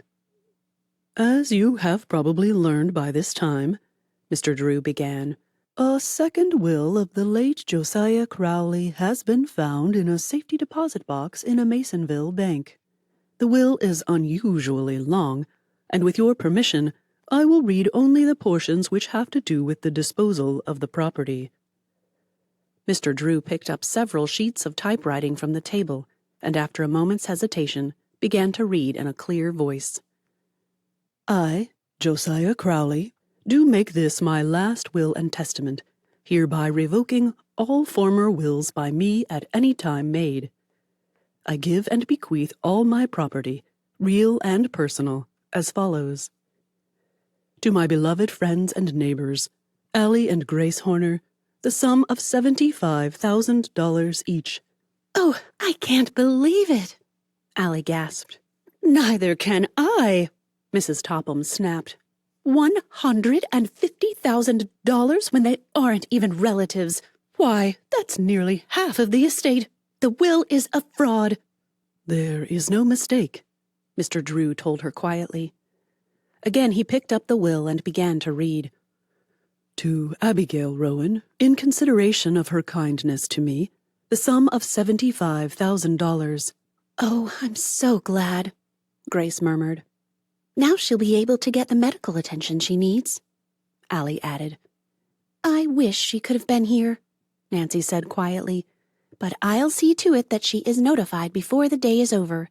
That old lady gets $75,000? Ada Topham demanded harshly. What did she ever do for Crowley? Angrily, she turned to her mother. We kept him for years, and this is the pay we get? To my nephews, Fred and William Matthews, the sum of $20,000 each. Mr. Drew read.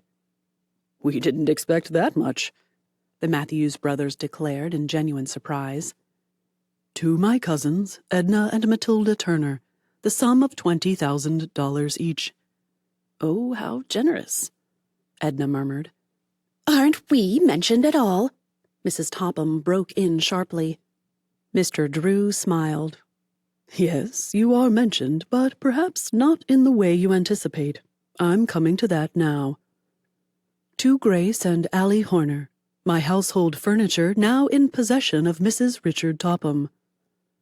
There was a gasp of surprise from everyone in the room, and Mrs. Topham half arose from her chair. It was generally known about River Heights that the Tophams had practically confiscated Josiah Crowley's furniture at the time they induced him to make his home with them. How insulting! Mrs. Topham cried. Does Josiah Crowley dare hint that I took his furniture? I'm sure I don't know what was in his mind at the time he wrote the will, Carson Drew told her with a smile. Oh, we have enough without the furniture, Grace interposed quickly. Haven't we, Allie? Allie nodded. We'll not take the household goods from you, Mrs. Topham. Carson Drew carefully folded the document he had been reading, and after placing it in a drawer, turned to the relatives.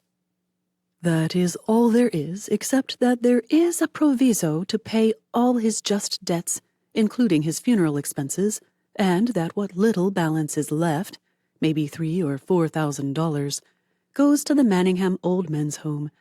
Fortunately, Josiah Crowley kept his assets in a liquid state. It will not be difficult to convert the estate into cash.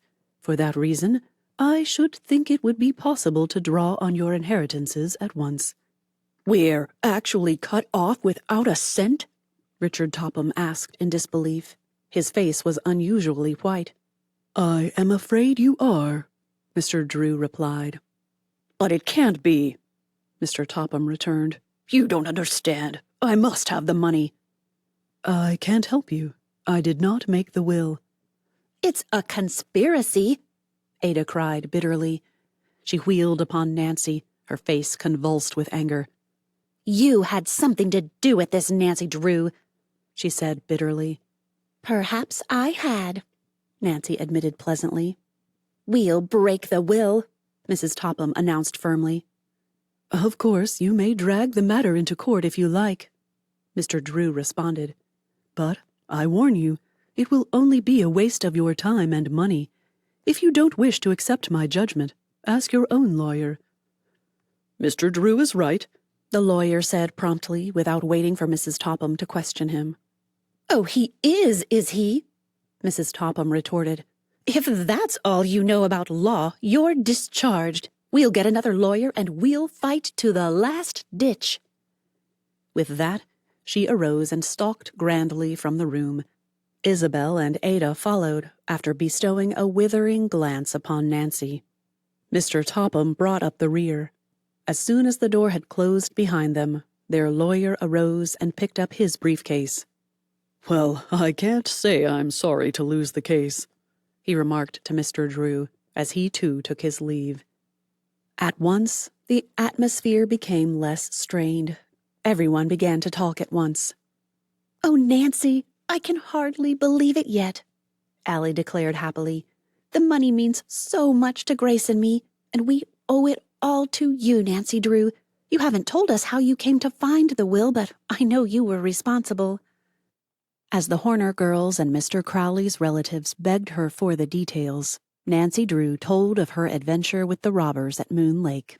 When she had finished the story, they praised her highly for what she had done.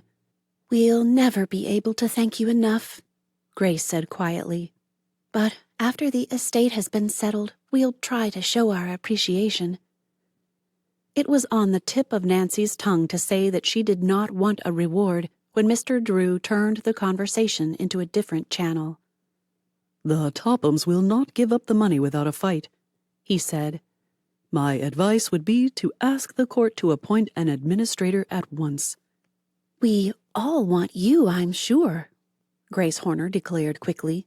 She regarded the others questioningly. Everyone nodded assent. "And, of course, we want you to act as our lawyer," Grace added. "I'll be glad to assist you," Mr. Drew promised. "If the Tophams bring the matter into court, I'll give them a battle they'll never forget." After thanking Mr. Drew and Nancy for what they had done, the relatives at last took their departure. Allie and Grace were the last to leave. As they turned to say goodbye to Nancy, Carson Drew opened a closet and took out the Crowley clock.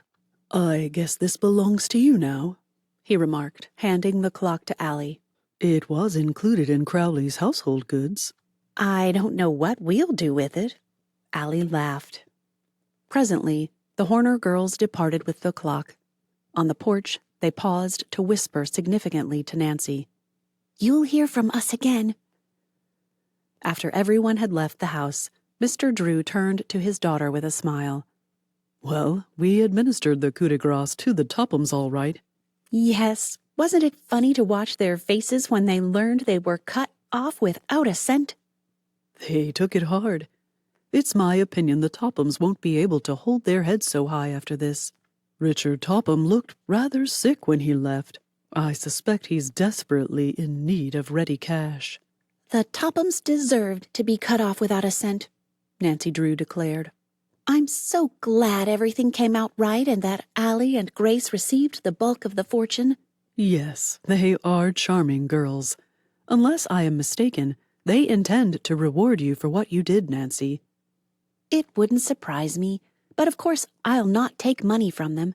However, if they should offer me a reward, I know what I shall ask for." "What is that?" "Oh, you must wait and see." Nancy laughed mysteriously. "They haven't offered me anything yet." Before Carson Drew could quiz her, she skipped out the side door and vanished. Chapter 25. A Reward. "I suppose you've heard about the Tophams?" Carson Drew remarked to his daughter one morning some months after the reading of the Crowley will. "Why, no. What about them?" "They're practically in bankruptcy. Richard Topham has been losing steadily on the stock market of late. After his failure to recover the Crowley fortune, the banks reduced his credit. He's been forced to give up his home on the avenue." "No, really? How that must hurt Mrs. Topham and the two girls." "Yes, it's undoubtedly a bitter pill to swallow. They are moving into a small house this week, And from now on, they'll not be able to carry themselves so high. I hope they don't try to make any more trouble about the will, Nancy commented. Goodness knows they've made enough already. The Tophams had not given up the Crawley estate without a bitter battle. They had put forth the claim that the will Nancy had unearthed was a forged document, but they had been unable to prove their statement. The case had finally been thrown out of court. As administrator of the estate, Carson Drew had advanced the Horner girls and Abigail Rowan a portion of their inheritance. Several weeks before, Nancy had visited Abigail and was delighted to find her in surprisingly good health. She had secured medical attention, and a trained nurse was in constant attendance. I believe I'll run out into the country today and visit the Horner girls, Nancy told her father. They telephoned yesterday and asked me to come. They hinted they had something special to tell me. Perhaps they're going to reward you for finding the will, Mr. Drew suggested. Oh, it's been nearly a month since they said anything about it, Nancy returned carelessly. By this time, they've probably forgotten all about it.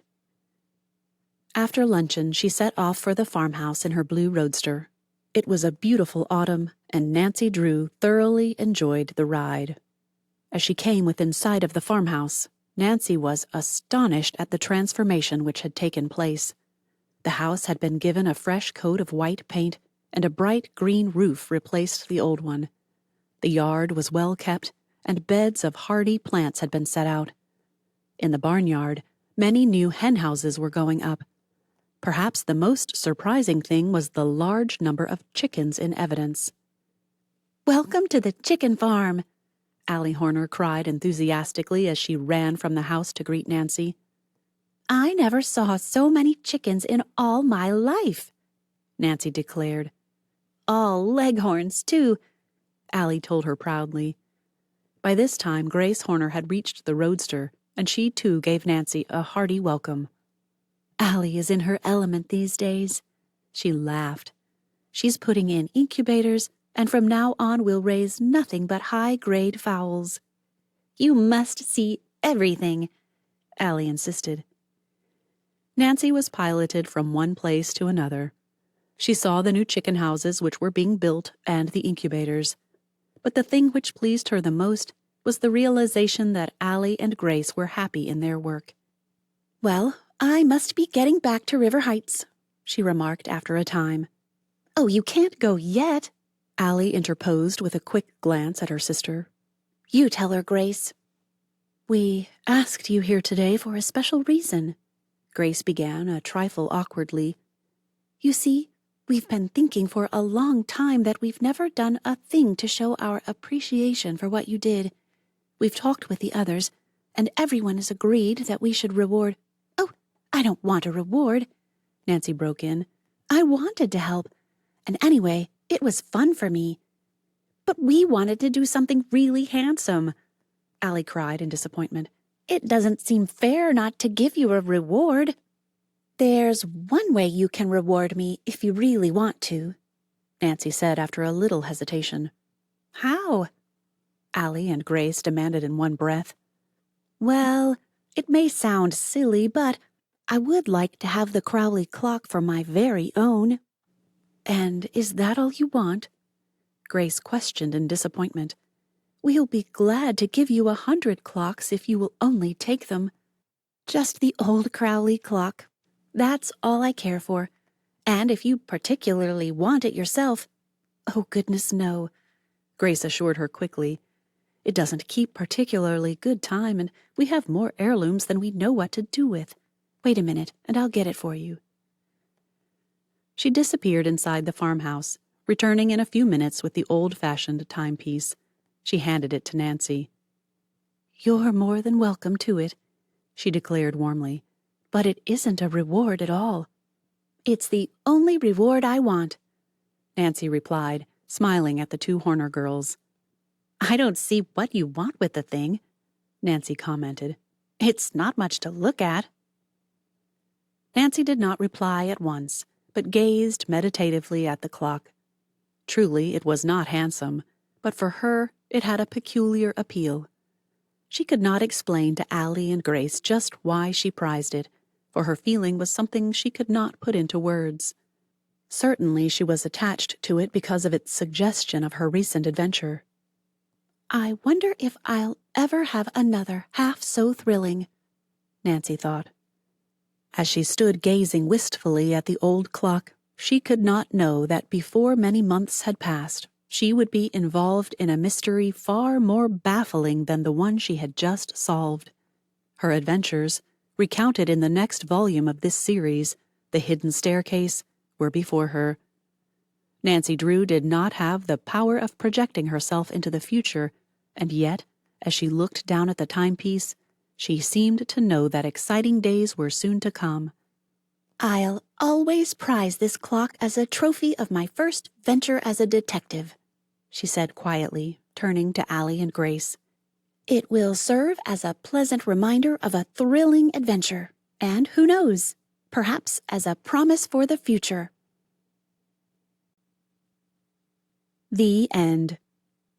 This is Krista Del Sorbo. We hope you have enjoyed this production of The Secret of the Old Clock, a Nancy Drew mystery story, written by Carolyn Keene. No part of this production may be used to train artificial intelligence of any kind or in any way. Thank you for listening.